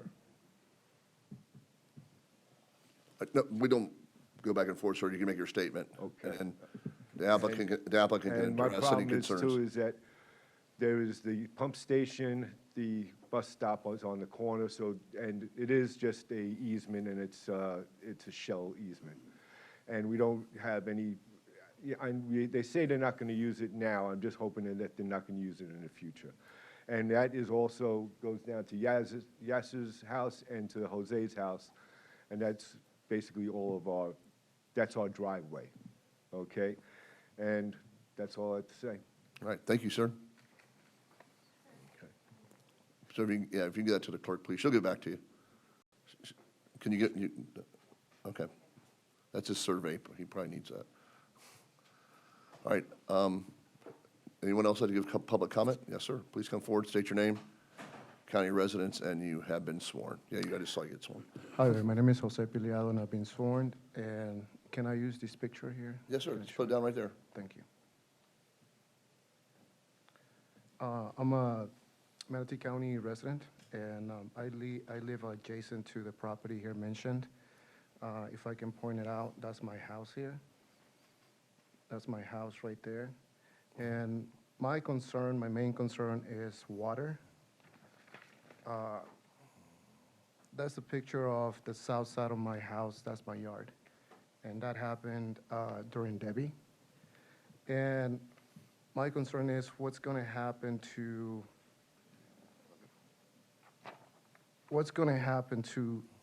this area if it gets paved, and what's going to happen to all that water filtration. I mean, how is that water going to filtrate?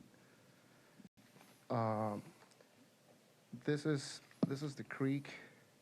There's Bowley's Creek right there, filled up to capacity when Debbie during the storm. So my concern is that in the future, you know, depending on rain and water, that can be a recurring thing in my yard. So my concern is what's going to happen to what's been built there. Is it going to be parking lot? How much water filtration and absorption there's going to be? Because that's another picture of my yard. We share this little creek right here. It's a very shallow ditch, and that's our drainage ditch. And this is where my yard intersects. So just going back to that main concern, it's a large area that they're planning to build or work on. So any sort of grade on the ground or any change on that ground, it can definitely, you know, send, you know, that amount of water into my property. Yeah, so that's pretty much my main concern on that. During Debbie, that's the south side of my house, and you can see water going under the house. And I don't know what's worse, if to have a house flooded on the inside or under the house, because it takes forever to dry out. So currently, right now, I had to move out of my house because of the house still drying under the house in the crawl space. So in the future, if that water is not contained, I really don't know what's, based on these pictures, you know, that can be another possibility for in the future. All right, sir. Yeah, thank you very much. Thank you. You had to, sir, if you can pass all that to the clerk. Thank you, sir. All right, is there anyone else like to come forward and give public comment? Please state your name, county residence, and that you have been sworn. Good afternoon. Good afternoon, Commissioners. My name is Yasser Awad, and I have been sworn in. I'm one of two residents with an address on 16th Street East. My concern with this project is the type of housings that the applicant's choosing to build here, which are not compatible with the surrounding houses in the neighborhood. Historic on Eco, mind you. I don't think there's anything historic about avatar pods at all. We don't know if these types of housings are even hurricane building rated. So during another storm event, I could have one of those avatar pods sitting in my yard. I would like to see, what I'd like to see is homes that are like for like with the surrounding area. And I also have a concern about the types of residences, types of people who may be occupying those pods. Let's stop and think about who the applicant is. They own a circus, and they wanted to put a circus there 2 years ago, and it was voted down, thankfully, right? I don't know about y'all, but I don't want a circus in front of my house.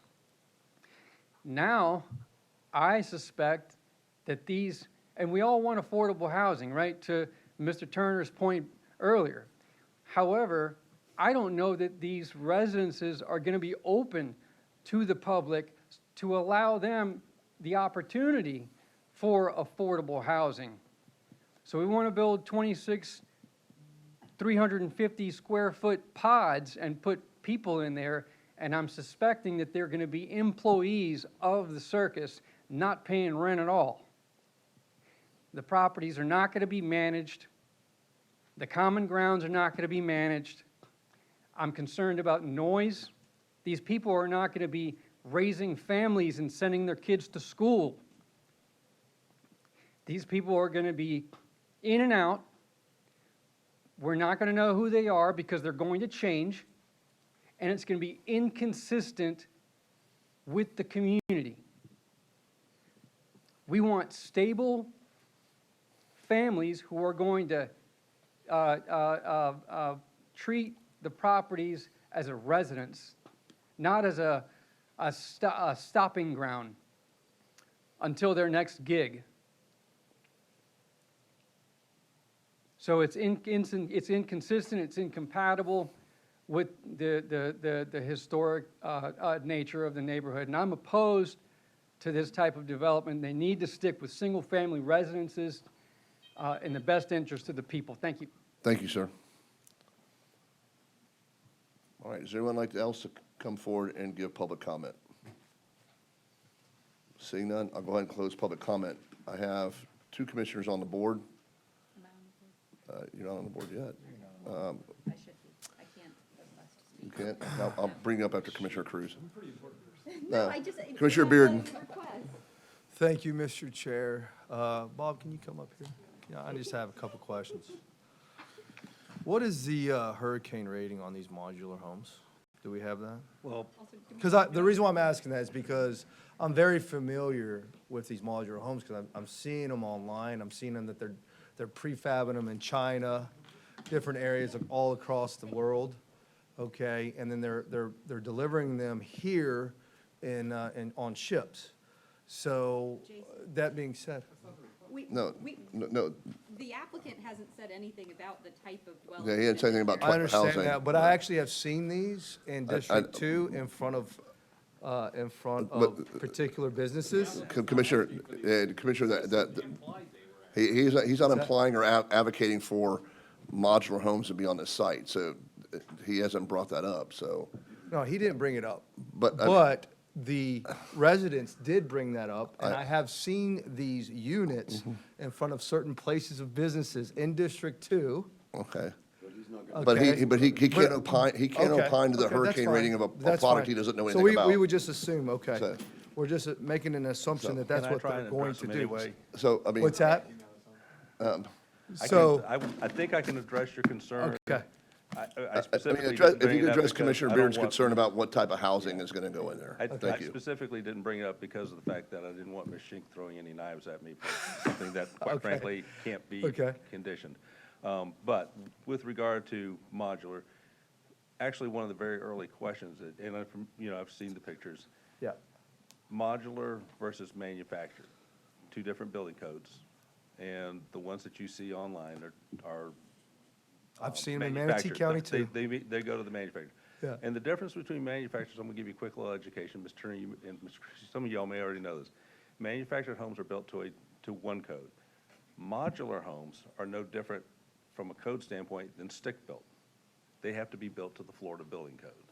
So one of the very first questions I asked my client was, are these gonna be manufactured? Are these gonna be modular? Because quite frankly, if they're manufactured, we needed to request RSMH6, which would allow the manufactured home, or if they're gonna be manufactured, we had to go RSMH6. But what he's wanting to do is he's wanting to actually work with the manufacturer to bring them here and assemble them to meet the Florida Building Code, which means they have to meet wind loads and all that, to where he can also market them around the country, because if they can meet the Florida Building Code, they can be pretty well sold anywhere in the country, because the Florida Building Code is pretty stringent. So that is why we're asking for our F6, is because they're gonna meet Florida Building Code standards. So they're not gonna be something that's just gonna blow away. They're gonna have to be anchored and constructed, and they probably will look different than what you see the pictures of, because I don't think that those round windows are gonna meet Florida Building Code. So, I know they won't look exactly like that, and I don't, and truth is, I don't know that they'll look anything like that. That's the reality. But the idea is that he doesn't need 60-foot wide lots to put these units in. It's gonna be more of a tiny home community. And we don't really in Manatee County have what you would call a tiny home zoning category, where it's gonna be rental, it'll be rental units, and they don't need to be set, basically 60 feet apart from each other. So that's the reason for RMF. But the truth is, they could be different units than these. So again, that's just reality. Okay. So my next question would be, is let's just say he decides that he wants to utilize these units, but they can't figure out a way to go under Florida building code. Now, once,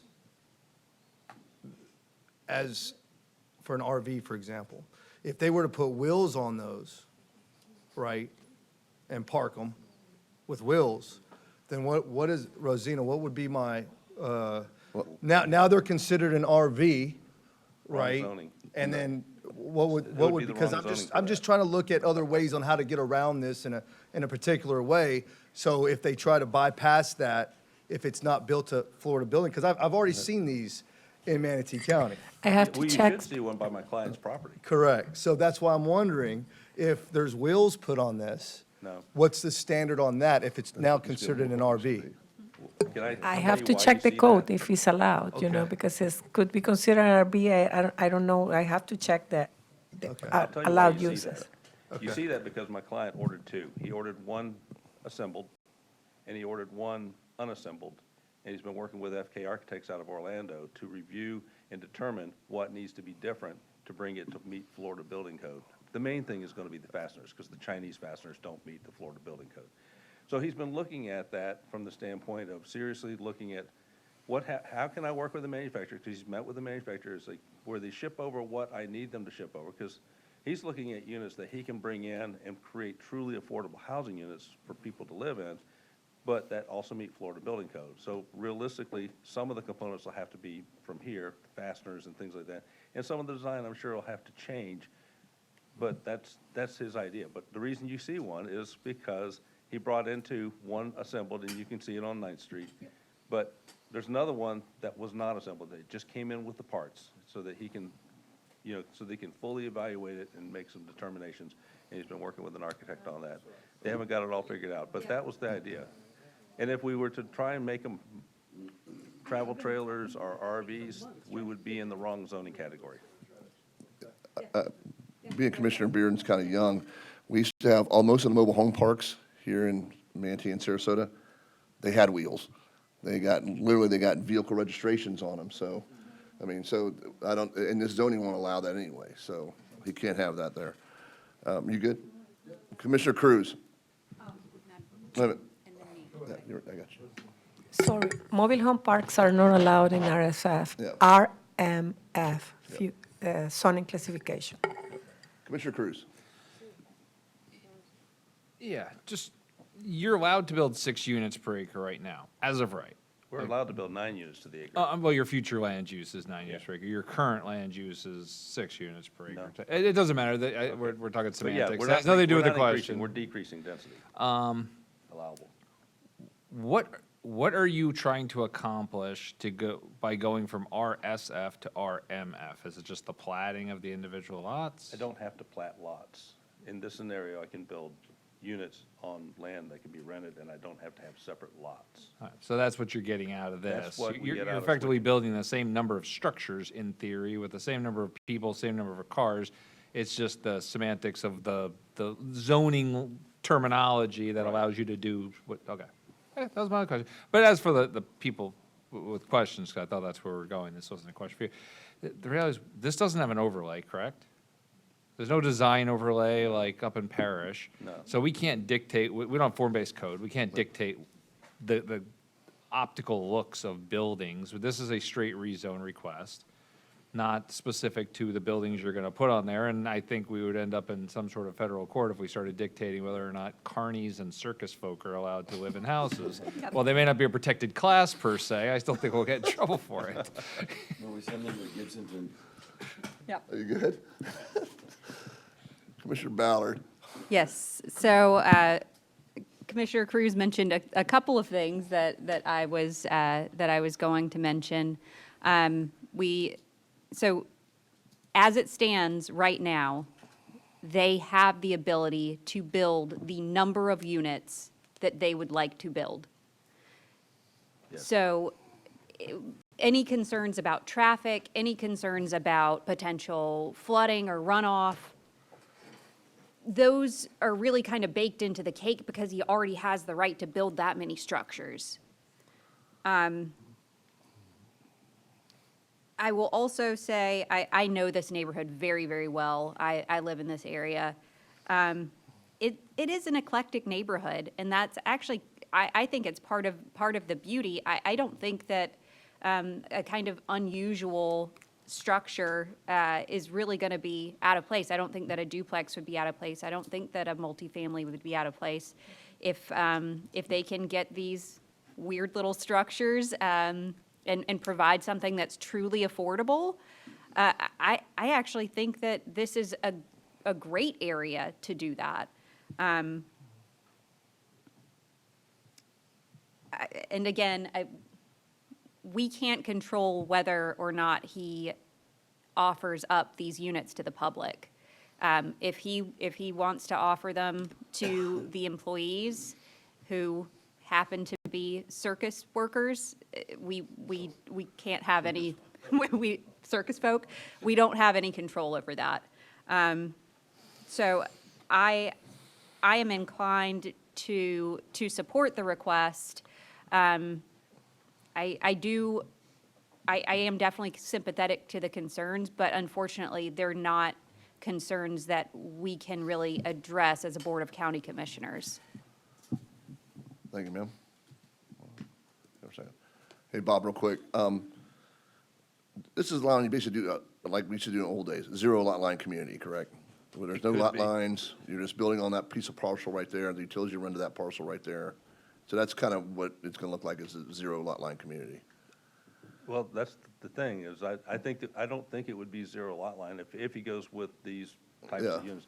And I need to say, because I think Michelle would say, we've got the picture, but by the time they get done turning it into complying with Florida Building Code, there's nothing to say that they can't manufacture it to look like lap siding and with a hip or gable roof. I mean, that's the thing. That would be great.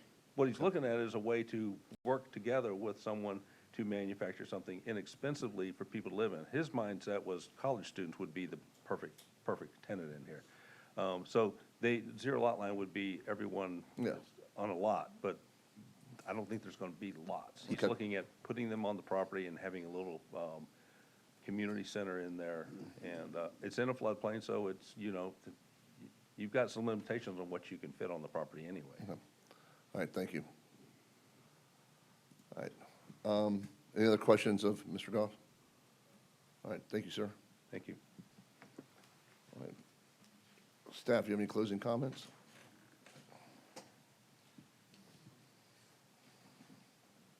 Again, James McDevitt with Development Services. I have been sworn. Bob did a great job of explaining the potential uses, whether or not it looks similar to the graphic that was shown, or it looks like something completely different, or it's built by this owner or whoever may be the next, if that's the case. We're not contemplating that. We're contemplating the potential density change and the potential usages of change. So staff has no further things to mention. The presentation from the public that showed 2 access, we don't know how many they are proposing, and we're only contemplating the northern portion that's being rezoned. If they take access from State Road 70, they have to demonstrate coordination with them when they come in with their final site plan. And that would be the same thing whether they do RMF or RSF. They would have to demonstrate that coordination. Okay. All right, thank you, James. Regina, you're good? You look like you're going to say something, so. In a letter where staff know, I would like to emphasize that they need the final site plan, and we need to revise the final site plan to make sure that all the conditions of the land development code are met. All right, thank you. All right, applicant rebuttal, are you good, Bob? All right, thank you very much. All right, Virginia, Commissioner Turner, you're on the board. Yeah, I can understand with the constituents, your residents there, you're concerned about these. This is not new, the modular home. 70s and 80s, they used to build them to look like a regular house, take it out in two pieces, full thing, and put it on a foundation. So, I mean, that is a possibility with modular homes, where it would look like a regular home. Thank you, sir. All right. Any other deliberation or questions or anything? Seeing none. All right, there's been a motion on the board. It's been moved by Commissioner Cruz. It's been seconded by Commissioner Turner. If anyone, please cast your votes at this time. I'm frozen. Oh, you're frozen? Yeah. I just Okay, restarted. well, Oh, then hold we'll- on, I'm good. I was able to vote. Mine came back up. Yeah. I exited out and then restarted the voting client. Okay, why don't we, all right, there's a motion was moved by Commissioner Cruz, seconded by Commissioner Turner. All those in favor say aye. Aye. Aye. You guys good? All right. All those opposed? Aye. All right. The motion carries 6-1. 5-1. Sorry, 5-1. Motion carries 5-1. Thank you very much. All right. Moving on to item number 21. Mr. Chair, I need IT to come down and get my computer going again. Can you carry on get with the meeting. out? You can carry on to the meeting, but I just need IT to Do you come down. want to take a quick recess? We're going to Actually, take a it's quick time for recess. that anyway. Let's take a quick recess for 5 minutes to get IT down here, and we'll be back at 2:30.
Thank you very much. Thank you, IT, for coming down and fixing everybody's computers.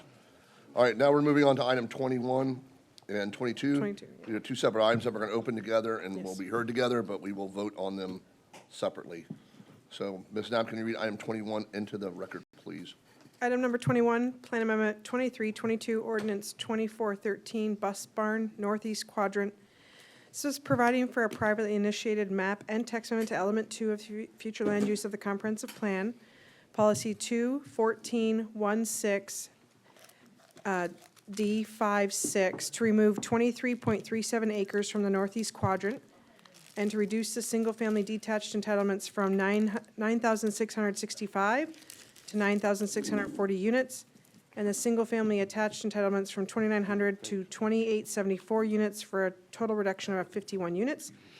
And the companion ordinance is Plan Amendment 2317, Ordinance 2414, Bus Barn. This is a small-scale comprehensive map amendment to the future land use element for 43, just over 43 acres of specific real property generally located 1,700 feet northwest of the intersection of State Road 64 and U-Line Road from mixed-use commercial residential and residential 1 and public semi-public 1 to UF3 future land use classifications.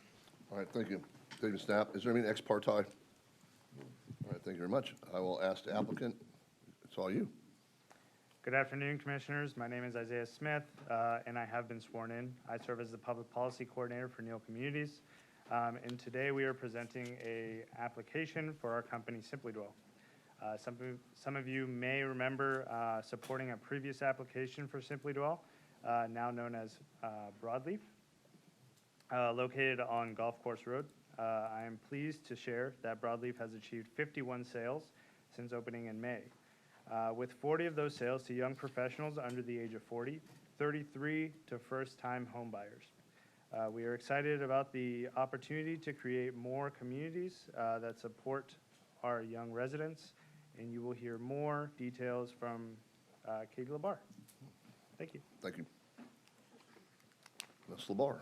Good afternoon, Commissioners. I am Katie LaBar. I'm here representing Neal Communities on the two comprehensive plan amendments that you have before you today. And you have been sworn. And I have, but I don't have to be. 'Cause Oh, that's right, it's it's legislative. Thank you. But I did. I Okay. did my due diligence and to get Just make sure everybody, I'm going across the board now, make sure everybody's sworn. I don't care what it is.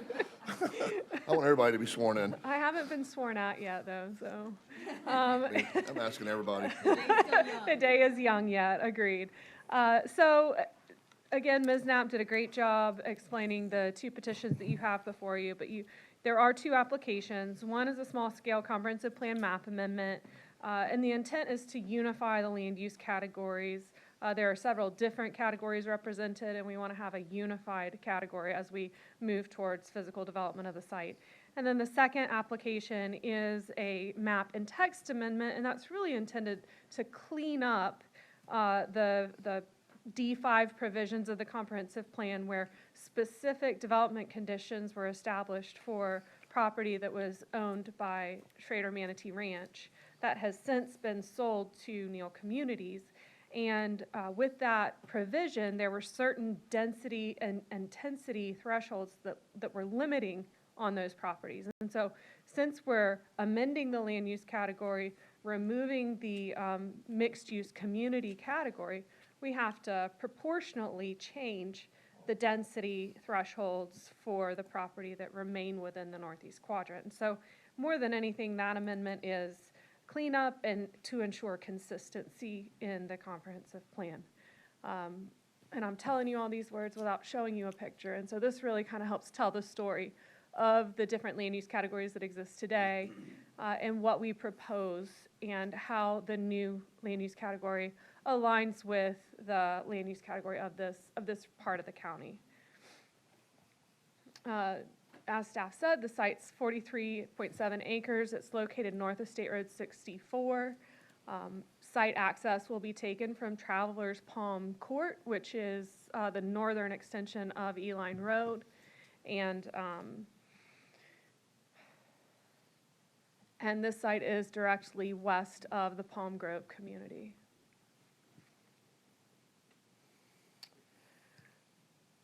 There have been a lot of changes in circumstance since the land use categories were originally established on this property. As I said, the PSP1 land use category was established really to support bus barn operations for the school district when this property was under the ownership of the school district.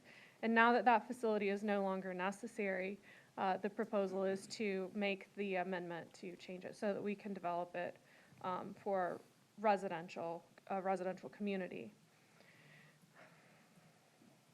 We also have a rezone application in its planned development residential, proposing 99 dwelling units, and that application will come before you hopefully early next year. And so as I described the portion of the northeast quadrant, you can see outlined in blue is the balance of the northeast quadrant, and the red rectangle to the north of State Road 64 is the piece that we are removing from the quadrant. It's about 23 acres. And I feel like I've belabored that point. As for consistency with the comprehensive plan, well, I'm sorry, this slide helps us, I apologize. The slide that's on the screen before you is the specific policy language that is being amended to, again, proportionally reflect the reduction of acreage and therefore the reduction in unit count. And we split the units between single-family detached and the attached product, and that's represented in the revised stipulation language that's in the comp plan.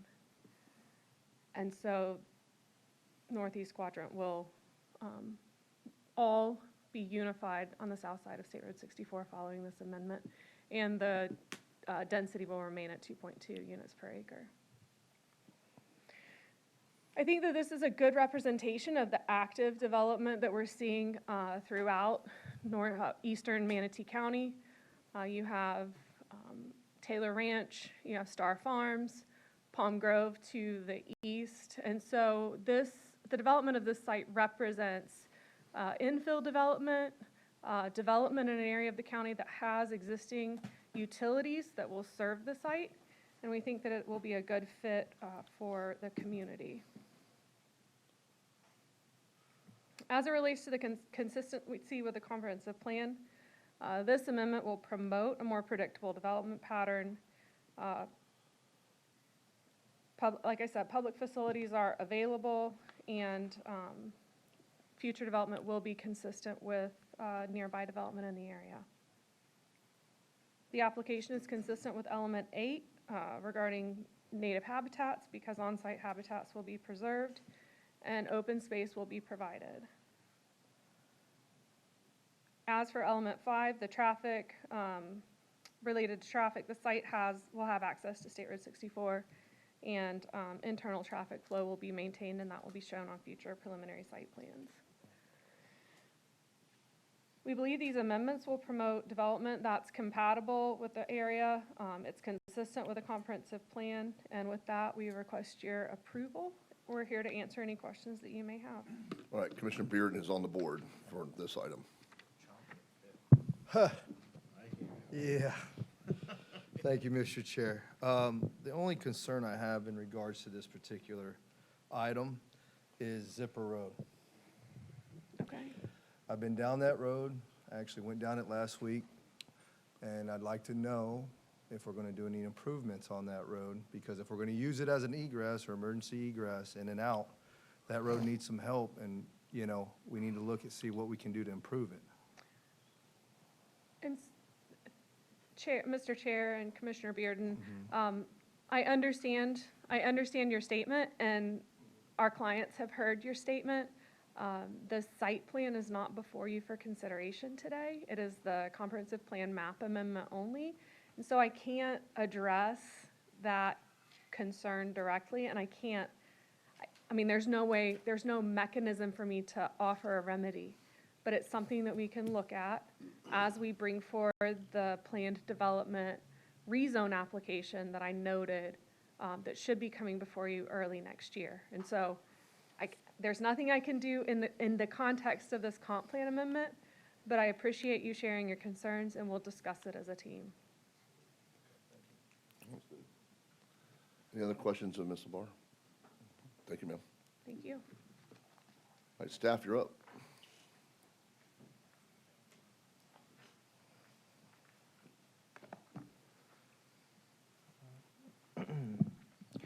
Good afternoon. My name is CJ Mills with Development Services, and I have been sworn. Ms. LeBar did a pretty great job going through the whole project. So I'm going to go ahead and just mainly skip to the positive aspects, negative aspects, and mitigating measures here.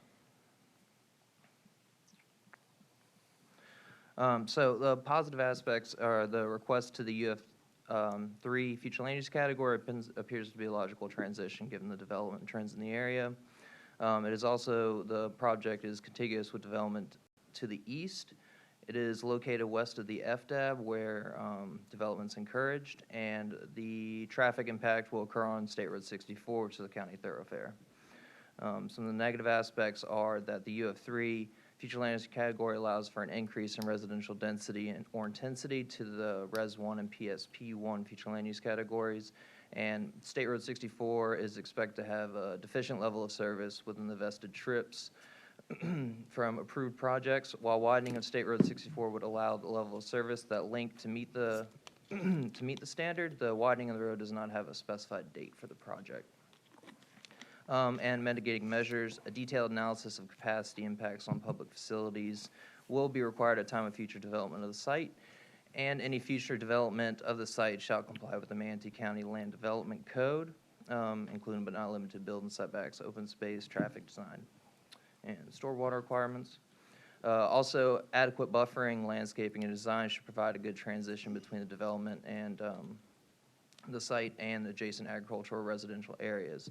And lastly, any required transportation mitigation and proportionate fair share payments, if applicable, shall be addressed at the time of the CLOS application when a detailed traffic analysis is completed. Other than that, staff's conclusion is that it is consistent with the comprehensive plan and is compliant with the applicable provisions of the Land Development Code. And I will be available if you have any questions. Anybody have any questions? All right. Thank you, sir. All right, we'll do now is we'll open up this item for public comment. Is there anyone in the audience who would like to come forward and give public comment? Yes, ma'am, if you will, please state your name, county of residence. You have been sworn. I have been sworn. My name's Alyssa. And I live on the property that's just, that borders. Can you give your full name, ma'am? Alyssa Campbell. All right, thank you, Sorry. ma'am. Thank you. I also wanted to mention that I didn't have the opportunity for call-in at the Planning Commission. They didn't give us an opportunity. About 4 of us were on call. So I just wanted to mention that. That was kind of an issue.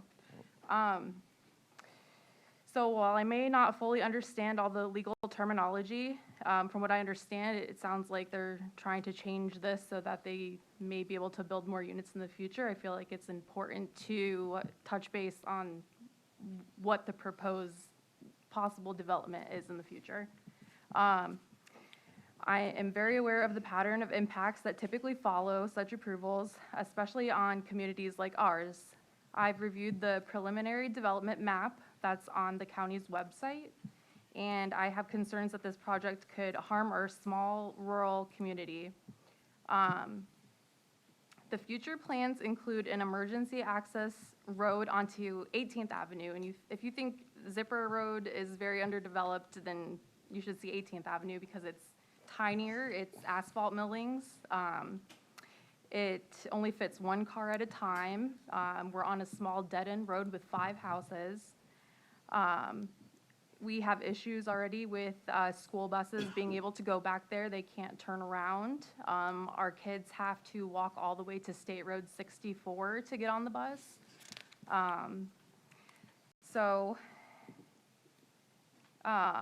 If they do have to widen that road, they're going to have to remove over 26 plus mature oak trees. It also possibly going into our properties there. For whatever reason, they must. Let's see, sorry, I wrote this down. I don't speak well. And then my next concern is about the flooding. So with Hurricane Debbie, as you guys are already aware, many houses in the immediate area were flooded. Zipper was almost underwater, 18th was almost underwater. The properties that are south of us, everything drains north or like northwest. So that property specifically would be draining towards our drain accesses. I'm sorry, I was distracted. So I believe that the further development in these critical, and it's a wetland area, doesn't accurately reflect the best interests of Manatee County. The environmental and community impacts of such projects should be carefully considered before moving forward. Thank you.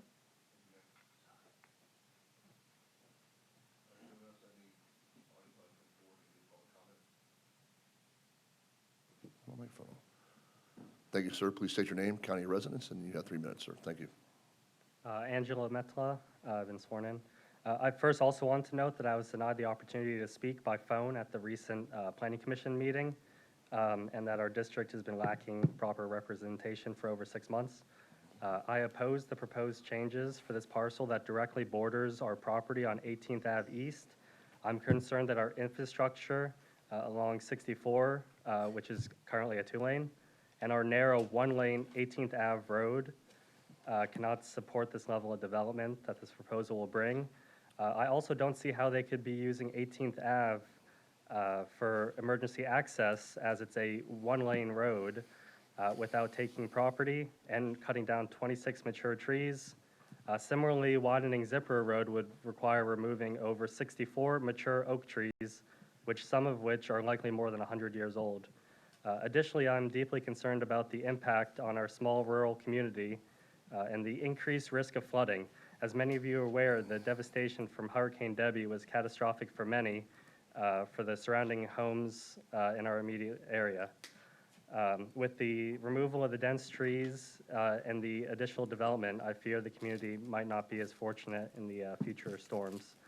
And I don't think that we are ready for getting this proposal through yet. That's it. Thank you, sir.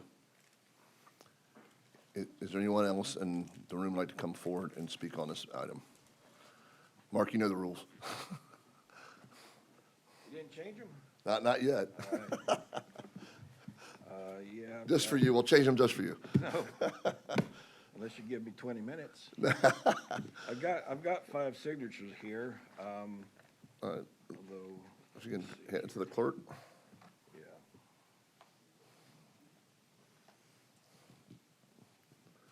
Now you have 10 minutes, sir. I have 10 minutes. Yeah, if you had kept these as separate items, Mark Vandery, Manatee County, if you'd kept these as separate items, one being large scale, the other small scale, then I would have 10 minutes for each one. But you decided to merge them together, so I don't know, that's kind of cheating a little bit. What's that? You'll be succinct, though. I'll try to be succinct here. We in Manatee, in Waterline Road Preservation Group, it's a group I represent and I'm speaking on behalf, as well as some of the folks out on Zipper Road and 18th Avenue East.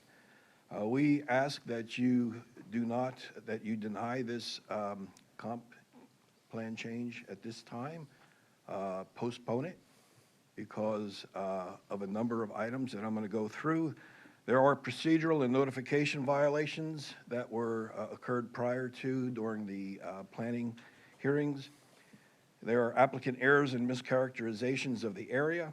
The timing is all wrong based on the traffic issues, funding and flooding, and even representation of the folks in District 1 for the past 6 months. It's been absent. It's wrong. Area compatibility, there's no proper transition, and there's environmental impacts that need to be discussed. I'm not going to get to all these items in 10 minutes, but I'll hit on the most important ones that I can think of here. Procedural notification and notification violations. Okay, last week at the Planning Commission, PA 2322 was presented as a small-scale item. If you could get the overhead on this for me. Here's the agenda listing. Small scale. Okay, that's an error. It's large scale. It was read into the public record as small scale. It's not correct. That's not correct. The other one was small scale. PA 23, what was it, 17, which was combined with 22 and presented together. And the difference is major, because a large scale goes through 2 hearings. It has to be transmitted to the state. It gets more scrutiny, rightfully so. And there's different preparations that you need to take to address those. We feel this item should be sent back and reheard by the Planning Commission. We don't think it qualifies to be heard today. Okay. Furthermore, the Planning Commission heard both these items together, and as the applicant was in the middle of her presentation, the chair, Mr. Bedford, interrupted during her presentation and decided to dialogue on his own. He made his own presentation. At 5 hours into the meeting, Commissioner Bedford gave unsolicited dialogue and verbal presentation for the applicant. He's referring back to a time when he was with SMR and was involved with the land swap deals between SMR and the developers, okay? That alone should have caused him to recuse himself from this hearing to begin with, but he didn't. I think it's a gross conflict of interest, and I think you're violating the rules there. He kept speaking, and when he was done, the applicant said, "Thank you very much. That was very informative and helped me a lot." But that's not the chair's job to help the applicant's presentation. Okay, here's the property here that we're talking about, this bit right here. And it's about 44 acres. Well, if you added another 6 acres to it, then the whole thing would be, both of them would be large scale. Okay, I think they're kind of cheating a little bit, because I think in a couple of months they're going to come back, and this property down here, this other 30, 40 acres, they're going to nibble out to that, and they're going to have another request for a small-scale comp plan change without having to go to large scale and having the greater scrutiny with 2 hearings and transmitting to the state. I think that's kind of cheating. But it is what it is. Another reason to reject it at this time is that during the planning hearing, phone-in comments were not asked for. They were not allowed to give phone-in comments. They weren't even requested. There weren't anybody on the phone. Usually the person says yes or no. Well, there were people on the phone. I know of at least 3 or 4 people, definitely 3, and their comments were not heard. Their voices were stifled. That's not right. So send us back to planning. Certainly don't finish even hearing this, vote on this today. It's not right.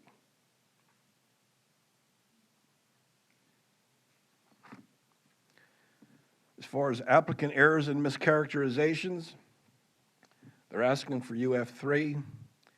That could be a density of 3, 6, up to 9.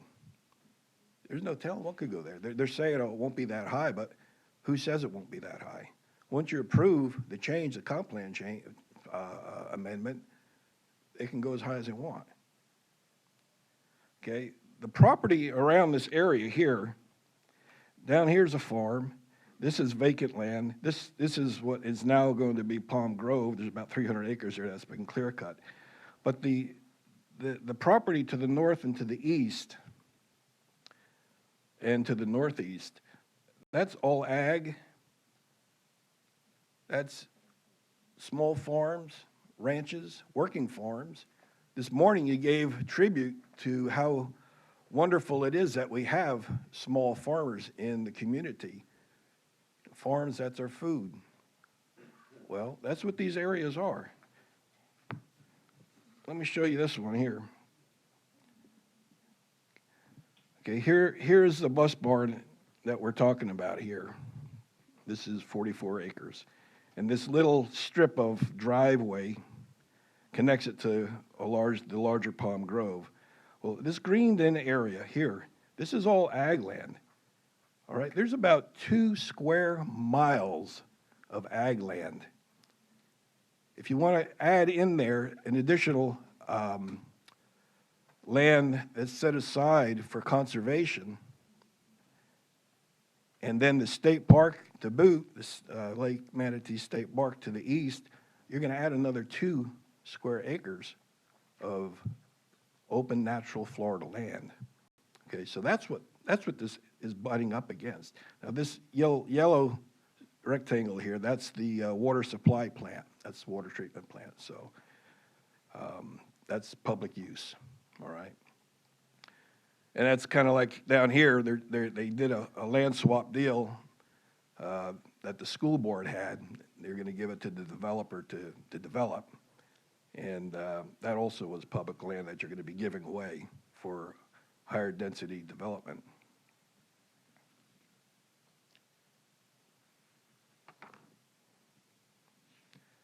The timing's not right. Again, we in District 1 have had no representation. County Commissioner, 6 months. I know Commissioner Turner, you like to say that, well, we have Cruz and Commissioner Bearden to help out, and that's great, but we got 2 commissioners, but we should have 3. Everybody else has 3. You're reducing 30% of our right arm for representation to do battle with these developers and defend ourselves, defend our property with these. And they have been doing well. I say they do. Mr. Cruz and Bearden have been doing real well lately. But what about the traffic? Your staff says the traffic is a negative item because State Road 64 is at a deficient service level, and there's no plans to change that anytime soon.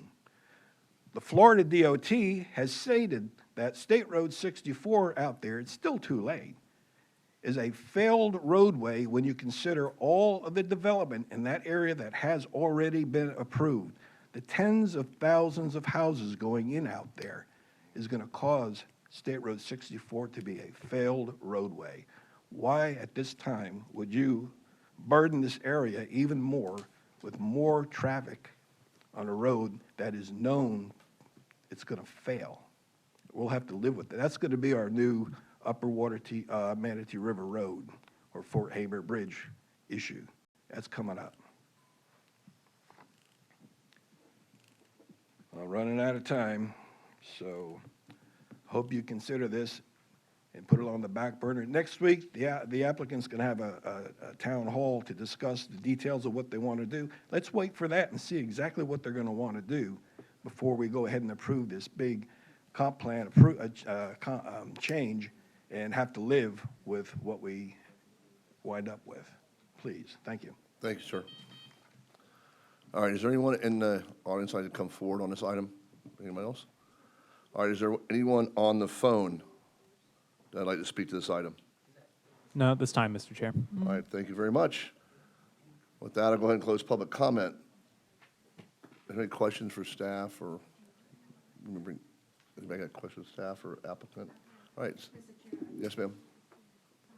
So just one procedural comment. So the Plan Commission agenda, October 31st, had these items, PA 2322 and PA 2317, labeled no colons allowed, quasi item that are open together. So the chair wouldn't have known to ask for colons. So it's just a scrivener's error. I don't see anything deliberate there. And then the other. And they both were correctly labeled small-scale amendments on Yeah. the PC. And I think it's just a scrivener's error on the board that one's labeled large-scale. They're both small-scale amendments, and the staff can correct me if I'm wrong. I will ask staff when they come up here. Staff closing comment. Mr. Chair, if I can make a comment real quick. Yes, sir. You on the board? Okay. George, I just want to say. I mean, I got the board issue now. I just want to say that I need IT because my system is frozen. Yeah, mine is. We're frozen I again. didn't. We need Yeah, IT I mean, I'll again. meet you guys. No, mine's on, I'm not even seeing you guys on the board. All right. Commissioner Cruz. Yeah, I mainly had a question for the applicant, but before I do, just based on the comments, we hear it from a lot of people.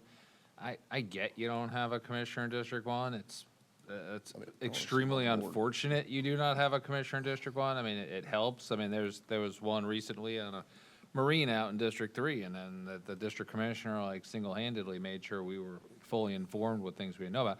But we don't, it's not like we're not seating Satcher's seat. I mean, that's at the discretion of the governor, and now at this point in time, it was at the discretion of the voters, and in 12 days, you'll have a District 1 commissioner up here, and I think she'll represent you well in terms of what you're looking for. But we didn't not seat that. We'd prefer to have that seat. And we've had too many unfortunate 3-3 ties up here.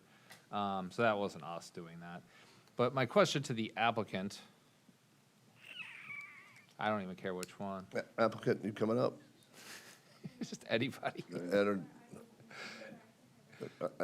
Commissioner Cruz has a question for you. It's more of a general question. I know we're not on the site plan thing. I can't hold you. But it was mentioned that the intention of this is Simply Dwell. Simply Dwell does single-family homes and doesn't use LURAs or anything like that. So is the intention to proffer up that this isn't going to be more than X number of units? I mean, you have 3, obviously, with an affordable housing bonus gets you at more units than people would be comfortable with.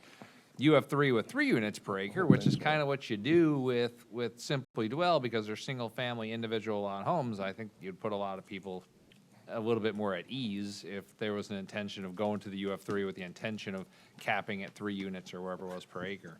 I'm just curious, because I didn't know this was going to be Simply Dwell until it was mentioned a minute ago. Yeah. The way that I would answer the question is that we, like I said in the presentation, we do have a pending rezone application. That is not the substance of this request today. That preliminary site plan shows 99 dwelling units. This site has physical constraints related to access, and that is driving the unit count, quite frankly. And so it's 43 acres with 99 units, so we're well below. But we have stated on the record that the product is Simply Dwell, and that is what it is planned to be. So it will be a single-family product for first-time home buyers and move up.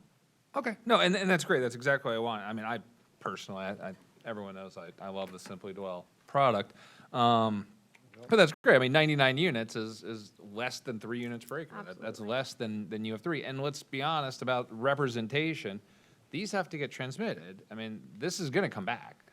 The text and map amendment for the Northeast Quadrant is considered large scale, and it will have to come back from the state, and then it will have to be adopted. The amendment to change the land use categories to unify them to UF3 is a small scale amendment because it is less than 50 acres.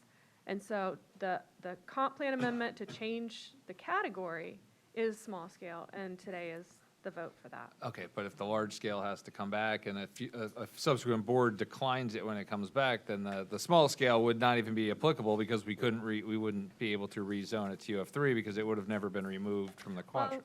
I mean, we'd have to work through the technicalities of that. I'm honestly asking. I can achieve 3 units to the acre on MUCR.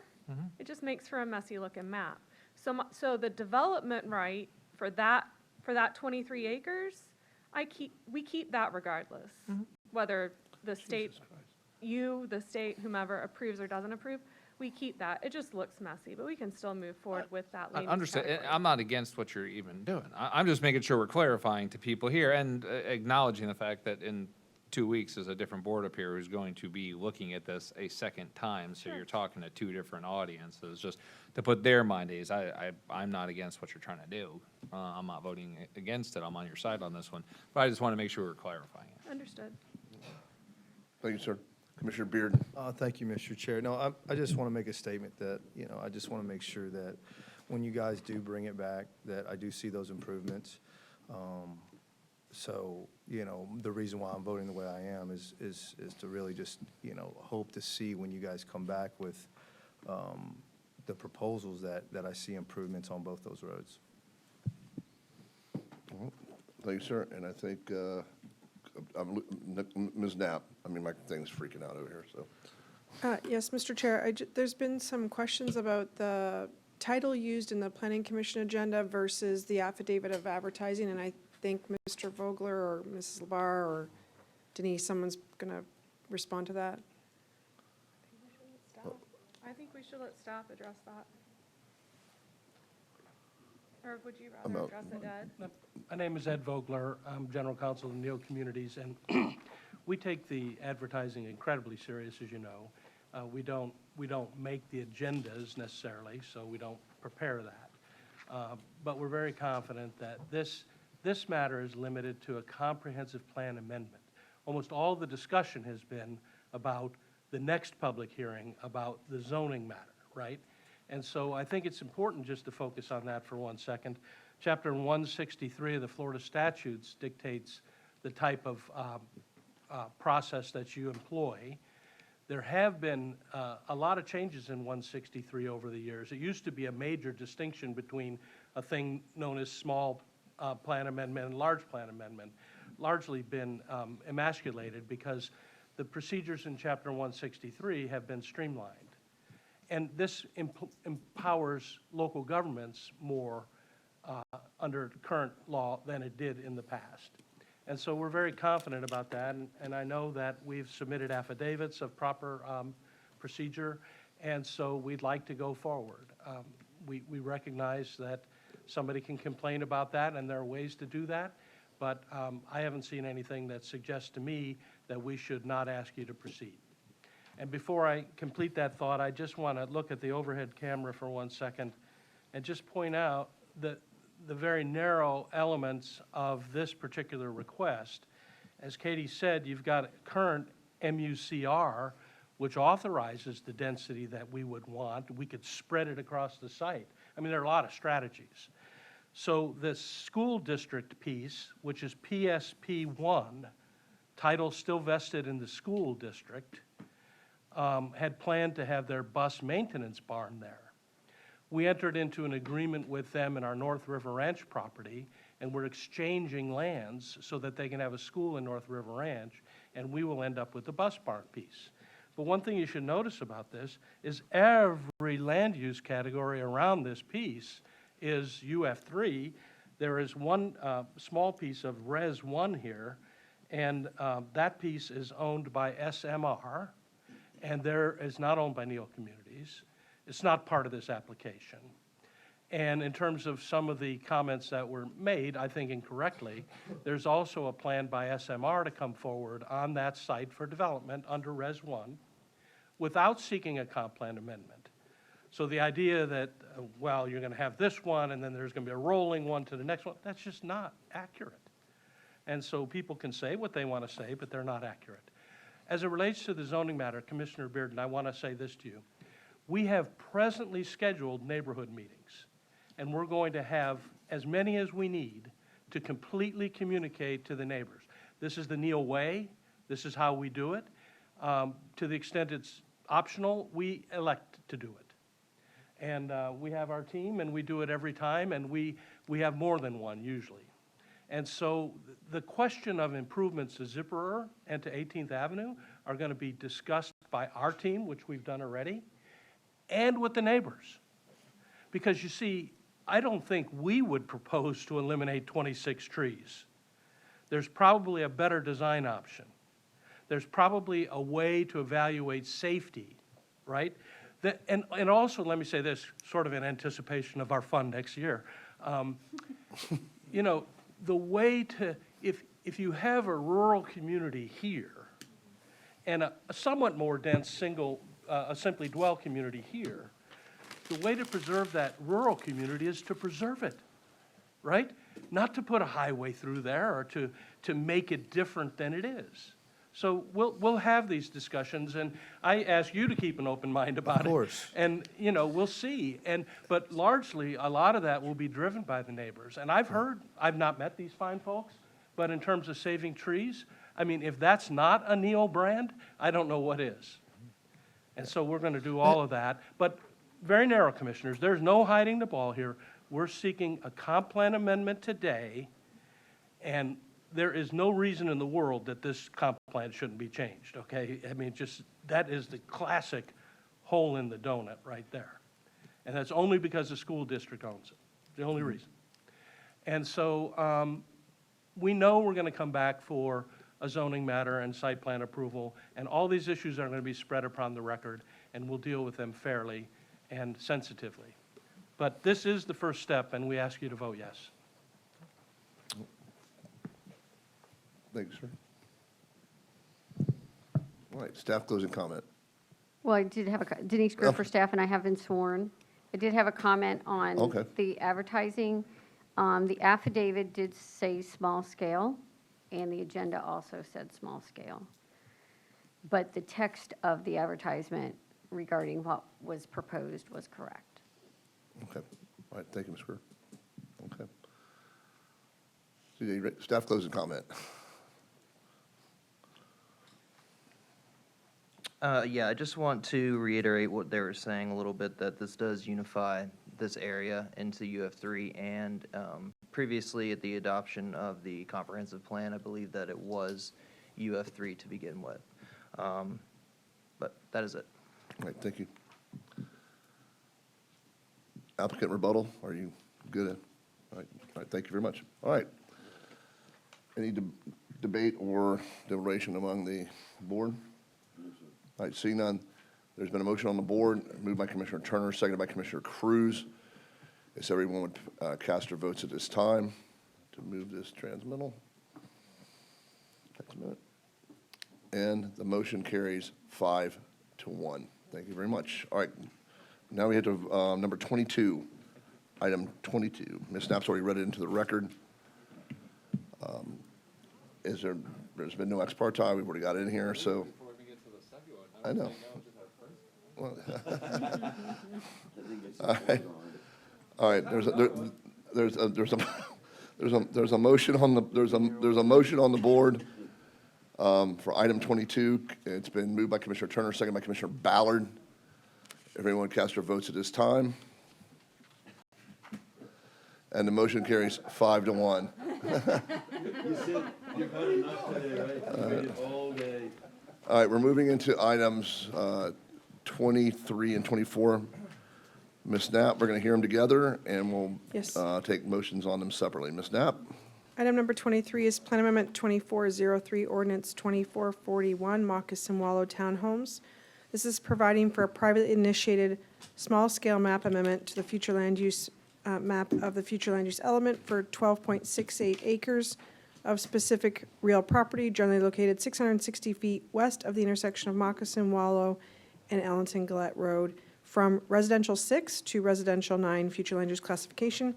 And the companion ordinance is PDR 2344 ZP, a rezone of the same acres of land from agricultural suburban to planned development residential zoning district, approving a preliminary site plan for 68 single-family attached residential units, subject to stipulations as conditions of approval. Okay. So everyone knows, item 23 is legislative, item 24 is quasi.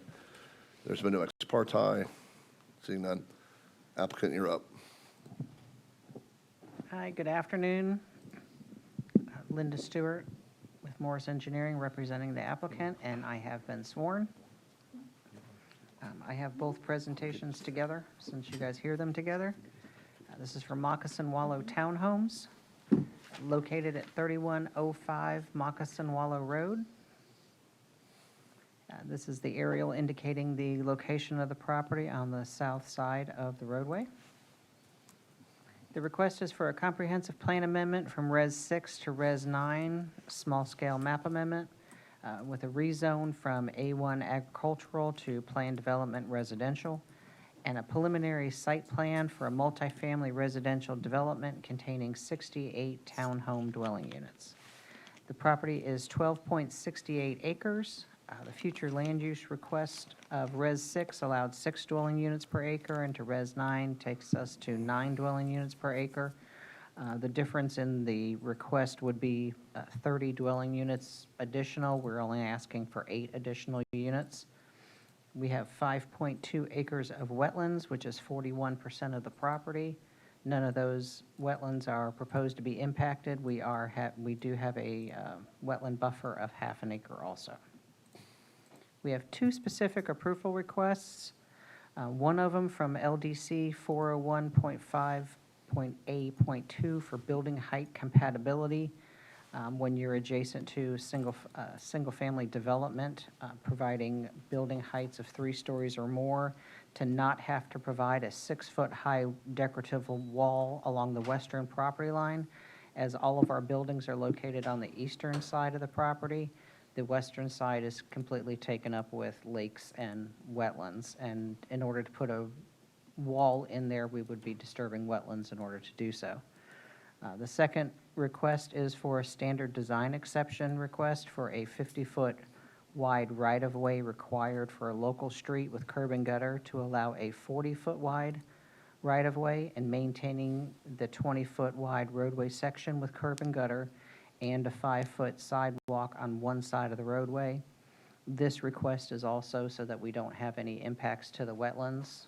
If we were to put the 50 feet in there, it would expand the site, and then we would be impacting the existing wetland area. This is a zoning map showing the current A1 zoning. Change to PDR would be consistent with the properties to the north as well as the properties to the west. The future land use change from Res 6 to Res 9 would be compatible with the Res 9 district directly abutting to the west.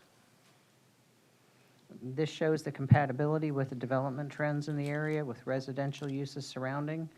Commercial uses are existing to the east and west along Moccasin Wallow. There's an EMS station on the north side and a hospital to the east. This is the preliminary site plan, color site plan, so that we can better illustrate what we're proposing out here. As you can see, the entire western side is taken up with a 5.2 wetland area, as well as the lake, which is labeled as the focal point. And our open space required is 25%, which would be 3 acres. We're providing 37%, and that doesn't include the large wetland area. Providing the code-required buffers with 20-foot roadway buffer along Moccasin Wallow, 15-foot greenbelt buffer along the eastern property adjacent to the residential uses, and a 6-foot solid decorative wall along the eastern and southern property boundaries adjacent to those residential uses also. We have one main access provided on Moccasin Wallow Road. We are also providing an eastbound decel turn lane at the entrance. Sidewalks will be along the eastern side of the internal roadway and connect to Moccasin Wallow Road. Environmental report was submitted with the application with no impacts to the 5.2 acre wetland area, and no listed species were observed on site. Utilities are existing along Moccasin Wallow Road, and we will be connecting to those to serve this development. Proposed stormwater will be provided by the lake in the northwest portion of the development. For traffic, we have 22 p.m. peak hours in, 15 peak hours out, with an eastbound right turn lane from Moccasin Wallow. The report was provided by Kimley Horn, and they are here and available if you have any questions. We believe that the development is in compliance with the Land Development Code and consistent with the PD regulations, as well as in compliance with the future land use category 2.2.1.13 in the comprehensive plan, and we are available for any questions. Are there any questions of the applicant? See none. Thank you, ma'am. Thank you. Staff, you're up. CJ again. You're up, CJ.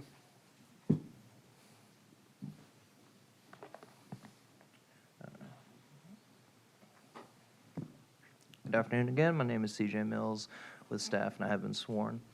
And once again, Ms. Stewart did a good job of going over the comprehensive plan amendment and the rezone with the preliminary site plan. So I think mainly I will just be touching again on the positive, negative mitigating measures and a little bit on the specific approval request too. So this is for the comprehensive plan amendment. It does seem to be a logical transition, again, with the emerging trends, development trends in the area. It is also located within an activity node where we generally want higher density intensities, and again is located west of the FDAB. One of the negative aspects is the increase in density and intensity possibilities with the Res 9 future land use category, and there is no bus routes serving the area, so it could be increase in auto dependency and congestion and for the project site and the surrounding area.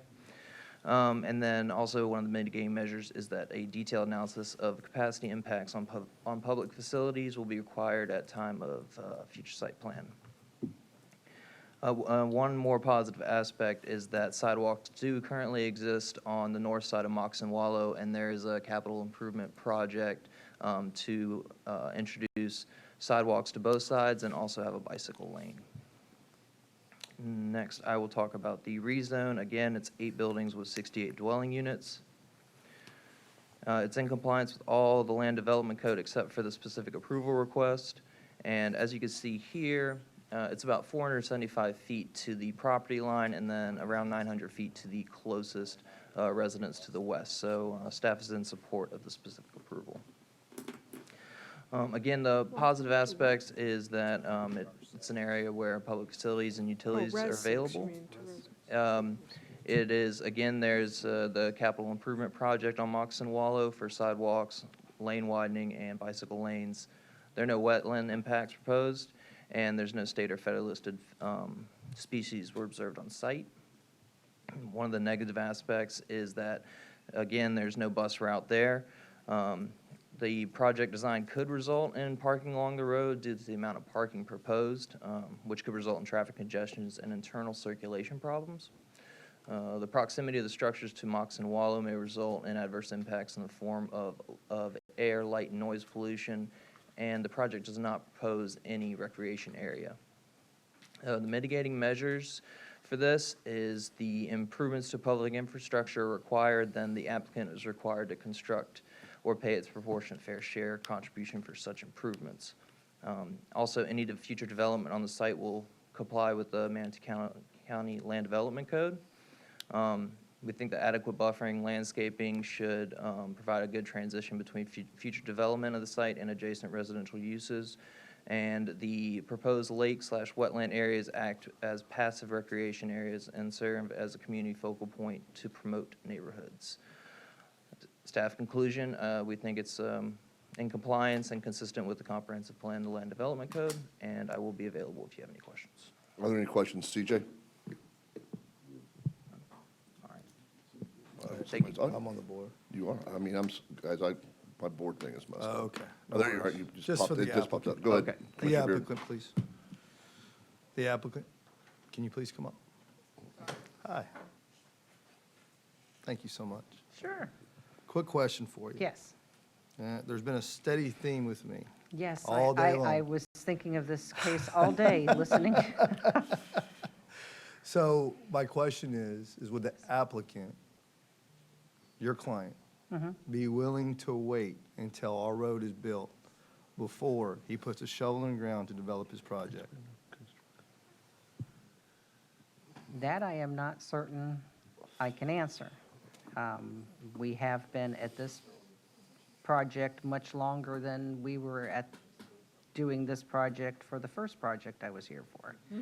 It has been a considerable length of time that it has taken us to get to this point today. And they are, I'm sure staff can talk about, the roadway. This is a different segment of the roadway, and that's why our entrance is the way it is, anticipating the new section. So considering how long it's taken us to get to this point, I cannot commit to that at this time. Okay, well, I appreciate that. But again, I'm just going to continue to make a hard stand on this issue until it's out there, that I want my roads built, and it has nothing to do, but I cannot continue to keep on putting more cars on this road in the next year or two, knowing that we have issues on that road, and I want that road built. So I love the project. I mean, if I know there's probably no way that you guys would be even willing to commit to that, but if there was on record that you would be willing to commit with that, I would be in favor of this project. As I said, I cannot make Okay. that commitment to you. No worries. Thank you, ma'am. No, but thank you. Yeah. All right. Thank you, sir. All right, seeing this, now it's back up. I don't know why I'm on the board. I didn't ask to be on the board. I just have a, George, Commissioner Cruz. or this is just a quick question. We're trying to figure this out. You're building, it's R6 today, right? Yes. And you're building less than 6 units per acre, right? Yes, with the way the county changed, and that's one of the things that took so long with this project, they changed the way they do density calculations now. With the wetlands.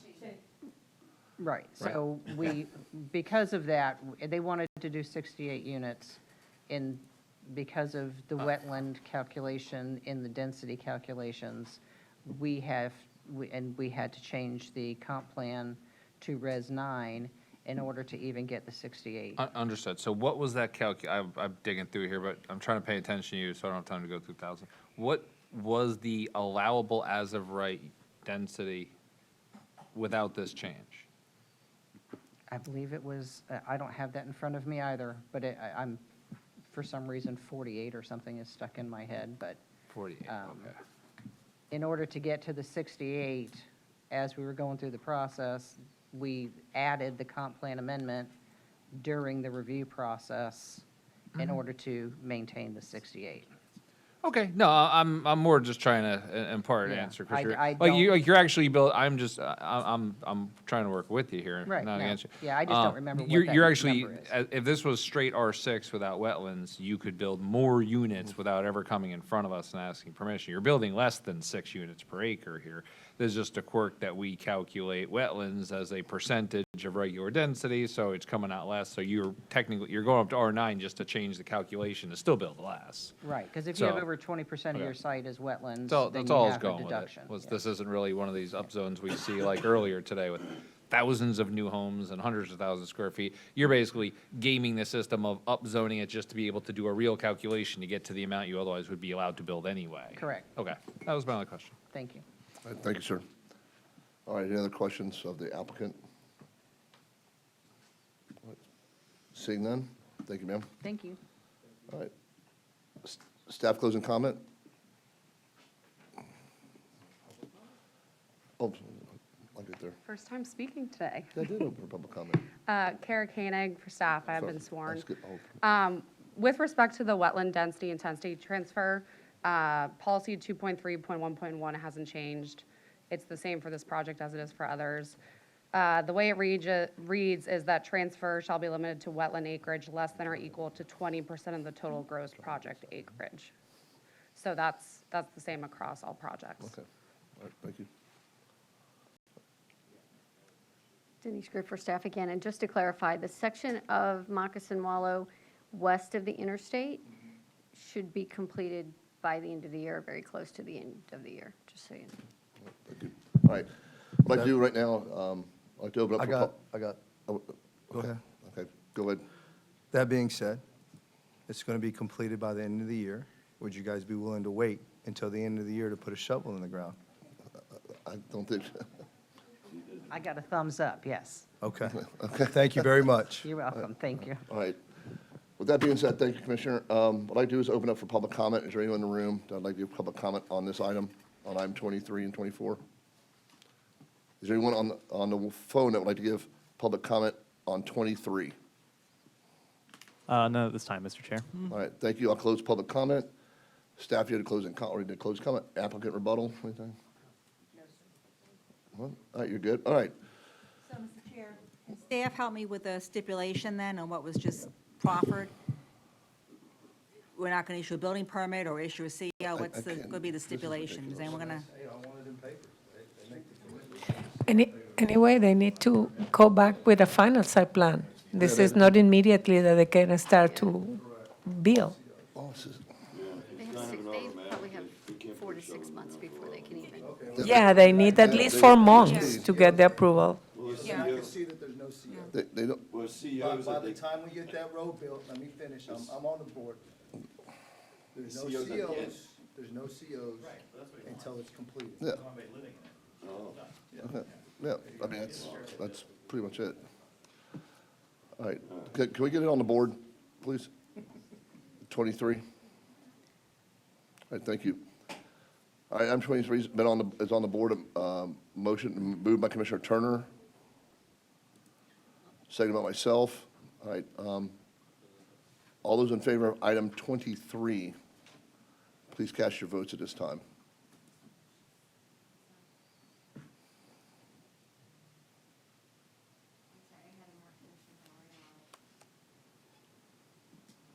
All right. The motion, 23 carries 5-0 with Commissioner Ballard being absent at the time. Could you get 24 up, please? All right, thank you.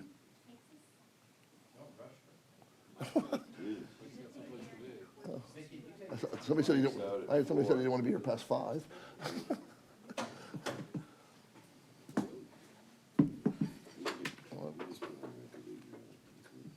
That's fine. Yeah, we just voted. I know. You're okay. Kept going. All right. I was trying to get through the vote. All right. So, Mr. Chair, just so I can understand, and staffs have to tell me whether I'm stating this correctly or not, that the stipulation being added is that the portion of Moccasin Wallow Road abutting the project site is anticipated to be constructed by the end of calendar year 2024, and thus the applicant has agreed to not apply for what prior to that? Well, I can't refer to CO under the statute. Yeah.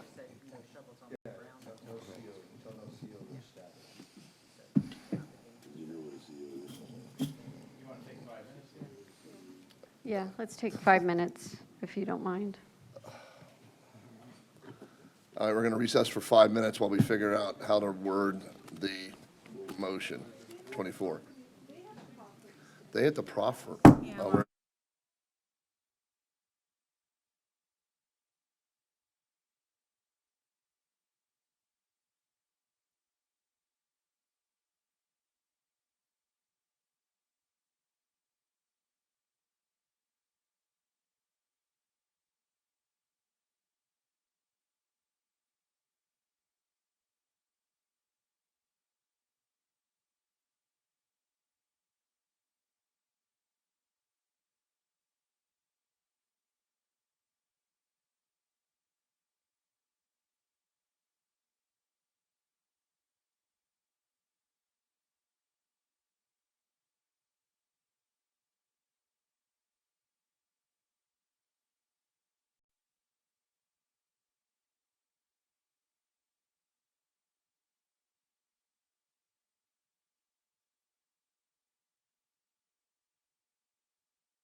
change to the item 24, a proffered, part of a proffered motion here, so proper. All right. What did you decide? Would you like to proffer a motion? Would you like to proffer? Who's proffering what? Okay, I just say it today. We're Who's proffering agreeing what? to. All right, do we have it up?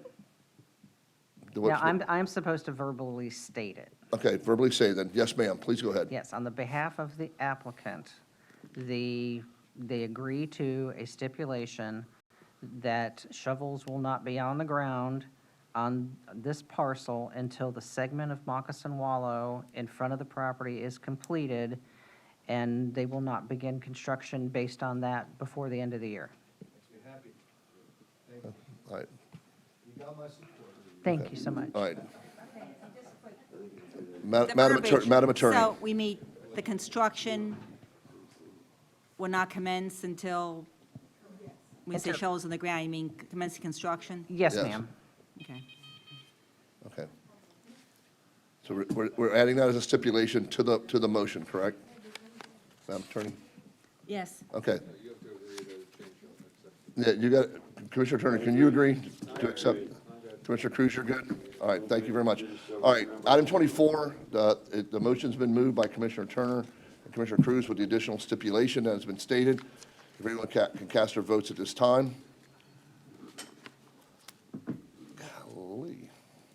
All right. All right, the motion carries 6-0. All right, thank you. Ms. Knapp, can you read item 25 and 26 into the record? Again, we'll hear both of them at the same time, and we'll take them separately at motions. Item number 25 is Plan Amendment 2313, Ordinance 2409, Bradenton Crossings, providing for a privately initiated small-scale map amendment to the future land use element of the comprehensive plan, amending approximately 35.28 acres of specific real property generally located on the southeast quadrant at the intersection of US 41 and 13th Avenue East from major public, semi-public 2 and urban industrial to retail, office, residential, future land use classifications. And the companion ordinance is 26, agenda item number 26, PDMU 2327ZG. It's the rezone of the same acres of property from planned development public interest to planned development mixed-use zoning district, approving a general development plan for 150,000 square feet to expand the existing charter school on approximately 11 acres, 332,250 square feet of commercial retail and office uses on approximately 4.42 acres, and a recreational vehicle park on approximately 19.86 acres with a total of 238 units. All right, thank you very much. Again, item 25 is legislative, 26 is quasi. And any ex parte across the board? Seeing none. Mr. Applicant, you're up. Thank you, Commissioner. Stephen Reese with the law firm of Icard Merrill. For the record, I have been sworn. I am a Manatee County resident. As you all recall, we were here on September 5th, and at the time you asked me how much time I needed for a continuance, and I thought maybe 2 weeks, maybe a month. Some things got in the way, so I apologize for coming back now, almost 2 months later, but I don't plan to do the entire presentation over again. We had some very specific questions regarding traffic and how the school was going to interoperate with the RV park next door. In the record, you should have 2 letters, one on behalf of Team Success, which indicates how they were going to identify the specific approval they requested for that wall, but also the coordination with the RV park that's proposed to stagger those bus times. And again, meeting annually to address that. As I spoke on the record before, most RV parks, including this one, which we're agreeing to, have defined check-in and check-out time. So it's very easy to establish that. That coupled with the letter in your record from the city of Bradenton when we discussed not only the availability of utilities, which has been deemed sufficient and capacities there, but also the use of 13th Avenue. They had some questions about location of access and turn lanes, but agreed that that is best addressed during site plan. But overall, there was no serious opposition to the proposed uses here. So with that, I'm happy to get into any more detail. I was going to say this does give Team Success Charter School that permanent home they're looking for. As I indicated on September 5th, they were put in this position, unfortunately, by actions of this commission, maybe not those sitting here today, but when a deed reverted back to the school board, and they lost the ability to maintain their lease going forward. So this will give them eventually fee ownership of the property, the 11 acres, gives them a permanent home. I'm happy to report, they have a southern campus that is doing quite well. It serves the community. These kids are doing amazing things. It's my brain at this time. Yeah, I smell it too. It does smell.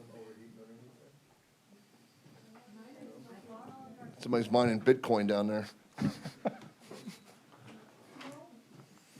I smell it. I'm just trying to get to the concept plan for you all. Unless we see flames, let's keep pushing through. Let's keep pushing through until we see flames. I smell it too. It smells like something. Well, So before you, curling iron. You know what? I found the culprit. It's her spicy Fritos. all right, Mr. Reese. Yes, it has. you know, it's actually kind of nice after a long day to have a little break in the session there. I have the general development plan that's proposed before you, and again, showing the 11 acres in the middle where the school currently exists, and those facilities are in desperate need of upgrade. The GDP currently out there is expired, which is what prompted all of this to begin with. So with that, and with the letters now of record, I would ask for your support in both the comprehensive plan amendment and the rezone, and happy to address any questions at this time. Are there any questions of Mr. Reese? Yes, ma'am. You're on the board. Yes, ma'am. I don't have any questions, but I do have a comment. So I believe a commissioner who had some of the significant questions on this. It is in my district. And I think that largely a lot of my concerns have been answered. I was never against the project. I just wanted to make sure that all of those traffic issues and issues relating to the school were resolved. So I feel a lot more comfortable at this point. Great. Thank you. All right, thank you, ma'am. All right, are there any other questions, Mr. Reese? All right, thank you, sir. Great. Thank you all. All right, staff.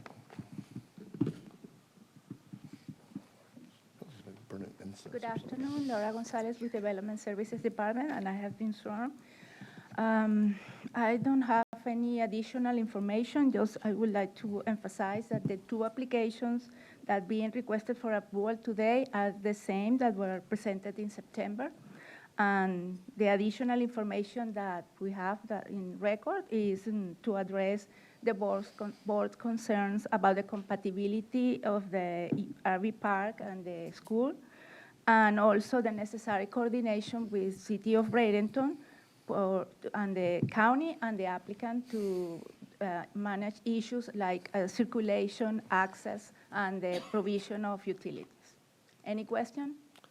Are there any questions of staff? No. Okay, thank you, ma'am.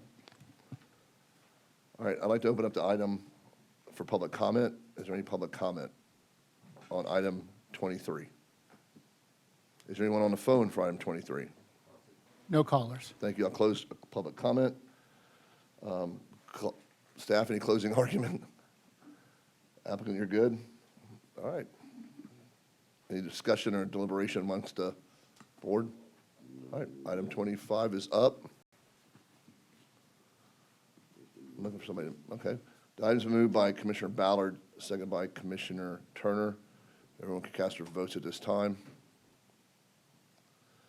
And the item carries 6-0. Can you bring item 26 up? All right, item 26 is up. Moved by Commissioner Turner, second by Commissioner Bearden. You can cast your votes at this time.